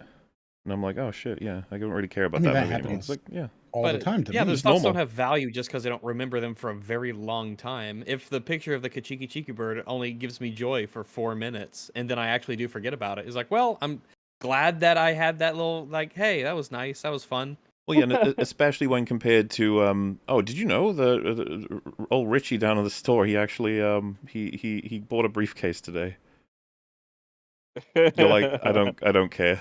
You're like, okay, Right. okay, fine. it's fine. I guess I care about it. I'd you be don't. interested. I'd be like, "Whoa, oh, like why did you tell me this? What this is a fairly mundane Well, thing that's to happen. see, What that's is the it about interesting this thing. It's that, like, why'd you know?" bring that up? What's going on? And if only to prove that there's things that I could say that you don't care about, I have accidentally proved that you care about everything I say. Because they're not referencing a principle, they're not referencing an ideal, they are referencing what they want to do. You're a nihilist? I think want to that's do a, my principles and my ideals, though. That's a strange way to word it. Also, I hesitate to call anyone a nihilist. I just say I could understand why people would fear that we're entering nihilism with some of the stuff that he said. It's like, fuck you, it's all meaningless, nobody makes a difference, nobody matters until the market decides you do. It feels very defeatist almost. You're like, oh, man. Yeah, it's not an attitude that I would want to have or want others Well, to and have. he would say like, whoa, no, and then he'd talk about like the proactive steps to make in a environment like that. But like I said, I understand how people could get there, but I wouldn't call this nihilism, what he said. I think he would prefer that we call him a realist. Self-centered meaning I very think there's a lot of cynicism that gets flagged as nihilism when they need to be parsed, you know. Oh, and I'm not. Cynicism has Is its it better utility, to like be for comedy, for instance, you know. Is it better to be a cynicist or a nihilist? Do you Cynicist. think? A cynicist, I think, yeah. Yeah. But at the same time, Because nihilism is just like you think we're just all on a downward trajectory and there's no hope and like there's no That's point in pessimism, having isn't it? ambition. What I thought nihilism was that nothing means anything. It's all meaningless. Yeah, it's like nihilism is like nothing matters, and cynicism would be like. Oh well, I guess my definitions are off. That's pretty much what I was getting at. Yeah, nothing means anything. Like what's the point in having any sort of ambition to do anything if everything sucks? Well, what you wait for with nihilism is, and so, like, as in taking that, where do you go next? You know, that's what you want to ask the individual. They might say nowhere because nothing means anything. They might also go into absurdism or existentialism or one of the other bonus boys that can be drawn out of experiencing nihilism for a little bit. But you know, what I guess what I'm trying to say is, don't worry if you're a nihilist. We don't judge you. Everyone's welcome here. If you're a nihilist, it doesn't matter. So don't worry about it. It's true. For a lot of people I know and interact with. I'm not interested in people trying to pinpoint down my viewpoint on things. My viewpoint is I'm not relevant. somewhat interested in that. Yeah, I'm decently interested in people understanding what I think and why I think it. I think it's really helpful if you're in this line of work that we do, especially because we're sort of, in a way, if you're a professional opinion giver, then it probably is quite important that you want people to understand you, right? I think it's important that people understand me. Sure. All I will say about that is that there is a balance in one's head, though, of sometimes you want to engage in the aggression and curt and like almost blunt deliveries to actually make people sort of snap into listening to you. He was mentioning that earlier, but at the same time, yeah, communication. You know what I mean? It's like it's a bit of a tightrope sometimes. Sometimes you want to be like, you know what? I'm just gonna fucking say it how it is, and it actually like gets through to people better than what someone might call over-intellectualizing something. But, I think in non-artistic communication, you definitely want to be clearly understood, I think, all the time. But, like, you know, with art, you want to leave some room for interpretation. Like, it could be this thing, it could be that thing. What I'm saying is, if, for example, a dinosaur is heading to the house, and we're there, John, and I'm like, all right, you need to understand, a dinosaur is heading here, and we need to run now. I could see myself being like, no, that won't work, because you're not even going to believe me. You're going to be like, what the fuck are you talking about, a dinosaur? So instead, if I just grab you and said a fucking dinosaur, just like I go aggressive and quick, and then I just start dragging you out. It's like, that's actually better communication, even though, conventionally speaking, it would be worse. Right, right. Like, depending on the situation, but, I mean, it's not like there's a dinosaur heading toward us right now. We're fine. Okay. Fringy-saw. The truth is what's relevant. And that's what I think people don't understand. And what I like to do is I like to show examples of that truth. Other people like to talk about how the world should be and how they act and how their friends act. Well, that's nice, but nobody cares. It doesn't really matter because, again, that's, again, self-referential. How many, does he think that, like, 1 billion people have to care about something before it matters? Or, like, what? This is... I almost wish we could strike from his ability to use nobody cares or nobody matters. Like, we have to throw them out and he has to say something else, because I feel like it's only making him harder to understand. Well, like I was saying earlier, it seems to be like, rather than a fixed number of people, if the people complaining exceeds the amount of sales, then it's a problem, whatever those numbers may be. So it's like a rate.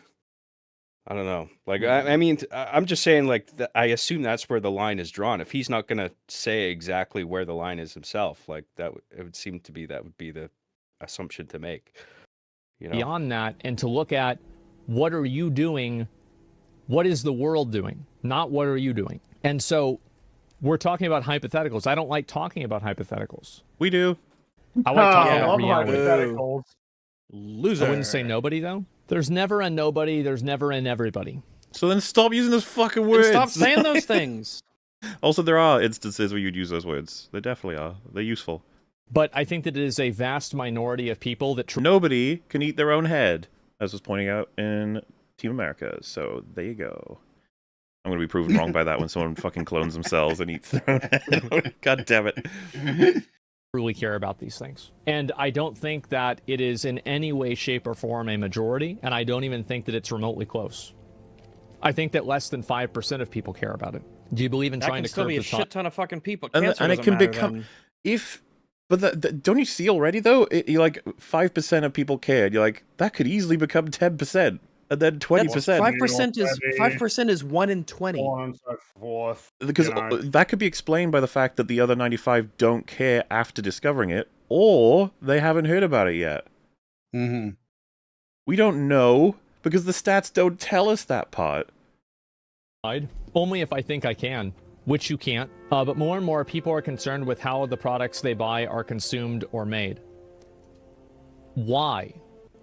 Because the reason why people want organic food, it's because it's organic. It's because it's created in a way that they feel is more healthy. It's a higher quality product. They're not buying organic food because they have some like moral feeling about it. Some people do. Then how can he's even about to say it. He's about to say some people do. Yeah, he's about to say it. It's literally a whole industry. But the majority of people do it because they believe it's healthier, yes, not at because least they believe it's more ethical. 51% do it. Okay. The thing is, this is what's making this so difficult. He's like, let's begin with no one cares about the process. And then someone says, like, well, this is proof that they do. And then he's like, no, it's only proof that some people do. And it's like, but you said nobody. Now I said some people. Now you're saying that you've said some people the whole time. It's like, well, then what? Because it gets really difficult. You're not a very good communicator. When you're in the realm of some, it almost feels like a matter of you can't even disagree, because if you said 5 and the next guy says 10, the next guy says 15, I guess all of you are saying some. Mm-hmm. People are buying it because it's a better and higher quality product. So I don't think you can use that. It's more healthy, it has less preservatives, it has these different reasons. It tastes better, yes. So I don't think I don't think that's an example. I'll read the rest of it. Oh, okay. Food to go. So actually being beneficial to the end customer. Yes, okay. I believe that the end customer believes that it's beneficial. The end customer, if you were going to ask 100 people of why they buy organic food, and you ask them the question, do you think that the food that you buy that is organic is either healthier and or tastes better than the food that is non-organic? I bet you would get 100 people saying that they think it is, because they think how many? How many have you asked? You're not going to get 100 people if you don't ask that many. What's the sample size? Yeah, what's the size? 100 people say yes, to probably every proposition. I've got a bit of a brain blast on this whole. They believe it's better for them. It's like, so that's a if thought. we can convince people that so let's take the Dark Souls clone that's like worse but has most of the components, and he's like, most people are happy, so they just don't care even if it's stolen and everything. It's like, all we need to do then is change the rhetoric from this is stolen and thus unethical to you'll have a better experience if you play Dark Souls instead of the clone. And if we convince everyone of that, we can achieve the goal. It's like, is that what you would suggest that we do in order to make ethical concerns, I guess, realized? Is focus on telling people that there's a better product, even if it's not true, even as a fucking lie? Would that be worth it because of the ethical goal underlying it? If so, I mean, hey, that could be a solution. Not one that I'd be particularly fond of, that we have to lie to everybody to get people doing ethical consumption. But, hey. Healthier, and doesn't, I'm not sure.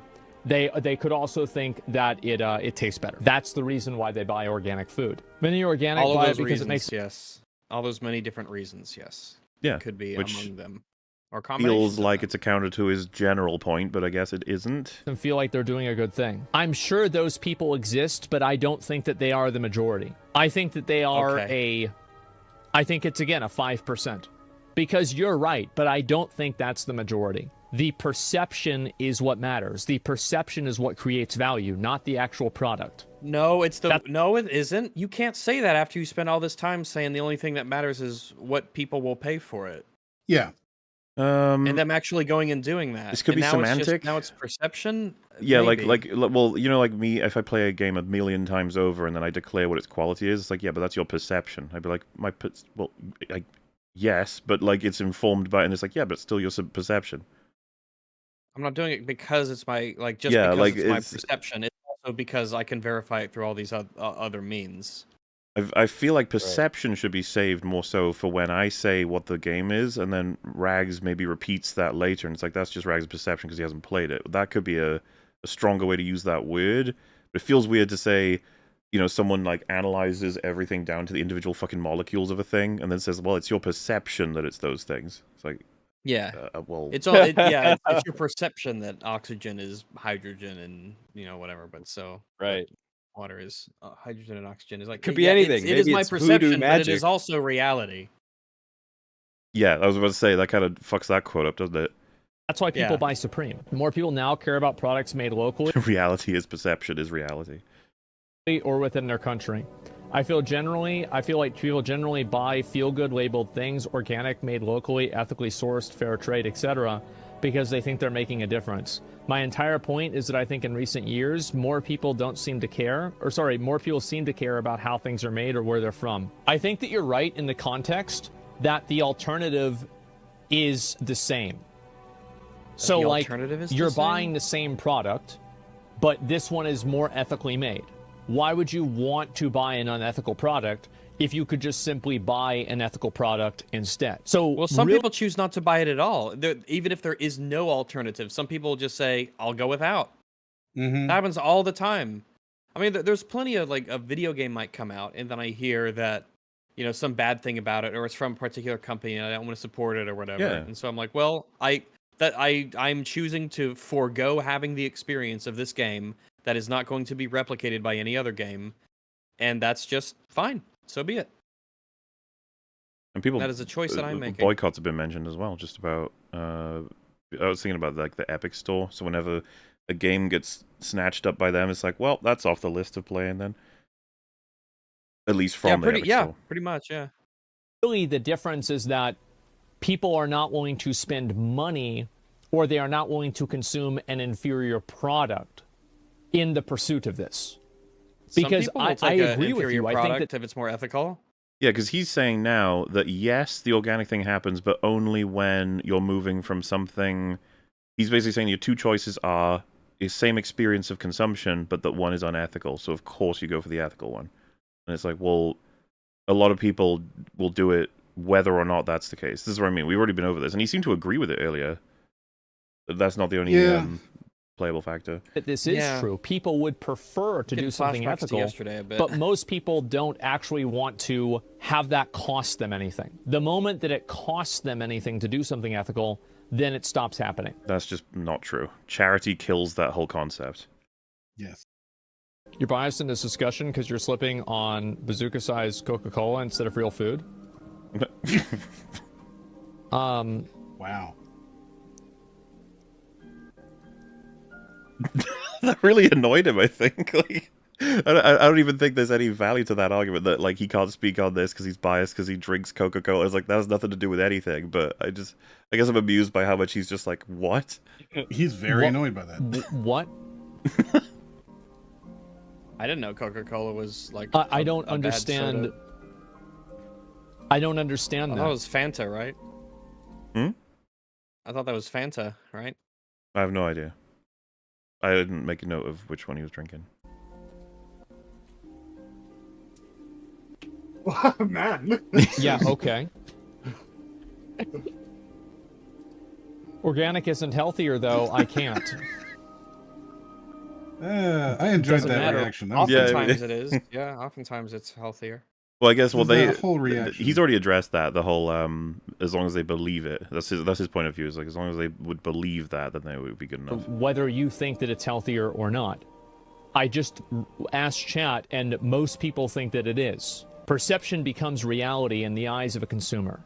That's my point. I think this guy. If perception becomes reality, then you shouldn't discount things that change people's minds or their. Yeah. I don't know how you can say this after all that you've said. There's just too many instances of a small voice changing everything for an item on the market. Snowball effect sort of stuff.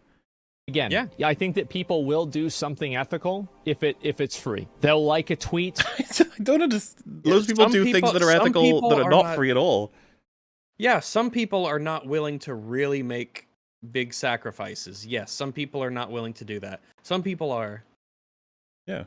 They'll change their flag. They'll change their profile picture. Like, yeah, someone said a small voice doesn't change shit on the market, mostly. Like, yeah, there you go. It's like, as long as we start getting them caveats in, everyone can agree. Sometimes they do. To a flag. And that I would never want to discourage anyone from pointing out unethical practices. You go right ahead, and hopefully it'll make a difference. But that's about it. I get what he's trying to say, but it just illustrates that some people prioritize video games as a product and not human expression. I know he doesn't think that they're artistic or meaningful, but it's clear, at least in this context, all that matters is product and its function. Well, it depends on the person.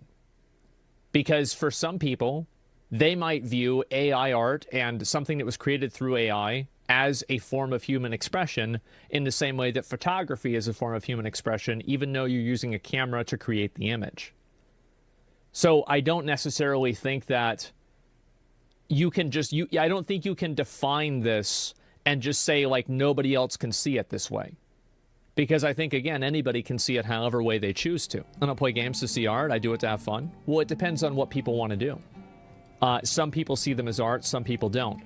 But at the end of the they are. Games are art. Yeah, well, wait. It's not just that. It's the poster, I imagine, is saying that we should probably encourage people to see them more as art than product. Yeah, which, I mean, would generally agree. Generally speaking, as long as it's not like bear in mind, it's you got to bear in mind the dynamics that are at play. There is a company that's trying to make money, and then there's you with your own interests, and that there should be an amount of push and pull there, right? Like you shouldn't just roll over and allow any publisher to get away with any business practice that they want to employ to get more money out of you. Yeah. What I was going to get at was like, it is something that you're buying.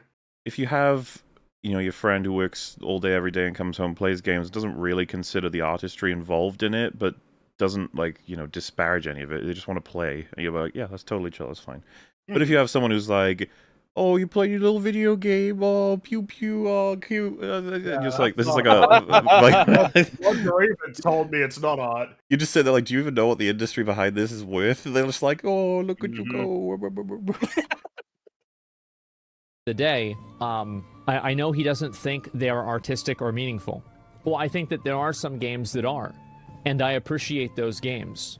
But if I found out that, like, a game that I thought was very artistic or meaningful was created with AI, that would not have, like, if I find out, like, some robot made this, I would not immediately dislike that game. I still would have gotten the same thing out of the game. That it might even make me find more pieces of meaning to think a robot constructed the thing I found meaning in. But, like I said, and I think most people agree, it changes your perception of the creator behind it. If they were...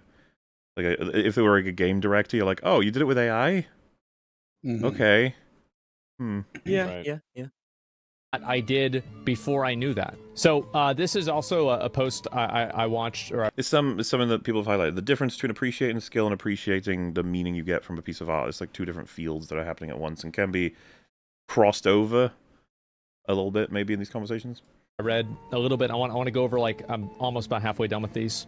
I encountered this issue. This is a response from a person who was, I guess, like a guy with Opera. I encountered this issue a lot whenever it came to outreach of Opera and getting a wider audiences to be curious about Opera. Most don't care. It's true. What he says is right. Most consumers do not care about artistry. They don't care about the deeper meaning for why something is made. Does it run? Does it play well? Is it fun? That's what matters the most. What if they classified that as artistry?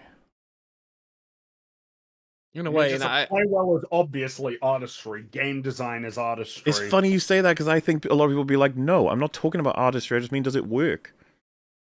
Yeah, like, as in, is the programming good? The artistry of the coding of the artistry, exactly. Is it, you made, like, is it functional? People need to stop thinking about art as like, oh, well, art is like when I see it.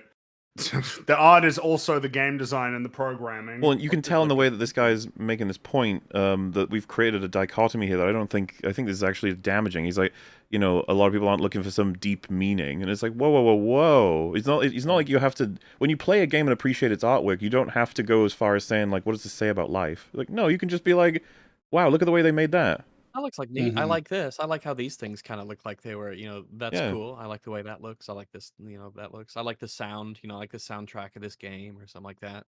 Not, yeah, exactly. You don't have to go too deep. Like, chill, you could appreciate things on, it's a spectrum, like a lot of stuff. You can engage with stuff on many levels. So is it it's almost impossible not to be an artist by this metric? You mean when designing a video game? Game design is art. I don't know what to say. Game design is creative.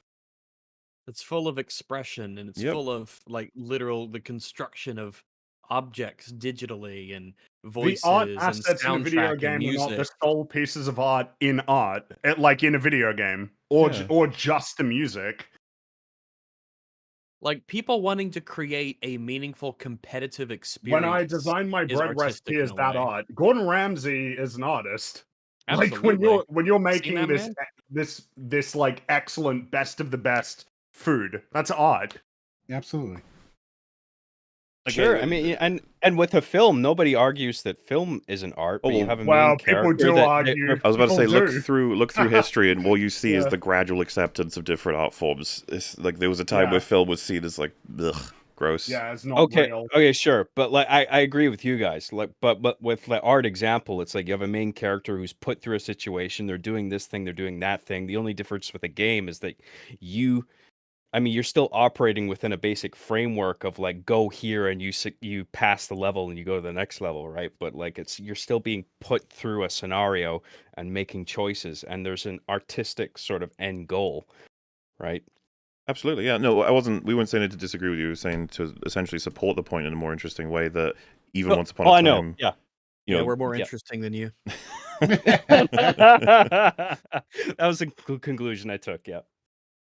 So the discussion between AI and artists, frankly, isn't something that most people care about, not only because it doesn't affect them, but because they simply aren't aware. He keeps returning to this over and over, like it's his backdoor. He'd always retreat into this. Well, most people don't care about this thing. And I'm like, okay, We heard you the first 17 times. I promise you, we heard that. He's probably even right with the concept that generally, in a very general sense, most people don't think about these things, right? Like if we're just saying that most people who buy cell phones are not thinking about the child labor when they're buying cell phones.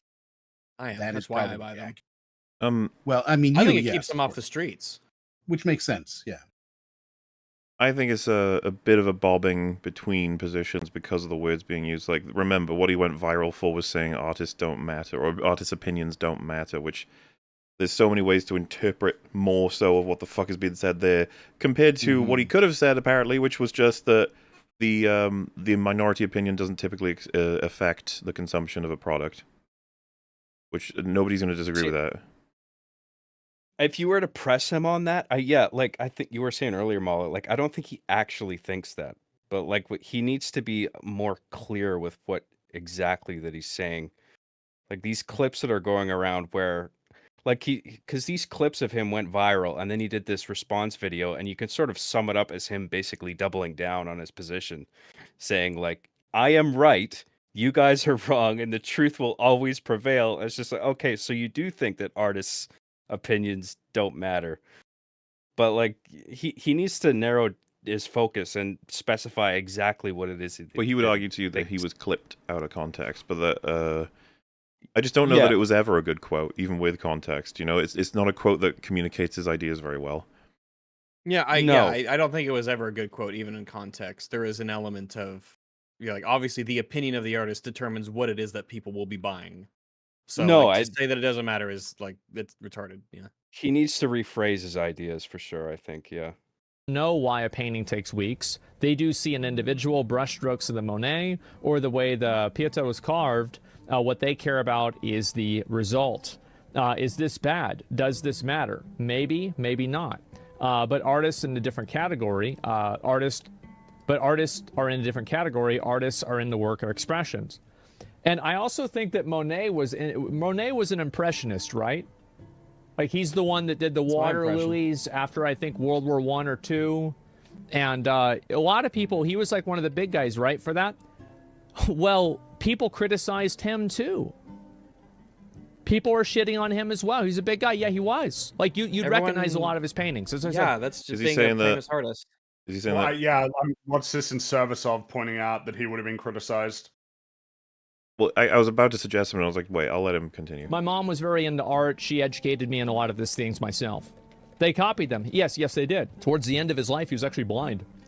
Almost blind. That's why he had to wear special glasses. You know, he's still able to make a lot of the art that at least people see now. And so, yeah, there it is. Legendary artist from France. Yeah. He had like I think he had like a personal relationship with the prime minister at the time. And he offered to paint the lilies as a commemoration of the end of the World War. And so, yeah, no, I know what he's talking about. And, you know, even in his time, he had the same criticism on him. The same thing. What same thing? I'm not sure what he means exactly. Yeah, I'm not sure what the criticism is that he's saying is the same here. And so, this inherently stems from lack of education or limited education in any sense. I actually don't think that's the case. I think that everybody knows that clothes are made from... Like a lot of the produce that we consume. Asmon is talking about something different than the person that's talking about. I think that there's I think that classes that are like music and art appreciation can open people up to things they wouldn't have otherwise explored. And I think that kind of stuff is important. You do want to kind of broaden people's horizons and not just let them just stick with the same thing over and over, especially in more formative years, telling them about all the different styles there are to music, about all the different, in history, we have all these different kinds of, art. You have Monet and, gosh, what's another artist? There's so many, I can't even think of any. He's probably the only one. But all the different styles, the chiaroscuro and things like that. It's important. It really is. Sure. I remember my art and music classes from grade school, learning about people. That's where I learned about Claude Monet, and Frida Kahlo, and all sorts of stuff. I might not have learned about that stuff if it wasn't for classes. And I do sympathize with the idea that like people I wonder how much people discover something like opera in a quote unquote natural way and actually like get engaged with it. I think symphonies are also a thing where how many people it's almost incidentally compartmentalized. Maybe that's a way to describe it. Where if you don't, it's not something you brush up against. It's not, you have to kind of go out of your way to experience a symphony in person. Well, you do have to go out of your way to experience a symphony in person. You have to buy tickets and you have to go there and you have to, listen to it and stick around. And that's just not going to be an experience that a lot of people even maybe think about doing, which is, it's a shame because it's not like any other musical experience, really.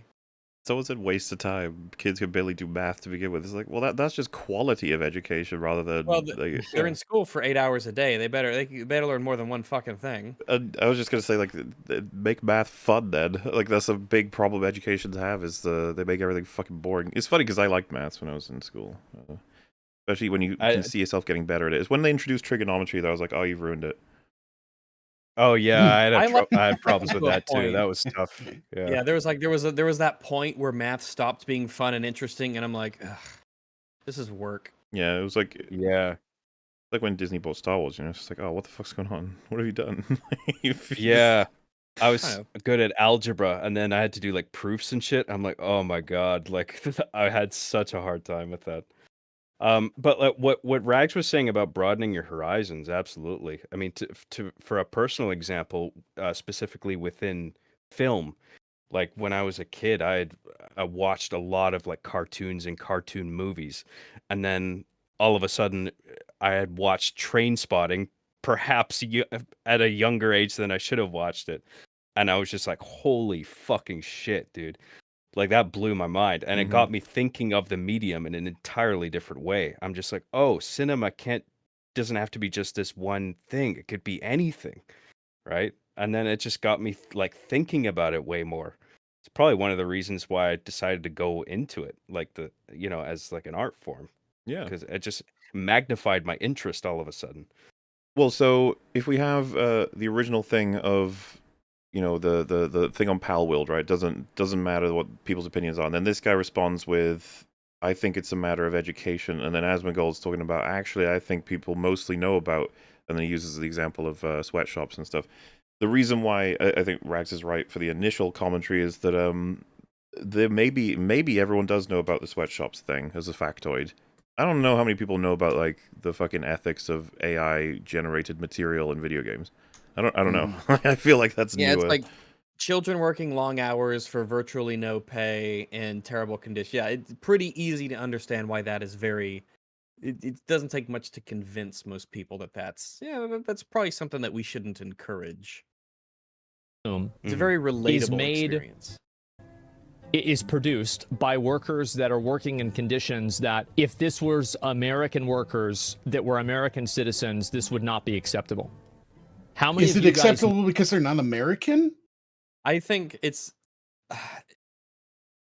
in a way yes, and in a way no. In a way yes, in that if they are American, they're probably going to be a lot more closer to you and a lot more involved in your life if you are from America, right? But that's almost because just the natural byproduct of, if they're in the same country as you, then they're probably much more relatable and closer to you, and their existence in your country can impact your life in a more meaningful way, right? And also there's like the kinship of, countrymen and things of that nature. But if someone is, in India in some sweatshop in some village that you never think about or know about anyway, then it's like, it's not about them not being American, it's that they're on the other side of the planet and they don't impact me in any way whatsoever. Well, someone said they dislike the idea of broadening horizons related to going to the opera, and it's like, what if people just didn't like it? It's like, that's fine. If you gave it a shot and didn't like it, horizon broadened. And just like it's more so just encouraging people to experience more. Sure, even if I didn't like something, it would get me thinking about it. Yeah. Like what could it have done better? Under what conditions would I have liked this thing that I didn't like? Sure. Know that. Everybody knows that. I mean, are people not buying produce because of that? No, I don't think so. I don't think so at all. Let's talk about mining ore. Well, here let's put it. A lot of this it's about the apathy test. So the apathy test is like if you did go to the grocery store and in the aisle with all of the produce, there were 2 heads of lettuce there, all wrapped up for you, and one of them was just a normal head of lettuce, and the other one said, this head of lettuce, and let's say it was 10 cents cheaper, but it said, yeah, this was made using, child slave labor in Alabama, because no one fucking cares about Alabama. And it was full of suffering and misery, and the children were not paid, and they're going to be enslaved for the rest of their life, right? I think few people would choose that one over the other one, even though it's 10 cents more. But also it's because they're both right there in front of you. You just pick up one instead of picking up the other. The cost distinction is virtually non-existent. So that, even if it's sort of a distant thing, it sort of hits that, that level of I do care. Yeah, I think we summarized it as proximity, right? Yeah, it's that. And if you give people 2 virtually identical options for something, and it's an equal amount of effort for both of them, then they will probably side with the one that's more ethical, if that's the only difference. Well, that's something that Asmongold said earlier. But he believes that explains the times that people actually do it. Meanwhile, I think we would be in the position that people go way further than that. Yeah, a lot of the times they do. Yeah, but mining ore is like it's a newer one. I think that the produce is better. Unless you're extremely poor, in my case, and you don't have rights in certain areas, fighting of money, like, you don't have anyone to represent you. Yeah, sure. Most of that, they just want to pretend. Yeah, exactly. Nike's terrible for child labor, still going to buy those kicks. Exactly. Because money's everything, dude. That's all that matters to the piggy banks. Well, it's also not just money. If, for example, the produce that was made by Americans was worse and it tasted worse, people wouldn't buy it. They'd buy the ones that was made by 3rd or 2nd world slaves or workers that are getting paid $2 an hour. So yeah, no, it's not just money, it's money and quality. Let's keep going here. So the thing about that I feel like isn't being entertained, though, is the thing we mentioned earlier about how a lack of funds would change your ethical system slightly, as in, like, I can't try to be more caring of people who are being forced to make it in some other place when I can't even survive myself, if you know what I mean. Mm-hmm. So, but that hasn't been entertained much at all. But no, I don't think that it's education. Because I think that people know these things and they choose to ignore them. How do they know these things? They want the thing that they... How do you think they know them? They like more. Some people see a flower and they say, oh, a flower. Somebody else sees a flower and says, oh, wow, look, a bee is floating around it. It's giving light to the flower and a flower in it. Yeah, and other people say, you don't have to wow, teach look them at that bee, people know let's that. kill the bee. It's near the flower and it might sting me. Yeah, of course. I don't know if it stems from nature or nurture. Are people born more sensitive? How do people or with know the that desire bees to sting create? you? Most people have never been stung by a bee, but everyone knows that a bee will sting you. You have to teach people things. You do have to educate people. Yeah, there's almost like you don't just teach people things so that they can draw deep meaning out of something. You almost have to teach them how to draw deep meaning out of things. Or just how to know the thing, period. How to recognize the thing even exists. There's like the sweatshop stuff and all sorts of things about art and how you engage with art and even knowing that there are different forms of art than what you're used to. Yeah. Like, you have to... Education is how people know these things. You can't say, well, you don't have to educate them about that. They know about it. It's like, well, that's how they know about it. I mean, I think it, that it's both. In his Studio Gilby movie, Spirited Away, no face represents many things. But to me, he's always represented consumption, more and more and more. Feed me, and that's the danger of being purely a consumer. One becomes an empty shell, one with purpose. I disagree with this. The danger of being purely a consumer. I think this guy brings up a great point, but I don't think that a person who lives a very stressful and difficult life is at danger of being a consumer. This is a person whose life has multiple many facets to it, and ethically consuming bananas is not one of them. That's just simply all there is to it. Yeah, I feel like this is a bit of a remix on something we were saying earlier. They concerned heavily and in a meaningful way with a lot of things in their life, but they're just not with the way they eat their fruit. They're just not. Yeah. If you have a really tough life, then you think less about the little things. No matter what, debates like this can go on forever and ever. Neither side is right or wrong. Well, one side certainly does have the argument of this is what it sure seems like people are doing, though, don't they? That's not an argument. That's an observation. That's all I'm trying to say. This sure seems like people sure seem to be doing this one thing a whole lot. Guy just is actually making a pseudo intellectual condescending argument about people that don't agree with the skewed view on consumerism and why people don't agree with them. One becomes an empty shell, one with purpose. I don't think that people's purpose is or is not about consumerism. People can have a purpose that is completely devoid of how they process or produce or consume any product. That would be the world we live in, what we're headed to, but it's always be. I will say, as much as I agree with that you can, it could just be like they don't have to care, but it's like, but if, you know, you're gonna want them to every time. If they just, 'cause that influences how they behave and what they do. Yeah, they could be like, you know, that analogy I had of the friend that just plays games indefinitely. But if he came home and played Raid Shadow Legends, for example, we'd be like, whoa, man, like I know you don't care, but don't play that. Play like a fucking real game. Like, and he could be like, dude, I don't care. You're like, no, I get it. I get what you're saying, but like, just go like mong out on a game that's way better than that. I'm just saying. The artist, and I think like really this guy's point is really the first paragraph, right? Is he's saying that, like, you know, as much as we want people to care about opera, people don't care about opera, and that's all there is to it. All the games you love and play, like Warcraft, are handcrafted by insane that's not all there is that often to it. Like, so why do some people care about it and some people don't? Well, if you're wanting to expand opera, like I don't think that you would just be like, yeah, well, some people care about it, some people don't, and that's just how it is. It's like, well, shit, don't try to change anything ever. Yeah, as with every sector and everything related to everything, there's a way, you try to understand what gets people interested, and then you try to, you know, get word out, essentially. Yeah, I don't get this attitude. It's like bizarre to me. Like, well, it's just the way it is. Moving on. But the wider world. You spat on their talent, hard work, and assumed their irrelevance. Even though it's these artists who craft the world that you and your viewers get lost in, worlds that AI could not conjure up by itself. True. The thing is, what you said is somewhat ironic. The people buying the product often judge it based on how it looks. Opinions aren't irrelevant. Our opinion, experiences, and lives and influence, and lives often influence the worlds you enjoy. That's right. That's very true. And so, and I responded back to this, and I said this, right? I said, you're absolutely right, but the value of those things exists because people like me say it does.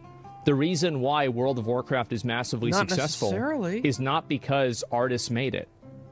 It's because people bought it. They would have never made the Almost getting to like a chicken and the egg, so that's what's getting evoked by the exact same thing. It's like, well, which one comes first, you know? You're not successful because you made a thing good. You're successful because people liked it. It's like, because people bought the thing that you made. It's almost like we're splitting it up. Well, imagine I said it's not because people liked it, it's because people paid for it. And this one said, no, it's not because people paid for it, it's because you received the money for it. Mm-hmm. You'd be like, what are you doing? It's like, why are you splitting it up like this? It's like, well, what is the root cause? Burning Crusade if people didn't buy the game. That's the truth. Is that the customer drives the production and the customer creates the value. The customer drives production and creates value. Sort of. The thing about it is, that we've talked about a million times over, like there are things that didn't even get released for X amount of time, and it's like, well, it doesn't have value until it's released. It's like, no. But if you're talking strictly about market value, then I guess you have to be right, because yeah. This is his problem. He needs to be more specific, because that's why everyone keeps assuming the worst of what he's saying. Yeah, he's a very bad communicator for a streamer. On this topic, sure. Artist is there to put something out there, but it's up to the customer to decide whether it's worth buying or worth looking at or not. It's a buyer's market. What you just said is dumb as fuck. What about it is dumb? I think a lot of the artists on Twitter get mad because they don't like the idea that their hard work isn't important to the people playing. Does it work? Is it fun? Yes, then they'll care. If not, before. It does matter, but it matters because people like it.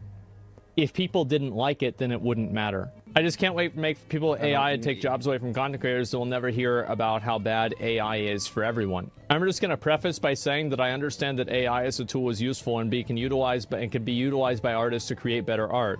But to equate art as value for just being a product is like the argument that people made a while ago about games as a product versus a service. I'm not sure I'm understanding what you mean by that. But I'll go ahead and I'll talk about this. So art fundamentally is subjectively valued. Why is it that the Mona Lisa is worth so much money? There's not really a way that you can discern how much money this painting is worth without looking at its subjective value. And that's the same with any painting or any type of art.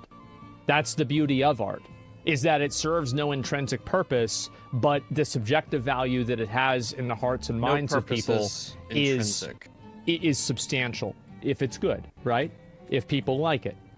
But what I'm saying is that just because you perceive a value in something doesn't mean that it has intrinsic value in a market. Like, for example, intrinsic value in a market. You can't have intrinsic value in a market. Wait. Well, I mean, but if you perceive something as having value, that can influence the market if you like, well, and then I'll pay that much for it.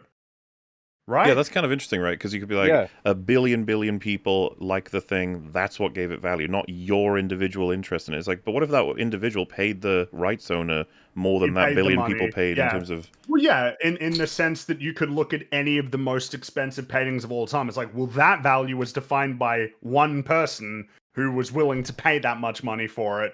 Like me personally, I have no impact on how much the Mona Lisa's worth, because I'm not even in any way, shape, or form in the realm of people who would be in a position to buy it. But you could be. Maybe if one day you make enough money and you go out there and you buy it. Not that you could even do that. I don't think the Mona Lisa is even like available for purchase, is it? Like that's. I don't think. Where is the Mona Lisa kept? Isn't it at the? Oh, you're making me think of Glass Onion. Don't do that. No, I know you do think of Glass Onion when you think of the Mona Lisa, right? A little bit. Well, just like the idea of, is it for sale? Can you just like borrow it and put it in your house? It's like, no, the Louvre isn't going to let you fucking do that. You can't just have the Mona Lisa and put it in your house. The Mona Lisa's at the Louvre, isn't it? Yes, it is. Yeah. I just have I imagine it would never be sold, which is kind of an interesting one, because at that point it's effectively priceless. In that I imagine it would never ever be sold. It's now found like it's, unlike basically that there's not really I would wonder how much money you would have to offer to be able to buy it and just keep it for yourself. Yeah, I feel like it might actually be that there's no price. Yeah, probably. I don't know. How many of you guys have things that have sentimental value, but nobody would buy them? You have pictures that you made whenever you were a kid or something like that. He's almost there now. He's starting to recognize the whole personal value. But like, it's sentimental would obviously be different than appreciating a thing for the skill and artistry that went into it, which is also different than what everyone wants and feels would be worth paying for it on the market. These are all different values. And when you summarize your position as opinion doesn't matter, and the thing that you think has value doesn't unless everyone says it does. They have distinctive impressions on people as statements that aren't as fair or interesting as the ones he's making here. And like some fucking thing that you had whenever you were growing up, and like this to you is worth a lot, but to anybody else it's not worth anything. So I think that we all have like it's such a personal example that we all know that this is the case. Is we all know that this is true. That's the point I'm making, that it's priceless. It's about taking jobs away from people in the industry, though. If what you said about robots taking over the future is true, should artists just pack it in? No more jobs. Do people still get portraits done, even though we have cameras? Do people still buy OnlyFans? I was going to say that. I wouldn't apply those two, because those two different mediums. Even though you can Google big I would value a portrait of me far more than I would value a photograph of me. Also, what was the second one about boobs? Why do people do OnlyFans if you can just get big boobs? Well, I do actually, as much as I think it's silly, there are answers to that question. Yes, there are. People still get portraits done, even though we have cameras? Do people still buy OnlyFans, even though you can Google big boob? Yeah, I mean, there's a lot of answers to that question, in fact. There's a lot of just one boob. Big boob. What singular? Only one boob, please. No, one large. None of this para-boob shit. 2 medium-sized boobs or 1 large boob. One big boob, please. It's tidier. I would like big boob. People still like handmade clothes, even though you can get it printed from a fucking third world sweatshop? Yes. So basically, Neurosama. That's so interesting because it sounds like you say that the at least in that comparison, the AI work is like the unethical one, like, you know. Is a completely AI generated VTuber that was created by a guy named Vidal, and Neurosama has actually become so popular that it was the top female streamer, which is actually a guy, which is, you know, like, you know, guys, you know, men, we just can't stop winning. And feminism dead. Like, it's destroyed. Once again. That is kind of funny that men are better at being women than women. It's like, wait like a minute. It was like when who's the Jenner? What's her name now? Caitlyn Jenner. Caitlyn Jenner, when she won like Woman of the Year, and we had all those jokes about a man becomes a woman, wins South Woman Park of the episodes Year. about Even, Oh, was it? Yeah. Men are even better than at being women than women are. Yeah. It was actually the most popular streamer for like a week or a month recently, beating out all of the other real girls or real fake girls that are VTubers. Real women? All of them were beat out. Wait, so it beat out not only women, but also the fake women that women were pretending to be other women. As in VTuber women behind women. He basically, what he's saying is there's a guy who created a woman that was so good it beat out all women, even the women who made women. Damn. By Neurosama. And by someone said beating out, it's like he means like highest viewership, I think, is what that means. Beating out. So I think that you have an example of that being the case. So like what you're talking about is like if AI takes away a job from a content creator, what do you think that my position is on that? Come on, dude, let's be real. I'm just saying, like, it's pretty fucking defeating. I actually don't know. As a guy about... I feel like from what he's just said gives you his answer. Either. No, I disagree. I think he's made clear what his answer is. He's saying that that's natural in the industry. That's what happens, and that you need to, evolve, basically, adapt or die. I guess I mean, in the subject of automation, right, that was what happened in manufacturing. Automation meant that manufacturing, especially in like Western countries, got pretty decimated. And it's like, okay, well now what are they supposed to do? You know, what's next? Well, so and what I found that argument compelling, the whole like why the resistance of the next generation shouldn't be met with like fear of losing jobs. And it's like, okay, but this is the balance, I suppose. It's that you shouldn't rush it. We need to soften the blow of the industry's destruction on jobs, right? We need to transition this stuff slowly. Jobs.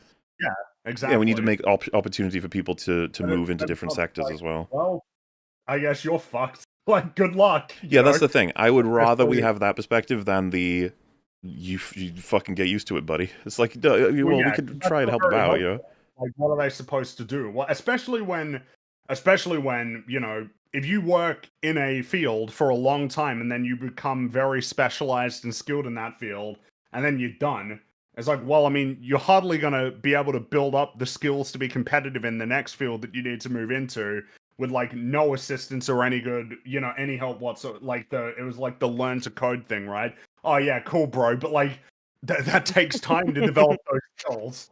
You can't just, like, that's just not very helpful. Degree in art, that AI art is coming out and potentially taking away job offers that could be offered to me. Like, should I just switch careers? No. You should embrace it completely, and you should look at how to use it to augment your skills. You have the perfect opportunity to use and leverage these skills with this new technology to get a better job than probably you could have gotten 10 years ago. I suppose the problem there is that what if you're dealing with someone who fundamentally considers it unethical? What are they supposed to do then? It's like, well, change your ethical system, I guess. Or, of course, what if you don't want to make it that way? What if you want to do it the traditional way, the normal way of just not using those tools at all? I guess it's just like, oh, well, too bad. But, I mean, that doesn't seem like a great answer. It's an answer. It's just, it doesn't really solve many problems. It only just answers the question. Well, it especially doesn't solve the problem of what if somebody places an immense amount of value in the process of doing it themselves, of going from, you know, like pencil and paper all the way to creating something without doing without any use of AI tools in that process at all. It's just like, oh, too bad. Like, sucks for you then, I guess. can't be making art, like, or at the very least, you can't expect to do it professionally. That doesn't seem like a great solution. I don't think that you should view it that way. I think that that's the defeatist mindset. Like, AI art is a tool. I feel like saying embrace it is also pretty defeatist, yeah, depending on who you're talking to. Well, it also depends on how you view it all. If you think this is encroaching upon creativity and destroying industries, and then someone tells you, yeah, get used to it, how fucking sad is that? Jesus. Or I guess it would be like, why would you expect someone to accept that answer? Of just like, yeah, well, that thing you want ain't gonna happen, so, like, tough shit. Like, do you think that they'll go like, oh, well, fuck, you've convinced me. I give up. I give up on the position that I hold. It doesn't work like that. Well, yeah, you're only going to be like completely in line with this if you already agree with him. Which, funnily enough, I'm aligned in certain ways. I just feel like it lacks. There's so many holes in this in terms of like appeal, trying to soften what the effects of this will be on a actively highly developed civilization. Because that's what AI is going to do. It's already swamping loads of different industries. It's going to take over in loads of different scarier ways that we won't be able to even figure out. Like, it'll be done well before we even know about it. Something different. I say that as if it isn't happening literally right now. I'm just like, it hasn't happened yet, I'm sure. Self-checkouts are huge. Like, most places have like 30 fucking checkout lines and 3 of them are open. Everywhere.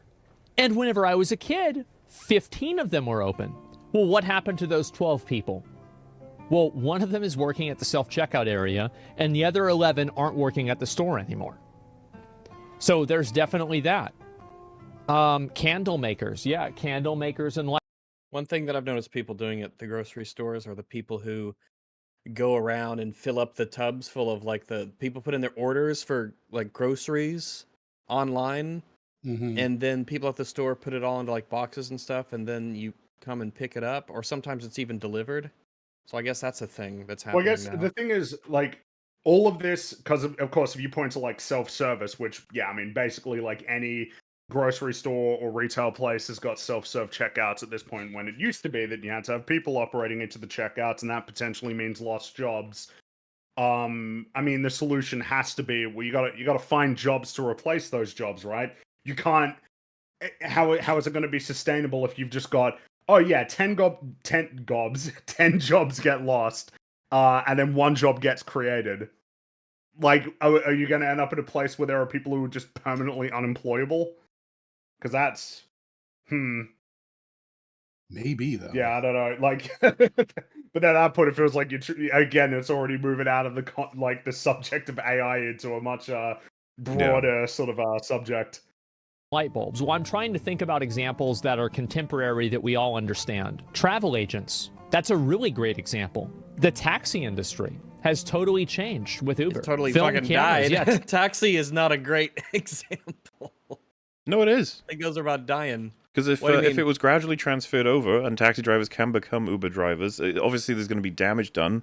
But I actually think that's a good example of an industry that started with a gap in the market. And if that's what he's saying, then yes. I thought he was saying something different. I can't say I know exactly what he's saying here, but I assumed what I would want to advocate for is that we do it gradually. I wouldn't want to say that Ubers have to stop and not exist because it'll kill taxis. I would rather we incorporate and smoothly transition over to that being the dominant, because it just seems to be a more effective service. Get the taxi drivers into being Uber drivers, that sort of thing. I just, I wouldn't want to say it as simply as, how we used to have taxis, now we have Ubers, there we go. Like, it would be like, well, that's not, I don't know if that's an interesting analysis compared to what you could say. Telephone I'm sure there's a lot of taxi drivers who fucking hate Uber. Phone operators, yeah. I mean, there's a lot where, like, in New York, they fought to keep Uber out of, like, New York. I think so. I seem to remember that, yeah. Probably. That rings a bell. Well, where I am in Vancouver, it was the same thing. I remember taxi drivers were fucking pissed. Yeah, it makes sense. You need it to be transitioned slowly so that people can adapt in time. Because if it happens all at once, it can do serious damage. These maps. Yeah, the people that make maps. That's a great fucking example. Yes.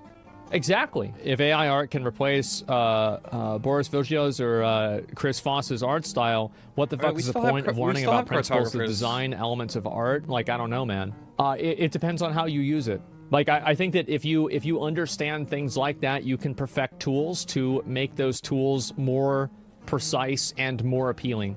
This doesn't negate the opinions of those who made it. This is like saying that OTK Network or your stream only has value because we, not you, enjoy it. You own OTK? Forget you, dude. Who cares what you think? People are just totally watching your streams for your gaming only and not your opinion and viewpoint on certain matters. You and I both know that's nonsense. It may be a good game, but it's not impressive. He's talking about Pal World. I said, you're right again. If no one watched my stream, it would have no value. Who would sponsor a streamer who has no views? I mean, no. How much would ads make? Again, it's still, that's economic value. Which I still feel like isn't captured fully by this, but I get what he's saying compared to personal value or artistic value. And again, artistic value from the point of view of many people or from yourself. You know, there's many values. But what is like? It's I guess because it's funny. It's like I mean, what does it mean when, for instance, a company is said to be overvalued? Like, what does that mean when whatever their valuation is, according to the market, doesn't seem to correlate with what would be seen as like traditional markers of value?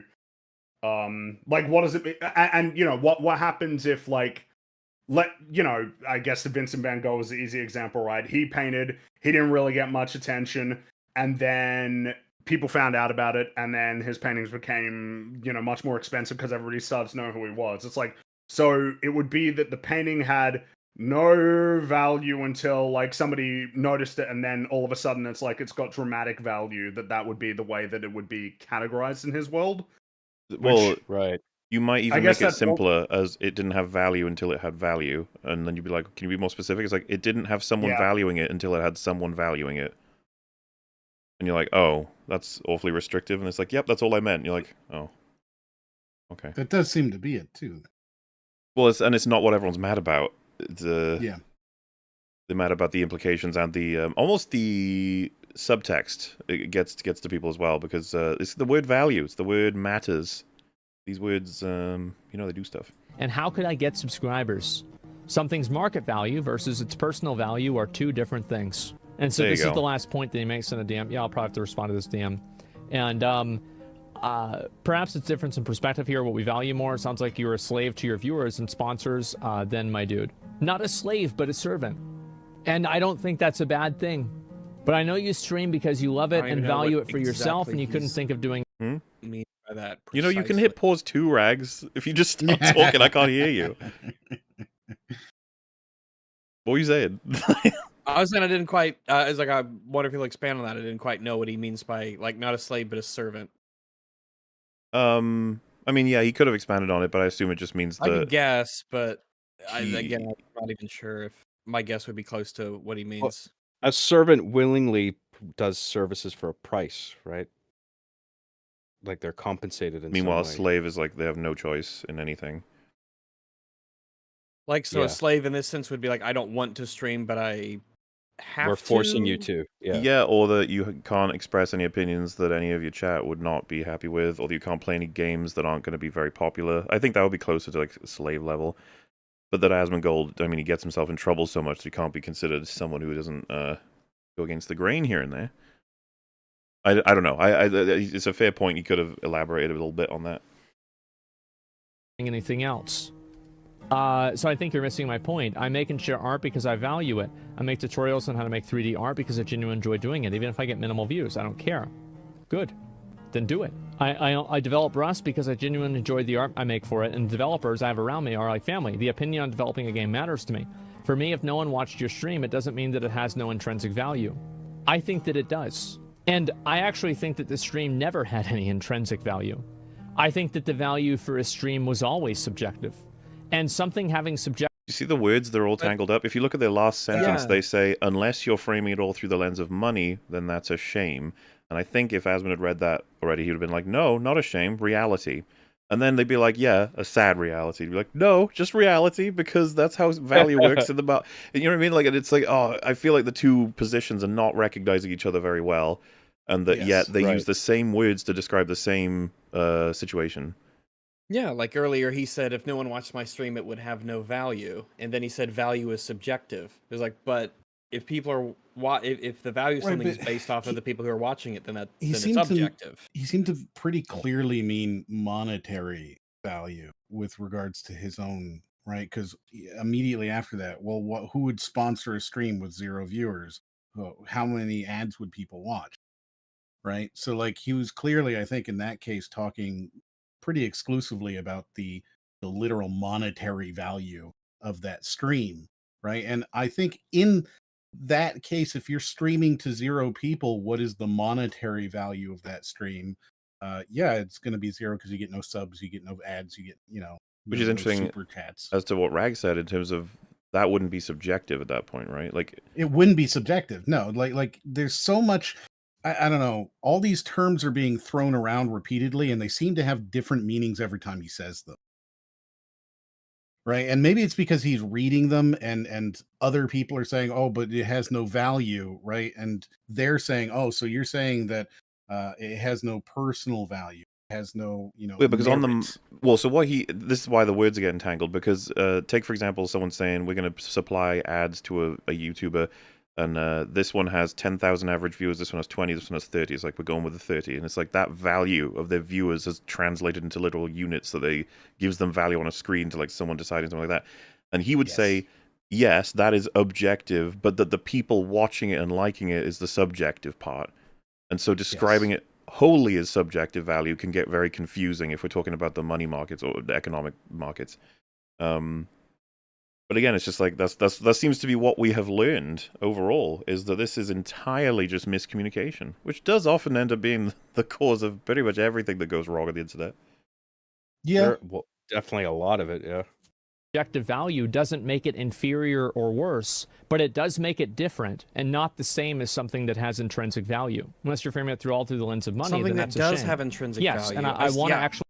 Sorry, I still don't know what the way that he phrases that. Hello? Go on, Rags. yeah, it dropped, but you're good now. Is he? Is he?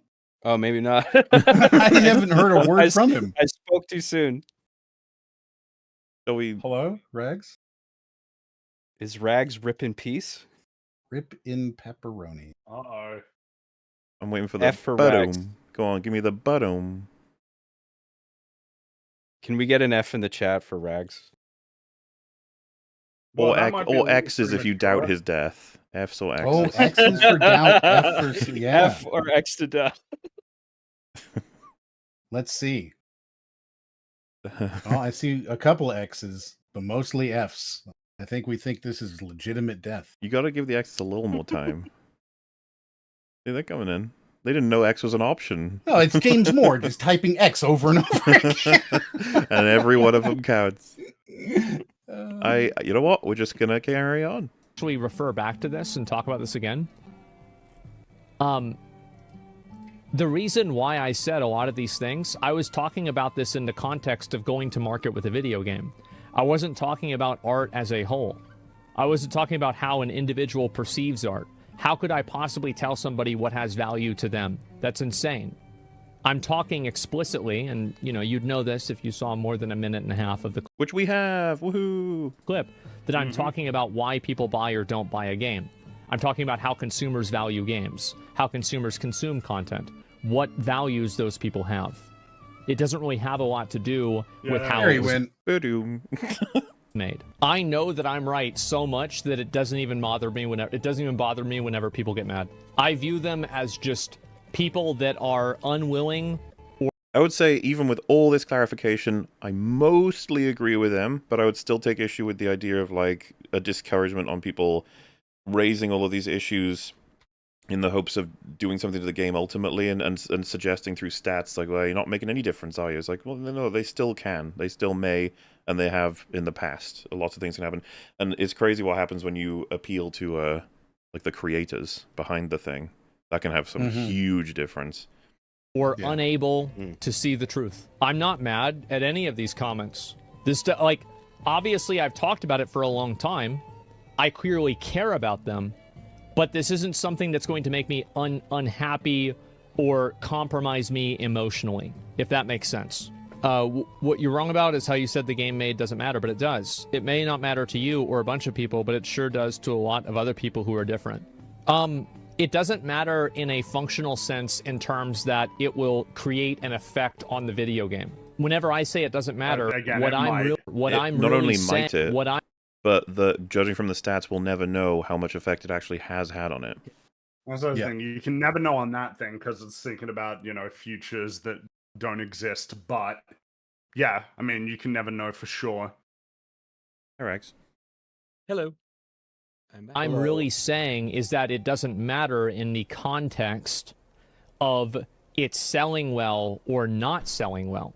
Of course, it matters to you, but it doesn't matter in the sense of it selling well in the market. A bunch of sales can be driven because of a notable artist that worked in a certain product. I was definitely the case for me in a bunch of games that I said to buy. And why is that artist notable? And you will see that your reasoning will come back around to the fact that that artist creates value that resonates with people such as yourself. Because people like their work. Exactly. But that's not what he was saying earlier. Yeah, this one makes it complicated now because it's like, so my investment in the artistry of an individual makes me decide to buy a thing where I otherwise wouldn't have, would be an example of if anything, of the artist having value. This is he's very clearly contradicting what he says earlier, because he's saying, oh, well, the artist has no value, and if you have an artist, they don't matter. They're not going to actually push the product in the end. If you have a great artist, no one's going to buy that game because of the great artist. Now he's saying, actually, if you have a great artist, people are totally going to buy the game because they love that artist. So I'm not even sure he knows what he thinks on this one, quite frankly. Yeah, I think with this, I think he should have gone with this one. He should have just said, like, yeah, this can happen. This is another sort of minor exception where the success of a thing could be driven by an artist. But then again, people would be like, we've got some great examples of an artist almost defining the big selling point of it. We went over this before. Was that this stream when we mentioned like directors and was that the previous stream? Yeah. No, I'm pretty sure I mentioned it this time. Okay. Good old Scorsese. Or Shyamalan. you we sell a talked about product that last time. Yeah, we talked about that last time as well. I know the lines between yesterday and today are very blurry. Yes, we are nearing. We got 15 minutes of video left. Ooh, exciting! Yes, it's a symbiotic relationship. A big part of game sales like Doom Eternal, for example, were driven because of Mick Gordon, the composer that worked on it. And why did people buy it? Because of Mick Gordon. Why did that happen? Marty O'Donnell is another one. Made the Halo music for many years. Well, that's actually not a good example because Marty O'Donnell did make another game, and even though he was doing it and he's a well-liked composer, that game didn't sell so well. Which game was that? Just because, I think it was called Gollum, not Lord of Ring Gollum. Not Lord of Ring Gollum, but a different one. I think it was like a VR game. And I don't believe... Yeah, I know, wouldn't it be funny? Halo to Lord of Ring Gollum. Yeah. Is that Gollum as in Lord of the Rings Gollum? Like another form of Gollum? No. Like, you mean Lord of the Rings Gollum, right? No. Well, like a golem, Golem.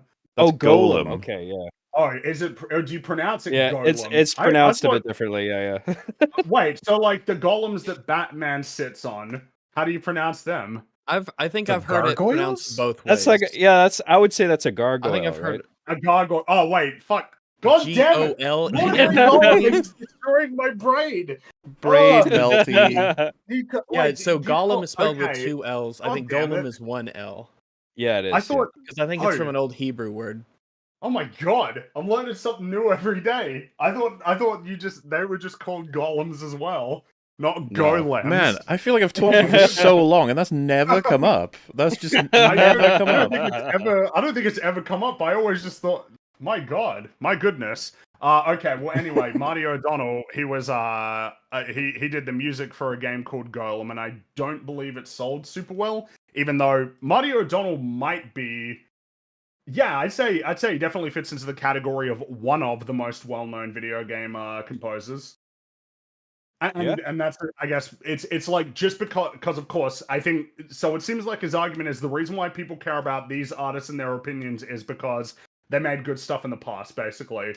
And in his words, he'd be like, well, they made stuff that was of value in the of like economic value in the past. Like that doesn't necessarily yield anything in terms of like future results or like you know what I mean? It's I'm not sure why you'd be relying on this argument too much.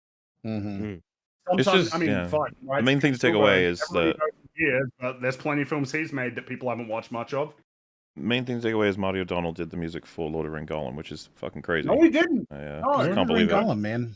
It wasn't very notable compared to Halo, I would say, the music in Lord of the Rings Gollum, but you know what? Some artists have a rise, some artists have a fall. That's that. If Franny says it, yeah. Consumer value, yes, because they love his work. So you're saying that people buy it because they perceive value? Is that what you're saying? I don't really understand what you mean with perceived value. Okay. The perceived value is that people think that his art is good. And the reason why people think that his art is good is why his art is selling. That's why. Is that this is a... I mean, again, at this point, it's just like, so the art being good is important compared to people believing it's good. And it's like, no, believing it's good is all that matters. It's like, even though they believe it's good because it's good, it's just like, oh, fuck. I'm not going to get brought into this again. What are the reasons behind these beliefs? Those are important, too. Of course. So the original argument he made was something along, I don't remember exactly, or he was being accused of artists' opinions don't matter anymore, right?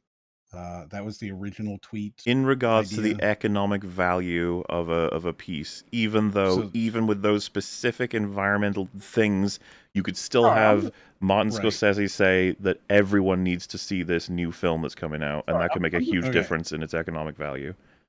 So in this case, this argument he's making actually doesn't matter, right? Because we're not talking about the artist's opinion, we're talking about, you know, the artist's resume, essentially. Right, like this is actually an actual like ability, non argument here, because it has nothing to do with, you know, if we're talking Marty O'Donnell, his opinion isn't what's doing it here, right? Like he's not being like, oh, this game's a piece of shit, you shouldn't buy it, and it's affecting the market value. This is just a question of whether or not that musician that has past value. work. It's the past work that's informing it, not necessarily their opinion, like you said. Right. So, like, this argument that he's having here is meaningless to the original context. Yeah, I get what you mean, actually. Though I will say something I was just thinking about is, like, it's worth remembering as well that, like, the amount that you pay for, like, a game that you're gonna play is based on, like, anticipated value that it has to you.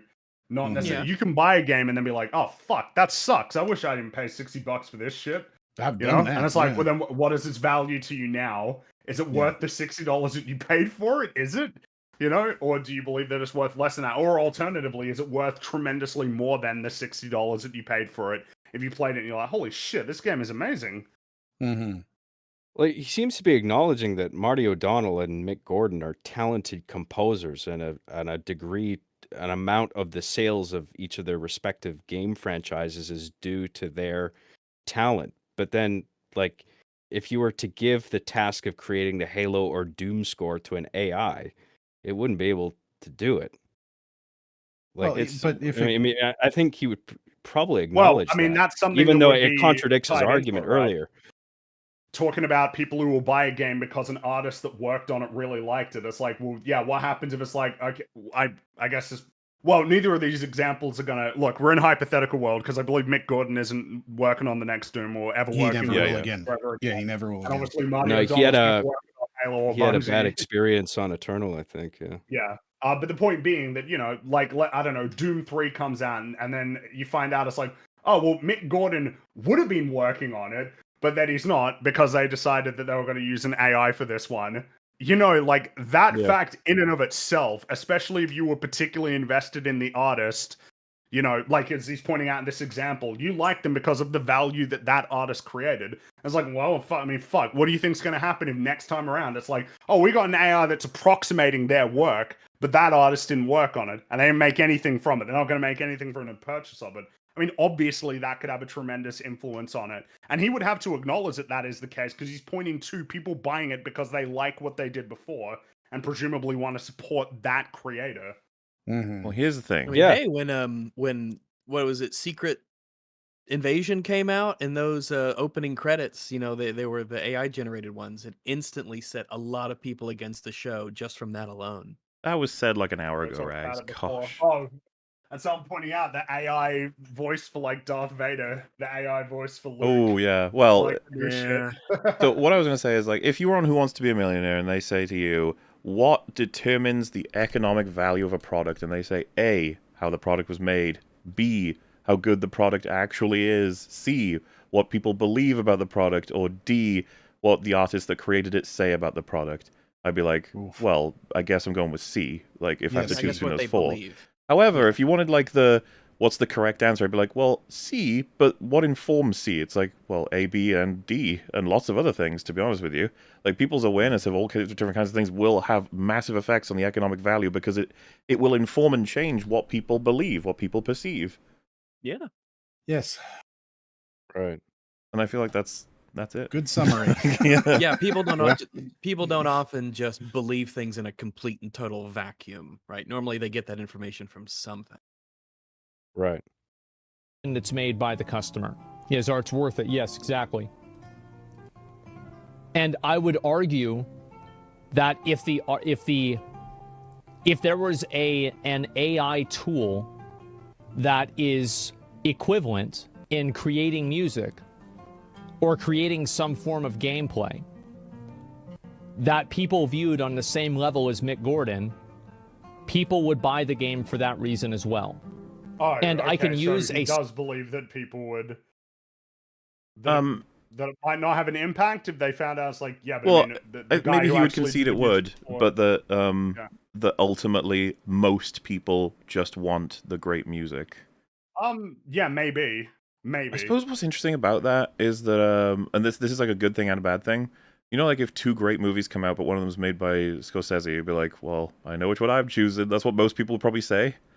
Because it's like, yeah, well, he's attached to it. You're like, so I know, I feel more reassured as to what I'm getting, I guess, or that I get to celebrate him more, and I would like to do that because I have so much respect for him. That's sort of, there's a couple of elements that come with knowing there's a human author that we talked about as well. Just yeah, more connected to it, I suppose. Soft example for that with Unreal 5. I feel like people hear that a game is made in Unreal 5 and they're like, oh my god, it's going to be so good. And I think that people's behavior from that is an example for what I'm trying to say. Use a harder example, please. I think that's the best example I can do. Not really. Even if people didn't buy it, his music would still be good. If a tree falls in the forest, did it make a sound? Yes. Yes. Yeah. Sound waves exist independent of observers. See, this is something I wish he hadn't said because it really flies in the face of everything else he just said. Why wasn't his answer here? Yeah, personal value, artistic value, that's different than the market value. And I'd be like, I understand that.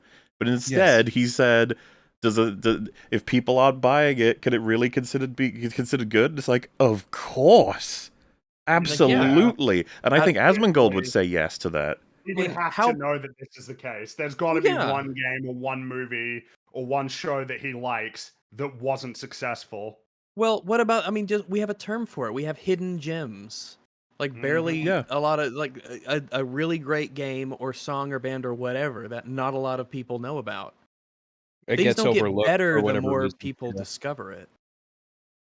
Yeah, it feels like he's kind of glomming onto that to make it, trying to make his argument more sound by not agreeing to I think this is a misstep because I feel like I understood his argument right before he said this, and I feel like I knew what his response should have been to this. Yeah. Now it's like, I feel like we're back in the murky I'm confused again zone where I don't understand what's going on. We talked about it before, but Blade Runner and The Thing, right? It's like, well, I guess they're not good. And it's like, they're really good. It's just the wrong place, wrong time. They were good before they got more acclaim. Yeah, it's not like the acclaim that it gets is that's silly. And that's the problem with this answer is that if he's understanding this person's use of the word good to mean economically successful, then he should have read the sentence as if people didn't make it economically successful, it would still, they didn't do that, then it would still be economically successful. And he'd say, oh, that doesn't make sense if we're talking about market value. But instead, he said, if a tree falls in the woods, does it make a sound? That's an odd one. You go to a fucking Christian revival, and you start playing Mick Gordon's Doom soundtrack. Bro, you're gonna have some holy water thrown on you.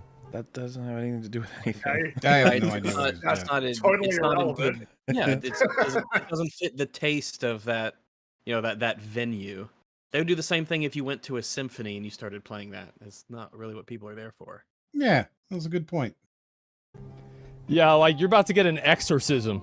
What are you doing? Imagine you want to be a sculptor. So you go to a successful sculptor's house and you make molds of all their sculptures without their permission. Then you use those molds to make minor modifications to them and then create new art pieces. This is literally what AI software is. Well, isn't this what people would do? Is they would see sculptures and then they would make theirs like the ones that they saw? That still feels significantly different than making a mold of someone's sculpture and then recreating the sculpture with that mold, as opposed to looking at someone's sculpture and trying to recreate it. Yeah, in the way that I recreate it it's fully my own from the ground up. It's just the inspiration is what ties them together, Well, so not like a literal copying. I think we may have talked about it, but if you're a sculptor and you're like teaching someone and they're gradually getting better and better, and then they show you their final ultimate piece and you're like, fucking hell, you've done it. That's incredible. I'm so proud of you. Versus, well, I did it, but it was from your mold. They'd be like, oh.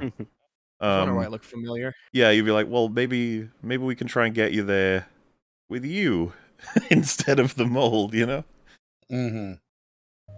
I feel like that's what people do. A warehouse full of molds of other people's work created without their permission. I don't think that somebody has full permission on how something is consumed once they release it to the public. Once you release your they have copyright expression into the public. And they can also change people's perception of it with their commentary. This happens all the time. Right, but that's the thing is he's talking about art versus art. Well, if he's talking about death of the author, I agree with him. Right, yeah, exactly. But he's not talking, or rather, that's not the subject. He's talking about that, but the subject is, fair use as an argument, which is not the same thing at all. Yeah, this is talking about... of that ownership is no longer yours. I almost feel like he's talking about spiritual ownership, like you've now left it into the world and so you can't control it. Like how, sort of like fandoms in a sense Kinda. are, like communities can they sort of take some level of ownership over the thing that they're fans of. Look at not in an official sense, but in like a spiritual sense. You know how George releases Star Wars and it has Han shooting Greedo, that he's like, no. After it's released, he's like, no, this is what I meant. It's like, too late, George. It's beyond your control now. I know you're George, but that just means we're extra disappointed. You no longer have full autonomy and control of how people will respond to that. Everybody's mad at me. That's interesting. The bot says your message is too long, so it's been like deleted. For what now? His bot. I guess the bot. If the bot's. Oh right, okay. If your message is too long, it automatically deletes it. I mean, that can make some sense. It's probably one of the basic sort of spam protection things. I suppose so. Because I express myself in a certain way, and then those people are talking about it. That's what happens whenever you express and you put something out into the public. The art does not store other people's work, stable diffusion. It can't even contain everyone's data in pure form. Sure. Then you use those molds to make minor modifications. Okay, if a company trains a model from scratch with no base layer like stable diffusion, and they have consent from the contributors, there would not be an uproar. This is why people are mad. The artists are being molded and copied without consent or compensation. Okay, I don't find it to be a moral difference whenever an AI tool does it than whenever a person copies it or traces it. I don't view that to be a tremendous moral difference. You said it. Don't think of it as copying and tracing is different than just taking. That's different than taking inspiration from a thing. I also want to highlight, he said, I don't see a moral difference, and then he said, I don't see a tremendous moral difference. Those two are very different positions. Tremendous is a word that is. If I was there, I'd be like, yeah, the term tremendous. It's just like, do you think there's a difference fundamentally? Do you think they're the same? Like, I would just ask that of him. Can you explain to me? Tracing is like, you know, like it's, I mean, yeah, like I'm not sure why he's comparing it to tracing. Yeah, that's an odd one. It seems like the one is often the idea of like inspiration, of taking inspiration from different art styles or different techniques compared to like tracing. I don't think that's the one that you would want to go with for this point. I can kind of see the tracing thing, because like the digital equivalent of that is sort of like the replicating the distribution of pixels based on colors and seriously, lines. There's a scale, and it's so hard to pick the line, because I get what you're saying completely. There's so much. The level of artistry seems to be like where everyone's trying to decide. Like I define this as the place where the last of artistry exists. Any further than this, and you've gone into goopy non-artist land. It's, right. It's really difficult though to figure it out definitively. Why you think that it is? Don't ask questions and consume product, then get excited for next product. This is what people are criticizing because they're saying that I am advocating for this behavior. I am not advocating for this behavior. I am acknowledging that it is the norm. This is the norm. Those are different. Those are different. Those are different things, mate. I'm trying to think the of... norm is don't ask questions, just consume product, and then get excited for next product.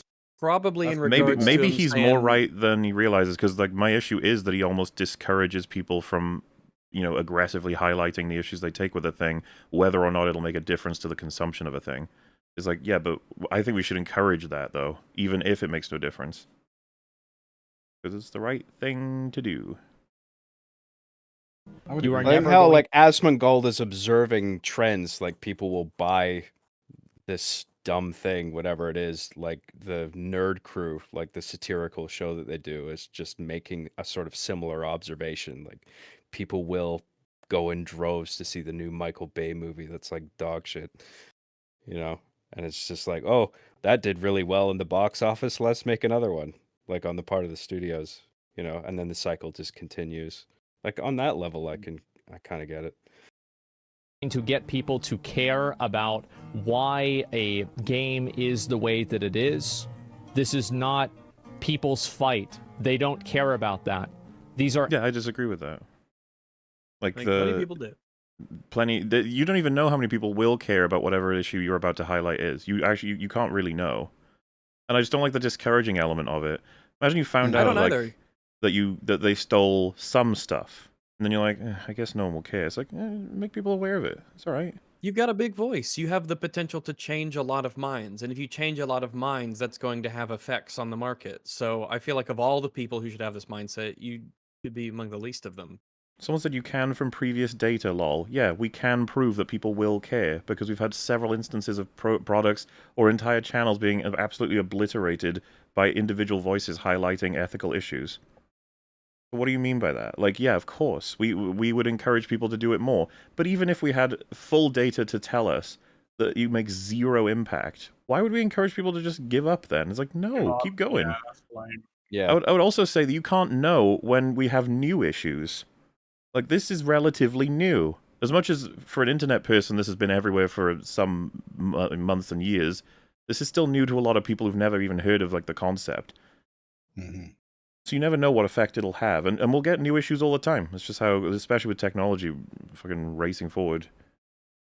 Average people with extremely complex lives who have a finite amount of energy to devote to different things. And big surprise, they're not going to be devoting it to getting mad about a fucking video game. It might not be about getting mad as much as they go... Say, for example, Critical Drinker makes... We talked about this with the back with the YMS stuff.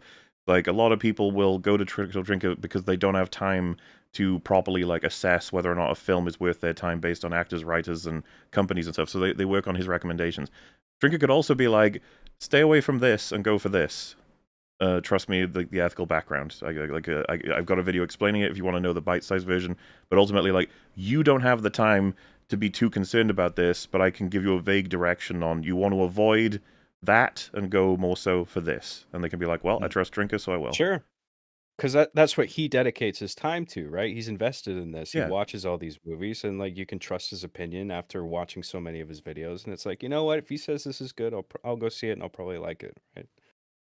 Game being stealing pictures, right? Because like I think that we can all agree that caring about kids working in cobalt mines or lithium mines is like a million times worse than somebody stealing a picture.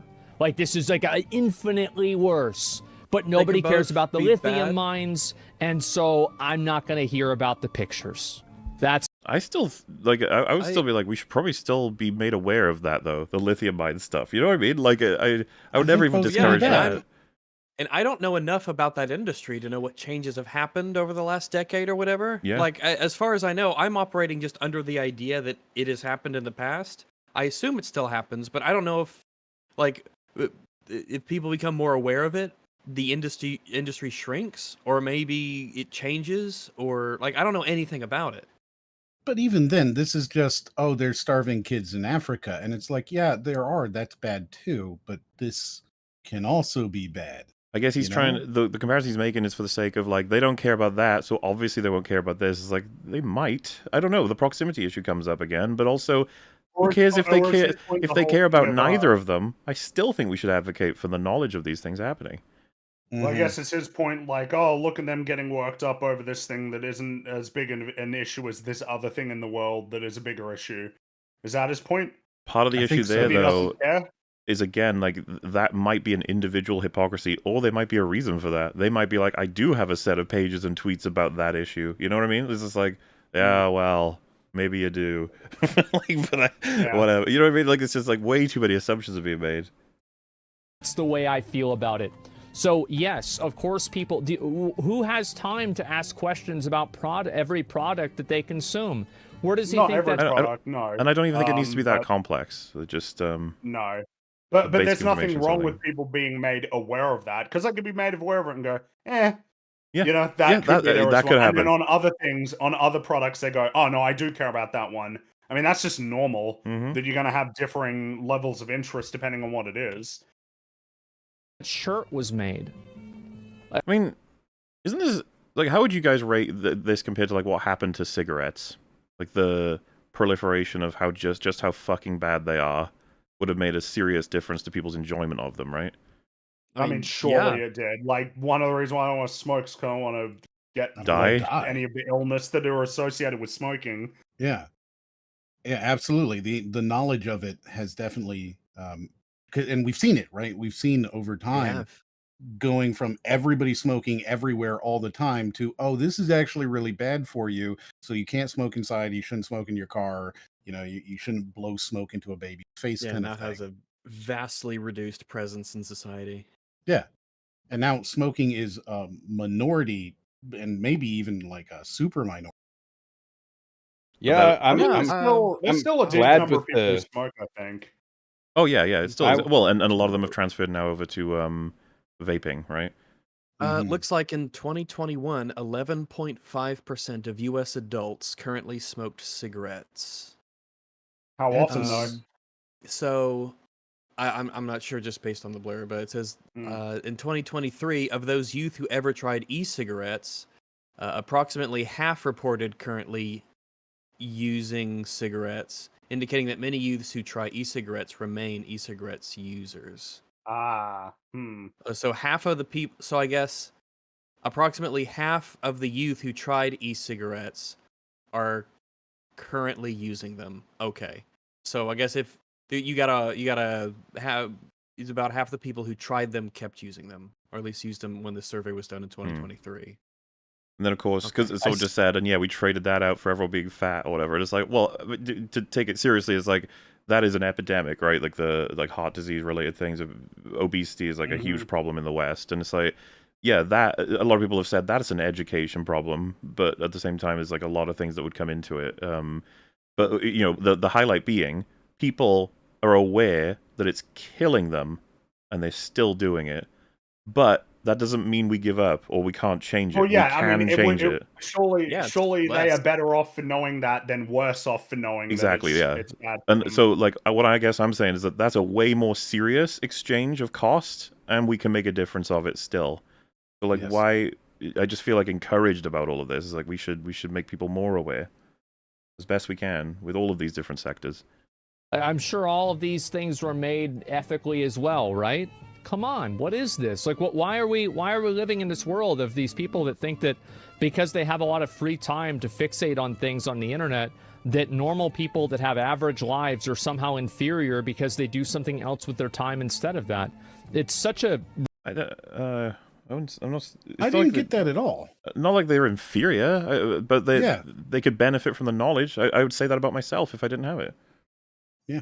Ridiculous thing and so patronizing and obnoxious. You are not a shitty person if you don't want to thoroughly investigate and draw the line, the moral line, at the exact same place that some random other idiot thinks that you should. Was this ever the argument that you need to be so incredibly invested in the research that you are an expert? Was that ever the argument here?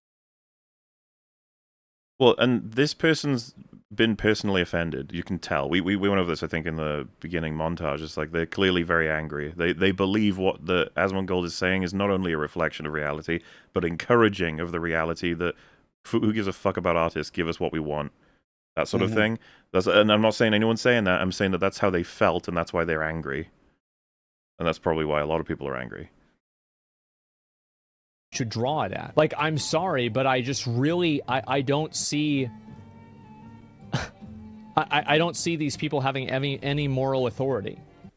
They don't. You live in reality. Yeah, exactly. What they mean is you're a shitty person to me. Yeah, no, that's totally fine, and they can have an opinion all they want. It's a bit disingenuous to overrepresent how much of a choice people have in their day-to-day lives. Like, you don't support slavery? I guess you can't use a mobile phone or live in this society. I completely disagree with this point of view. These are people who cannot even uphold these standards for their own level of, for their own entertainment. And I'm going to give you an example. Read this person's thing. Black multimedia artist, voice actor, he, they, and this is clearly a person who cares about LGBT issues and Black Lives Matter and all that. It's not clear. What do you think that their opinion on Elon Musk is? I bet they think he's a terrible fucking person. A lot of people think Elon Musk is transphobic. A lot of people think he's an asshole.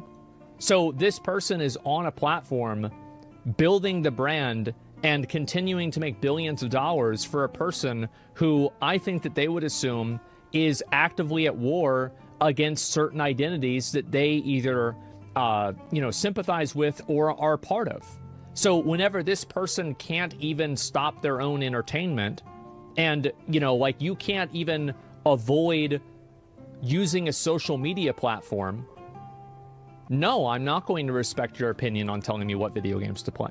So that is an interesting assumption about a lot of things to do with this person and the way that they engage with this platform. And if he's completely correct about all of that, I agree with him. That is hypocritical, and they should be a little bit ashamed of how they try and project a particular image, but simultaneously don't really believe in it.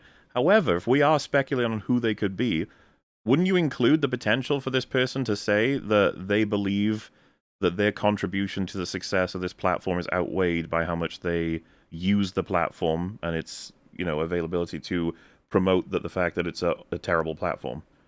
Yeah, just the same way that we here on stream, like if we bought tickets to go see the Marvels, but then we went onto YouTube and we convinced everyone and told everyone about how terrible it was, then obviously it would outweigh the results of that. So yeah, you can engage with a platform that you think is not great, or you can engage in something to ultimately produce a better outcome overall. Yeah, sure. Well, and why I feel like that this should be mentioned in his analysis is he is responding to them. He is listening to them on this platform. He wouldn't be if they're on a different one.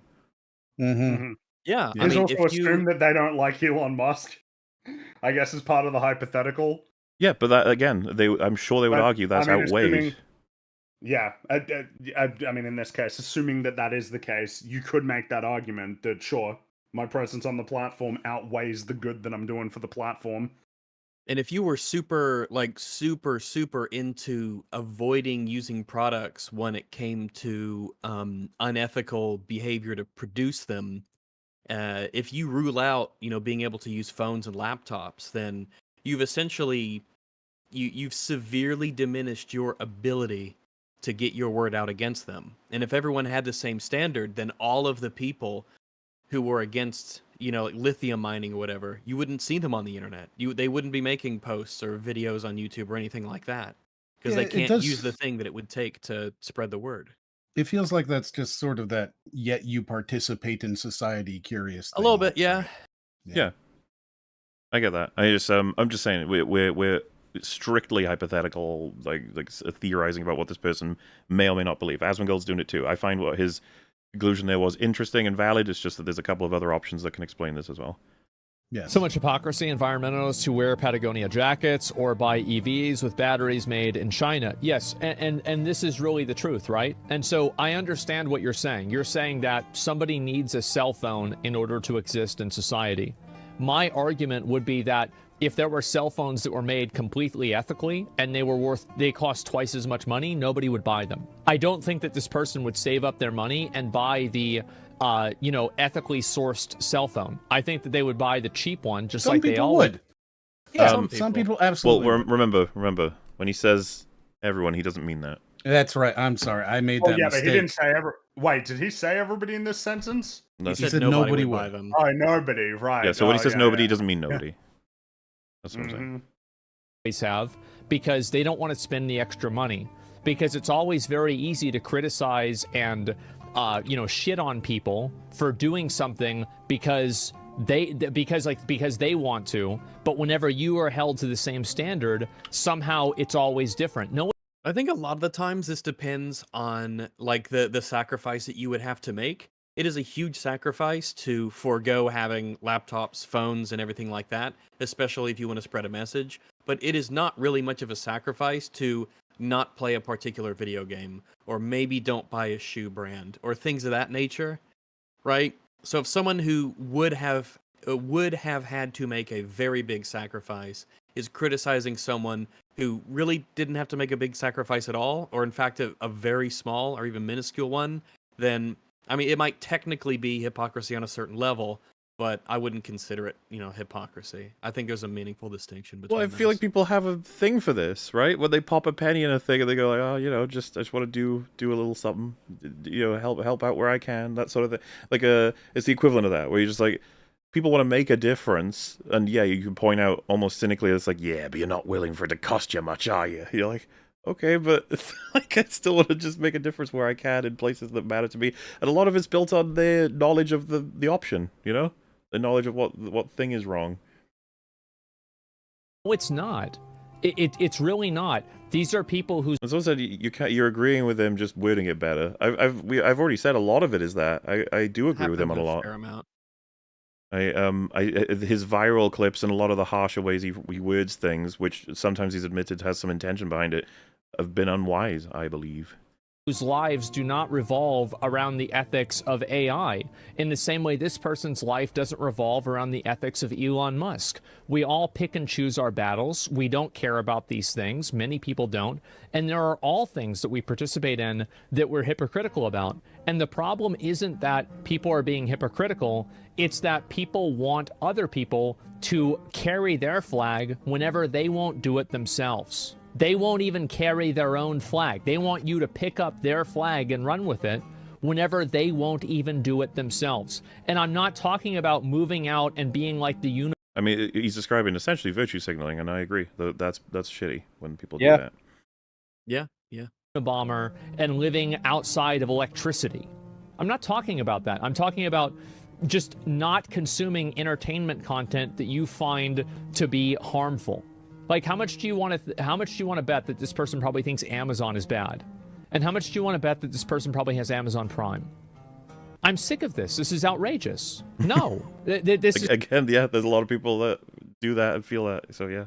It's crazy. Like, I'm not talking about, somebody, not being able to, oh, well, you think the US is bad, go move somewhere else. I'm not talking about moving countries. I'm talking about the way that you consume entertainment. The way you consume these people cannot even regulate the way that they consume entertainment, but they expect you to, and they're going to tell you that you're a bad person whenever you don't. They can't, you're building a straw man out of that guy?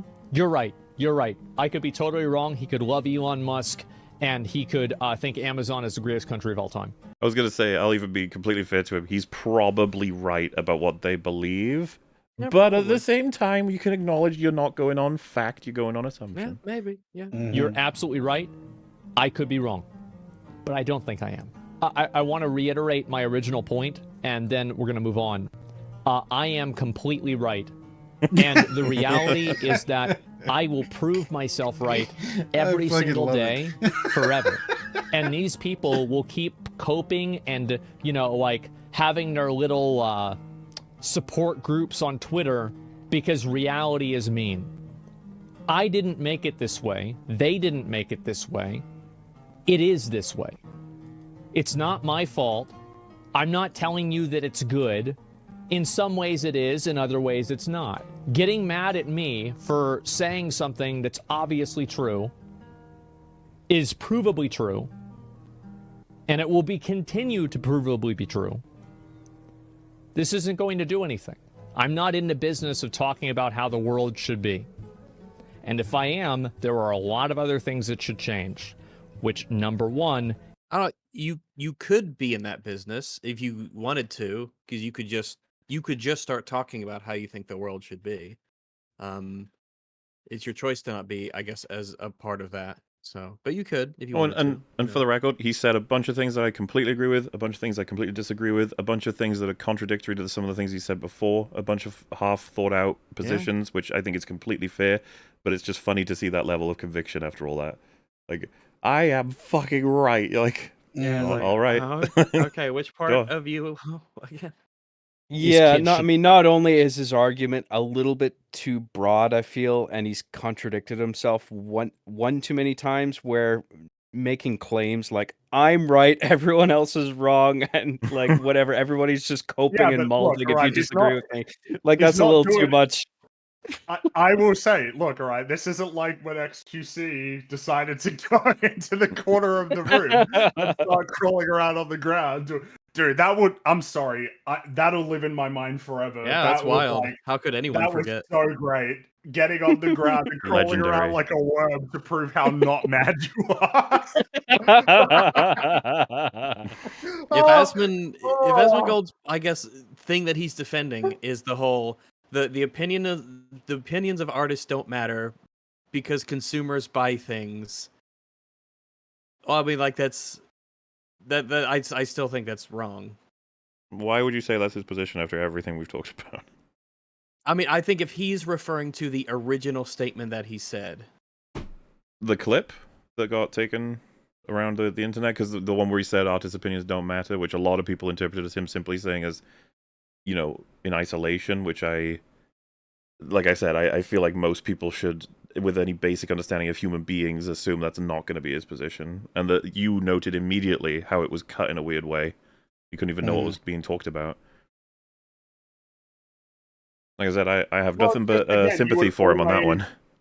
I would always prefer to see what somebody... Like, seeing him explain his position over the course of some amount of time is preferable to just, like, whatever this thing was that was clipped out that was a minute long, that is devoid of the context before and after. Yeah, is always going to be preferable. More now I understand his position more than at the beginning, where I had no clue about any of it. Well, what's wacky is that we've covered a video here that this is probably the most mixed video we've come across, at least in a long time. Very mixed, yeah. I mean, compared to yesterday's video, jeez. Yeah, I mostly agree with, I think, what he's trying to say, right? He's just a horrific communicator. Sometimes he is, which maybe that means he's overall, but you know what I mean? Like, because some of the things he says, you're just like, yeah, easy agree. Yeah. I think he's articulate, but he's not consistent, at least not in this right. video. He seems to be bouncing back and forth, and maybe it's just because of the format of him responding to random tweets and talking to his own chat. So he's just, jumping from subject to subject to subject back and forth.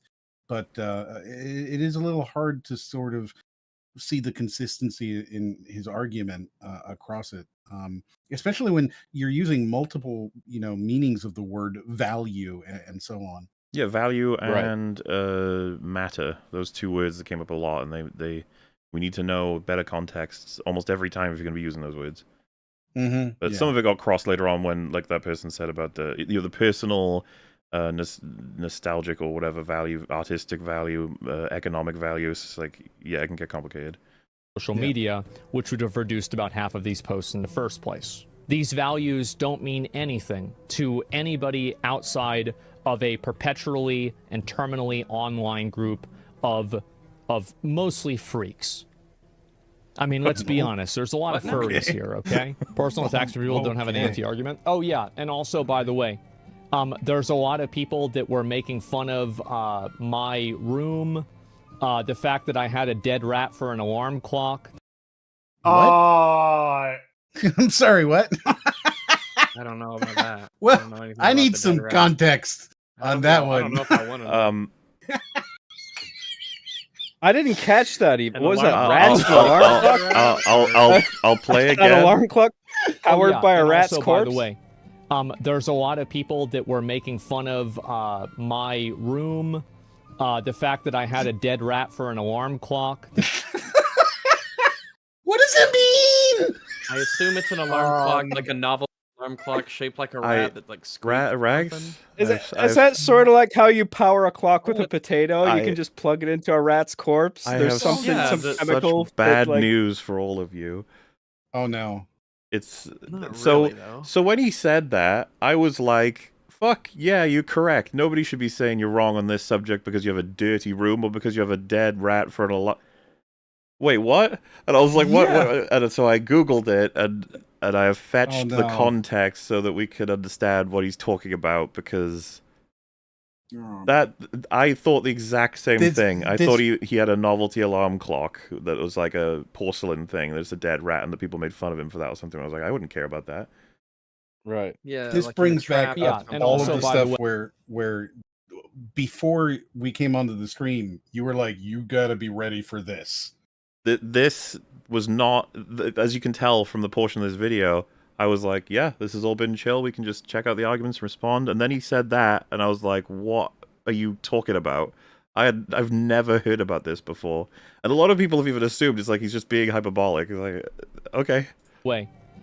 Does he explain the alarm clock? I'm just gonna let it play, John. We're just gonna let it play. Okay. Here we go. People that were making fun of my room, the fact that I had a dead rat for an alarm clock, the fact that I wiped blood on the walls, the fact that most of my teeth have fallen out, and I would just like to remind you that that person has a better grip on reality than you do. There's been like a dead rat in my house for like the past fucking like 3 days, and I can't find where he is because you can smell the fucker, but you don't know where he is. And the thing is, what's so annoying about that is the fact that like you have a dead rat in the house, and you don't know where he is. Who's a dead rat? As an Why is it skipping? Fuck. It's not skipping for me. It did on our end. The fucking subtitle chat what's going on. About that is the fact that like you have a dead rat in the house, and you don't know where he is, and you can actually use a dead rat as an alarm clock, because whenever the sun comes out, the rat will begin to smell bad, and the smell will wake you back up from your sleep. Get the dead rat out? I don't need to anymore. It doesn't smell bad. It would. The thing is, I used to use a dead rat as an alarm clock, actually, for my stream. Because basically what happened was, whenever the sun would come up, it would start cooking the corpse of the rat, and then it would start smelling again, and then the smell would wake me up. So I would use the rat effectively as an alarm clock, and as soon as it, it got hot enough, it would wake me up, and then I would know, oh shit, it's time to stream. That person has a better grip on reality than you do. Have you guys ever done that before? Okay. I'm not even gonna ask about the blood wall. I don't even know if I even want to know. So this is a meme. This is not real. That's so funny This to me. this is a meme, right? you know what? Don't let the big part dissuade you from, man, I've got a dead rat somewhere in my house that's making But it you can smell. like close all your doors, and then you could check and see which room smells. It's not just that. It's that someone then asked him, like, oh, any luck with a dead rat? He said, doesn't matter anymore because it stops smelling. Yeah, it doesn't matter. Oh It's my fine. You just God. leave it. Just leave it there. The desiccated So corpse of a this rat, is wherever it is. not a meme. I don't think it's a meme. I don't think This he's is joking. real. He seems think it's serious about that. If How do you allow? I'm trying to be as like fair and understanding as possible. It's fucking funny, but I don't think how he's do you joking. live like that? well, surely there's like health concerns, like with Well, yeah, like that's not good. Like rotting corpses around you are not good. The fumes and the gases and just like you're inviting other things because of that, like bugs and roaches and like. I mean, And plus, isn't there like doesn't it ever kick in that sense of like I don't know, pride or not even pride, just like self-respect? well, so a lot of people are saying he's a hoarder. It's like I thought hoarders collect things that aren't dead animals. I don't know. If a thing crawls in their collection and dies, well, it's theirs now. I mean, to be fair, I think like he would see the humor in it, like if you were to like, point it out. But that, like he also like he can't find the rat. Like I'm sure like he wants to get rid of the smell. I don't think he looked very hard. Because imagine the work it would take to move all that shit around to find where the rat is. People say there's loads more lore about him and like his stuff that he gets up to. One of the things I had read is that he'll apparently like he doesn't care about eating things that are like well over expiry date. Like and that some of his fans have concerns he's going to accidentally kill himself at some point because he'll eat something that's well he said too his far. teeth fell out or whatever. Well, that's gonna potentially happen, I guess, if you don't. Can that happen from eating expired things, or would that just be like not brushing them? I don't know. It's probably it could be a all whole sorts bunch of things. yeah. I don't know. You've seen next to his Could be desk, either he has one, I like think. lots of soda, right? He has Yeah. hundreds of things of soda, so he clearly Also, just drinks a lot of it. I know nothing about the blood wall, and several people have said don't look into the blood wall. So I don't I'm not wanna going to know look about the into it. blood Don't wall. worry. I don't I will wanna know. take you.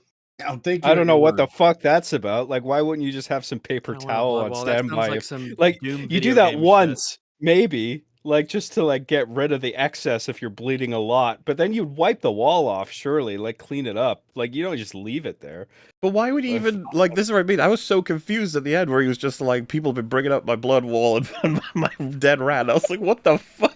Why? What does this have to do with?" And the funny part is, it's like this has nothing to do with his argumentation. But now I'm just curious about the dead rat alarm clock, which, like I said, I thought was gonna be porcelain with a little tongue hanging out or something. Yeah, it's a funny little mouse with X's for eyes. It's a fake mouse trap, and you you hit it and it goes squeak squeak or whatever or something. No. I thought it was going to be using the chemical composition of a real rat corpse to somehow power an alarm clock like a potato would. Like a little bit of a mad scientist. Yeah, but I just, you know what, as well? He's like, yeah, you could use it as a alarm clock. So like, is that even that effective? Like, I feel like that would be fairly inconsistent depending on like what the weather is and the temperature that you keep your room. And do you keep them on the windowsill, or do you have like a magnifying glass that's aimed at the rat? Because if it's not directly in the sun, it's not going to warm up that much. It'll just take the temperature of the room if it's not in the sunlight. Blech. So surely that would narrow it down, right? I don't even want to think about it. Well, and apparently there's a lot more of the, like, you could see house tours from other people that this is just apparently it's just normal. And it's like, okay, as in like it's not some crazy thing to Asmongold fans, and it's crazy because I've been aware of him for a long time. I never knew about any of this. But it's not. There's another thing. If I didn't want people to know that or make fun of me for it, I wouldn't have said it.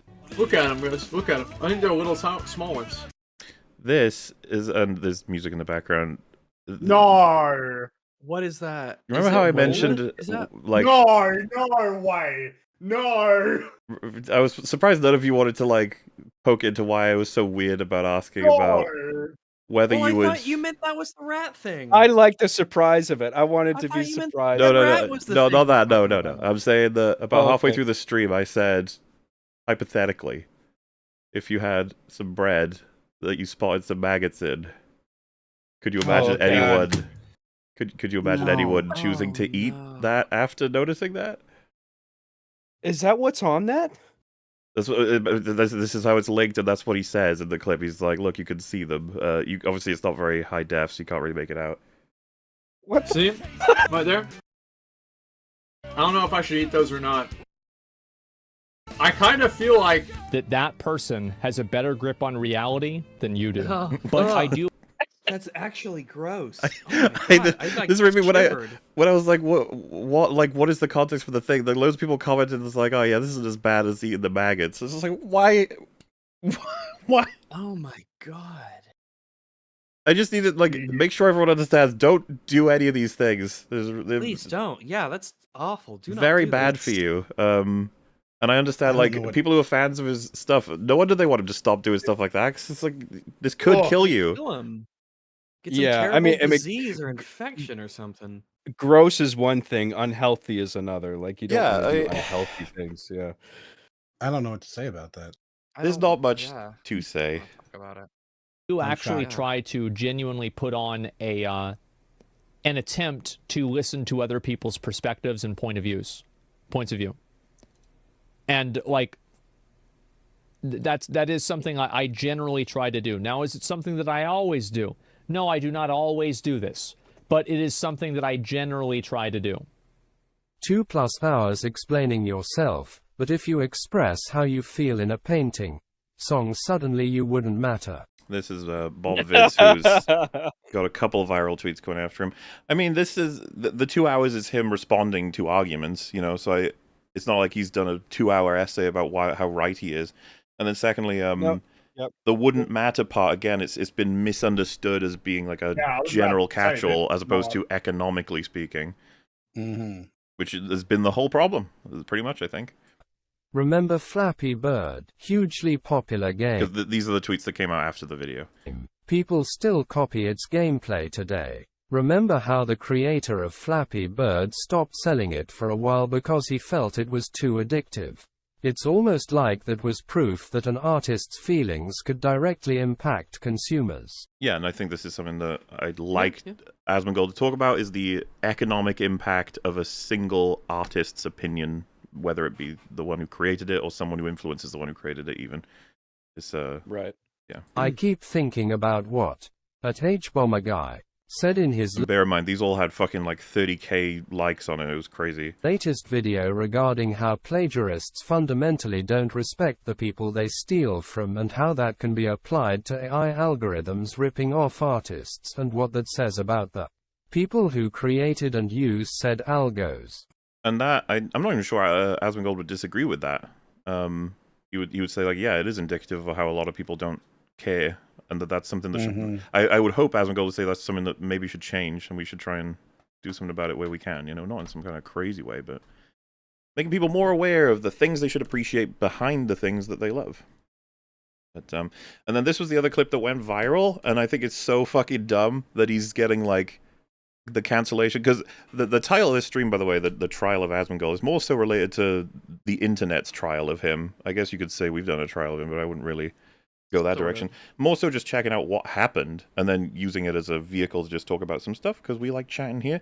And this one's just funny, but there's people who fucking...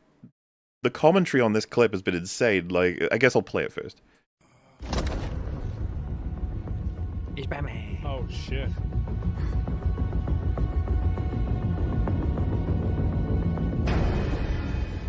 I am vengeance.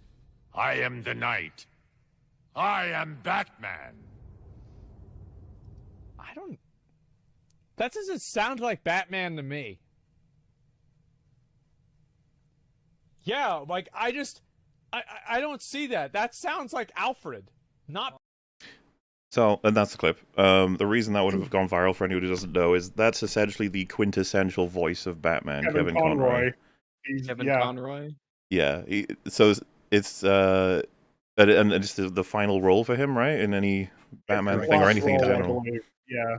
And that's why it says, thank you, Kevin. You can see as well in faint text there. But I would attribute this to a writing problem, not a delivery problem. I mean, it clearly is Kevin Conroy, but like, just the line of like, Batman just jumps in like, "I am vengeance." Like why would he say that? What's exactly motivating him there? He's not saying in that scene, but I don't know. Also, this is meant to be all the Justice League are evil, right? Because it's for the Suicide Squad game. Yes. But there were people who were saying, like, I want this man fucking dead. I would see this clip, and I was like, Jesus. Wow. Oh, okay, well, yeah. And it, like, had significant levels of likes. And I was like, oh my god. And it's a thing of, like, if you've annoyed people in any other way, and then they share clips like this, they'll just be like, yeah, this is reason for you to be taken away from Earth. It's like, what the fuck? That's from the animated series iconic scene with Joker. That's the thing. I don't think we're supposed to think that is from what we saw in the trailer. Like, he doesn't enter that place and then say that. At least I can't know for sure, but yeah. Well, even if he did, right? They took what they could get because they wanted to, do an homage to somebody that had worked with them that was now dead. Absolutely. Well, yeah. I mean, and people are like, how the fuck don't you know that is Batman's voice and stuff like that? And it's just like, well, I guess he just didn't. But that's it. That's all I could gather for why those people like Asmongold needs to be destroyed. I was like, I mean, yeah, because if you're not if you're not into Batman or you never really watched any Batman content, you just might flat out not know that. I guess one might argue he probably should, because I'm assuming he's played all the Arkham games. I don't know. You'd have thought. Yeah, I don't know, because I haven't played any to my knowledge. I figure that you would have heard Kevin Conroy as Batman in one way or another because he's been playing the character for like 30 years. Like all the way from across like a number of 1991. Yeah, across video games, different mediums, animated films. That you figure that you would have heard him at one point. He is the quintessential like voice of Batman. Yeah. Mm-hmm. Which is why this went viral, I guess. But there you have it. And I think I've got one bonus meme. Carrying out deadly. This is actually someone else made aware of. Bonus meme time. I've seen this. I know what this is. You have seen this. So I don't want to give any preamble to chat because they're so familiar with these two crazy characters. So we're just going to play this clip. Good. I can let chat be like, wait, what just happened? Hey chat, if anyone's just listening, this is where you need to look at the screen. Yes, okay, look at what happens. This is a visual required. Eyeballs needed. How are you enjoying Iran is demanding answers amid an escalating spat with Pakistan. Overnight, Pakistan launched retaliatory strikes on targets in southeastern Iran, just across their shared border. I just want to highlight like XQC's fucking reaction of like. That's bad when XQC is. XQC's the right one here. Yep. He's in the right. Overnight, Pakistan launched Hassan leaves. strikes on targets in southeastern Iran, just across their shared border. And the video was not interrupted or changed in any way. No, this is not an edit. This is live. Number of militants, but Iran says no. Wait, hold on. Fuck you.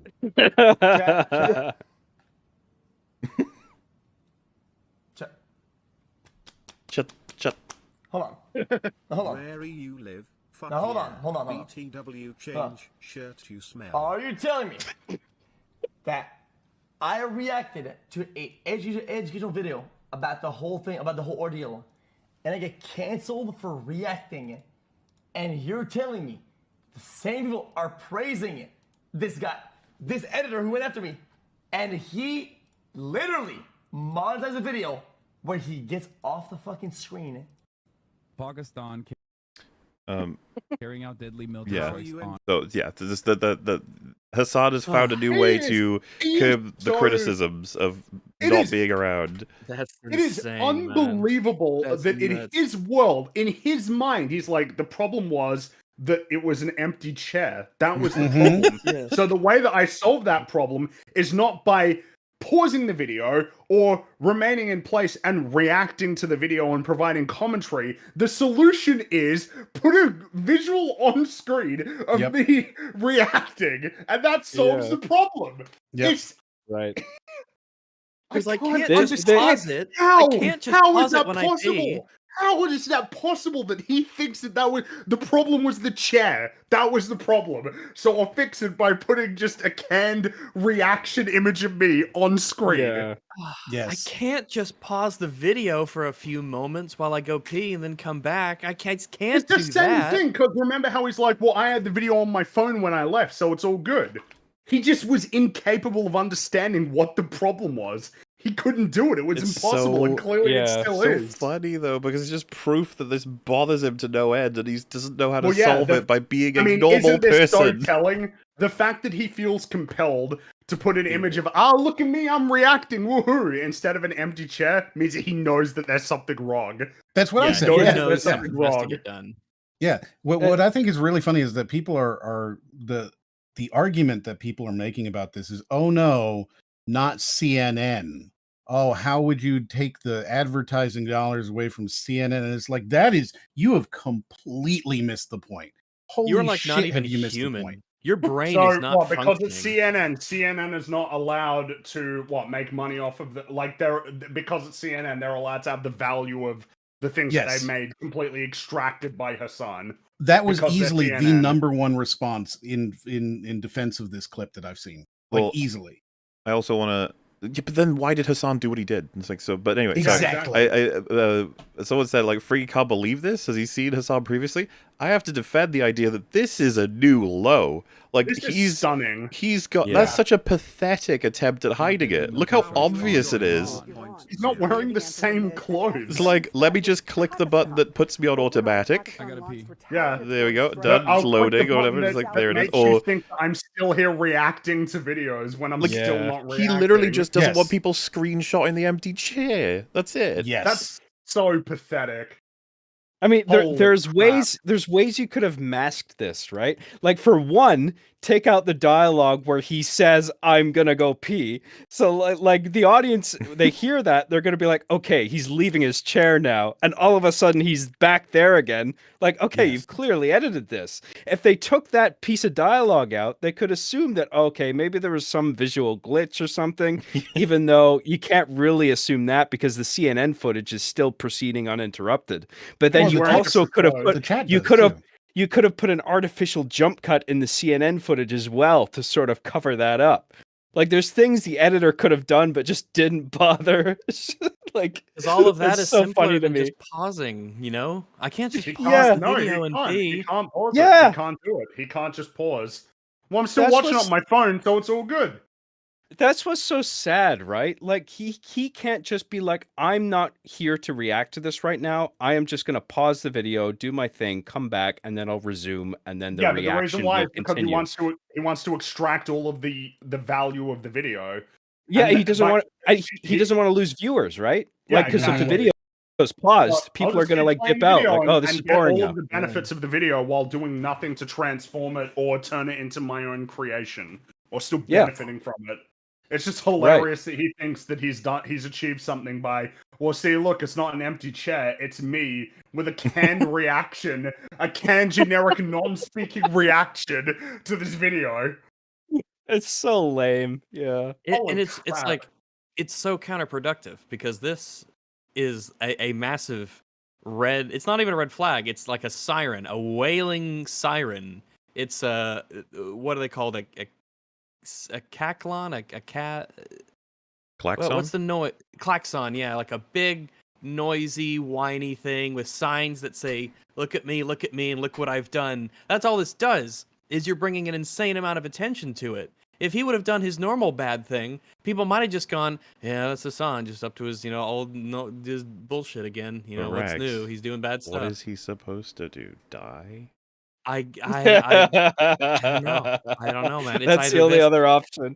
I guess if it's this or die, well, it's quite a quandary, quite a moral quandary. But he can no longer, with this clip, I think, he can no longer make the argument that he doesn't know it's bad or that it isn't bad, right? Like, or that it's fair use or that it's transformative or any of that. I don't think you can make any of those arguments that he's made in the past because now you're saying, oh, look, you clearly know that this is an issue in some way, right? And it doesn't matter what argument you make about it.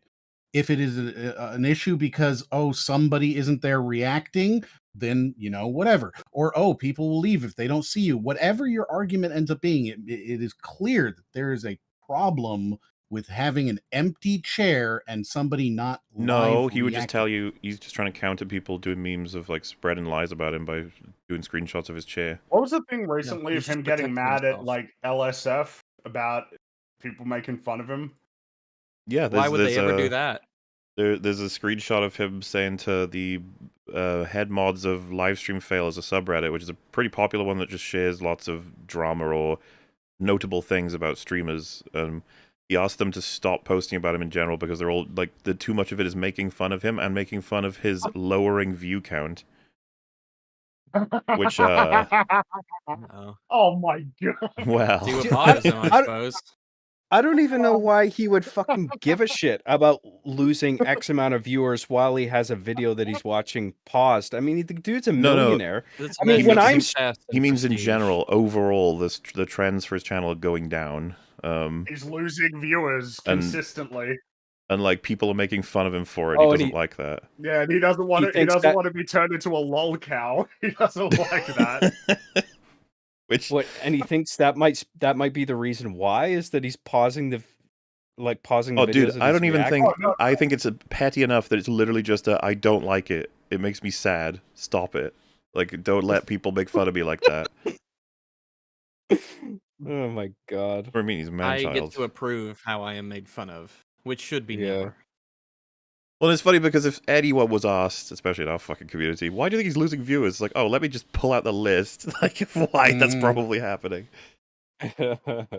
Man, this is all hilarious and all, but I mean that dead rat alarm clock thing. I'm still thinking about that. That's I figure it would so be funny. That'll stick with you a little bit, but it'll linger. It'll linger. It actually love a dead rat. Silence there for a while. I know. Was stunned.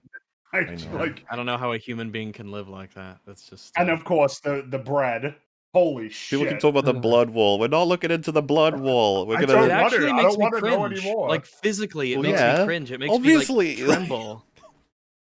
I mean, I wouldn't give up on something like that. I mean, I can sympathize with being frustrated if like you smell it and it's like you're looking for it and you can't fucking find it anywhere, then it must be in the walls or something, right? But then I wouldn't stop there. I wouldn't be like, oh, whatever, I'll just live with the smell and just use it as an alarm clock from henceforth. Like, no, yeah, because I don't believe it's in the walls. It's probably buried underneath his many piles of random crap and garbage. I just don't understand how it could be tenable to smell a decaying rat, like, right, and then you can just accept that. It's like, well, I guess this is life now. Me living in this room with this rat. Jeez. Oh, I will coexist with the smell. The to be honest with you, that's 4 words I never thought would be in a selection. Dead rat alarm clock. Like, how did these end up like this? Jeez. Anyway, that wraps up this stream. And I think, did we learn anything? Yeah. I don't have to specify what it is, do I? Me neither, because it's just so obvious. And I'm just wondering if it's like in South Park when it was like, I learned something today. No, we didn't. Don't you fucking lie.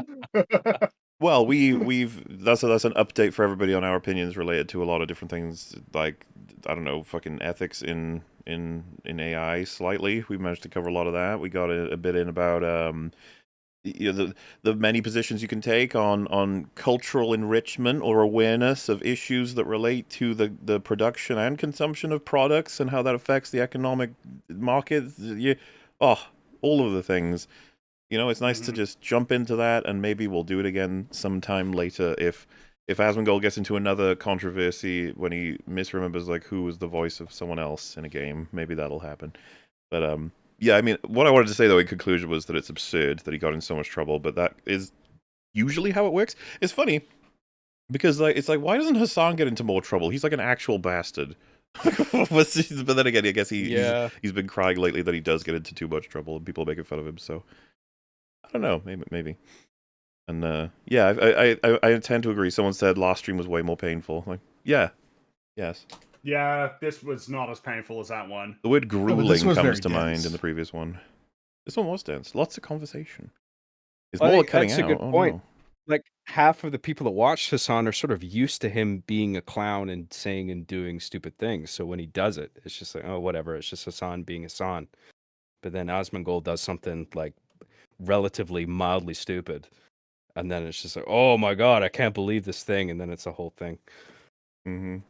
But hey, before we go, John, what did you tell people? What are you doing? What are you up to? What's happening there?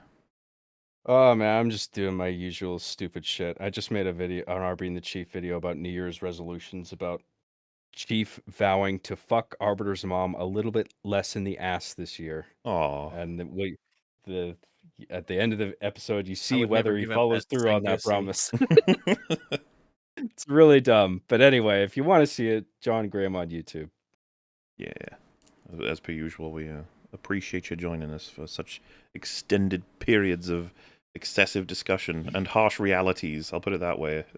In terms of man, I had a lot of fun doing this. Thank you for inviting me. I appreciate it. This was interesting. This was an event. It sure was. Boy, oh boy. Mr. Moriarty, what are you up to? Where are you? What's happening? Well, I'm working on another video. But in the meantime, you can always find me at youtube.com/reallycool, because my YouTube channel is really cool. And I worked on recently a 12-hour-long video that I'm very proud of. I'd like everyone to go see. It's the entire history of video games. All of it. And, every second. Dude, of it in real time. I love that video, man. I haven't worked my way through the whole thing yet, but like I've seen a few hours of it. I'm working my way through it. It's a work in progress, but it's awesome, dude. I really appreciate that. Yeah, like it took me. That was 9 months I worked on that video. So wow, I would really like it if everybody went and saw it and give me thousands and thousands of hours of watch time. How often will you update it? Do it. Yeah, right. Never. Well, link to your channel, and you can find that video with ease. It is excessively well researched and edited, and it might just be the best video on the subject. Which is, you're actually against a couple of decent big hitters on that one, right? I mean, there's some other guys out there. There are some other guys out there. Yeah, obviously, thank you both for joining us. This is a strange, different EFAP, as many of them are. You never know what'll happen. Never know what subjects we'll cover. They'll never get stranger, though. We've peaked with strangeness for this weekend. It was a strange weekend, Back to normalcy. It's normal from here on out. We got it out of our system. 2024 is the year of normalcy. Yeah, back to someone just saying She-Hulk was good. Who'll be like, there you go, back to normal. Yeah, nice. I remember those days. Yes. Everyone's saying good rat is like, That was a bad rat. That's the bad rat. That was sad rat. That's what that was. Yeah, that was that's sad. It's sad that a rat died, and it's we sadder want that happy rat. Yeah, happy rat, not dead alarm clock rat. Fringy Rags, anything you guys want to talk about before we go? I don't think so. Yeah, I don't think anything's changed dramatically since I went to sleep. Since today. Yeah, it hasn't been that long since we last spoken, but you know the deal. Working. Not since last time, but working after this. Working. Well, so I can give the update I was going to mention yesterday, but now things are getting a little bit weird in terms of how I'm not sure how I'm releasing everything now. We've got about 5 or 6 catch-ups, 6 episodes of TV ready to go, an EFAP movies that's about to release, 2 episodes of EFAP that are going to get out now. 1 on backup. There's another one that we've recorded ready to go. So there's all of those. I got to figure out exactly where and when they're going. But then also Lord of the Rings, which I just couldn't fix the trilogy thing. I don't know what's going on. The copyright is an asshole. It always comes up for things that are clearly not the thing. So I had a final idea of what if I split them back into individual movies so that it doesn't prompt the hyperbots. And Fellowship and Return of the King have been clear for a week, but Two Towers just keeps getting hit. Not sure what's going on, but I was thinking to myself, like, what if they were released that way and Two Towers is just the one that gets hit, so that at least the other 2 can have some AdSense, and then after that I can release the individual videos. So we're gonna see how long, if I can get the both to survive 2 weeks, Fellowship and Return of the King, I'll probably re-release them as EFAP movies, individuals, and then I'll unlist the trilogy one and link it in the description of the others, so that they can have some, like that. This been copyright hit, the trilogy one, and I can't fix it, so that might be the solution. But then I'm also working on it's going to be like 20 individual supercuts of the conversations. And right now, as it stands, I'm close to completing like the major work that needs to be done to collect it all up. But we've got, like I mentioned before, there's like a Boromir one, an Aragorn one, a Theoden one, one that relates all to the themes of Lord of the Rings, one that relates all to the production of Lord of the Rings, so that they're bite-sized versions, so that any of you that was like, I can't just casually sit down and watch 7 hours of EFAP movies, you'll have, they're all an average of about 20 to 30 minutes. So you can check those out if you want, and that's another way for the compensation to come back a little bit, because that project was enormous and painstaking. So Yep, they worked very hard on it. So knowing that they weren't making, stuff on it, it really sucks to see. It ain't fair. It ain't fair. It ain't fair. And so, right. what I guess I'm saying with all of that, so I just mentioned super chats, like, yeah, that's what I meant by catch-ups. There are 5 catch-ups that are ready to go, and obviously me and Rags are going to be recording, and then Theory Free recording more of them. But you heard what I just said correctly. There's about 45 videos to be released on Moolah, and they're ready now. Christ. So it's like, wow. I'm just trying to figure out exactly how that's going to look. Like, well, yeah, you got all of Loki season 2 is done. Yes. Oh yeah, I almost forgot about that. Oh, that nice. Yeah, don't forget. That would make me sad. Well, but yes, no, it's just part of my listing. I said EFAP EFAP TV, 6 episodes of EFAP TV. Yeah. It's just like it's just a show that doesn't have any staying power. Drop it all at once. You just fucking forget that it happened, Well, what's funny too is that I haven't included Stargrift. That's once per week, and then of course the regular EFAP episodes that upload. So, which you got 2 this week, people. Yes, that's what I'm saying. It's just like, it's like, when's the schedule for things? It's like, I gotta figure this out. It's gonna have to be 3 videos a week at this point. Maybe 4. Anyway, that's the update, and more stuff on the way. But I think me, Rags, and Free might just chill out for a little bit, after all that, for that weekend. Thank you all so very much for joining us. Indeed. You have yourselves a good morning, night, afternoon, whatever it may be. But for now, we're going to say goodbye. Yeah, goodbye, See everybody. Bye-bye. See you later. Bye. Toodaloo. Bye-bye. Bye-bye. Bye-bye. That one came through well.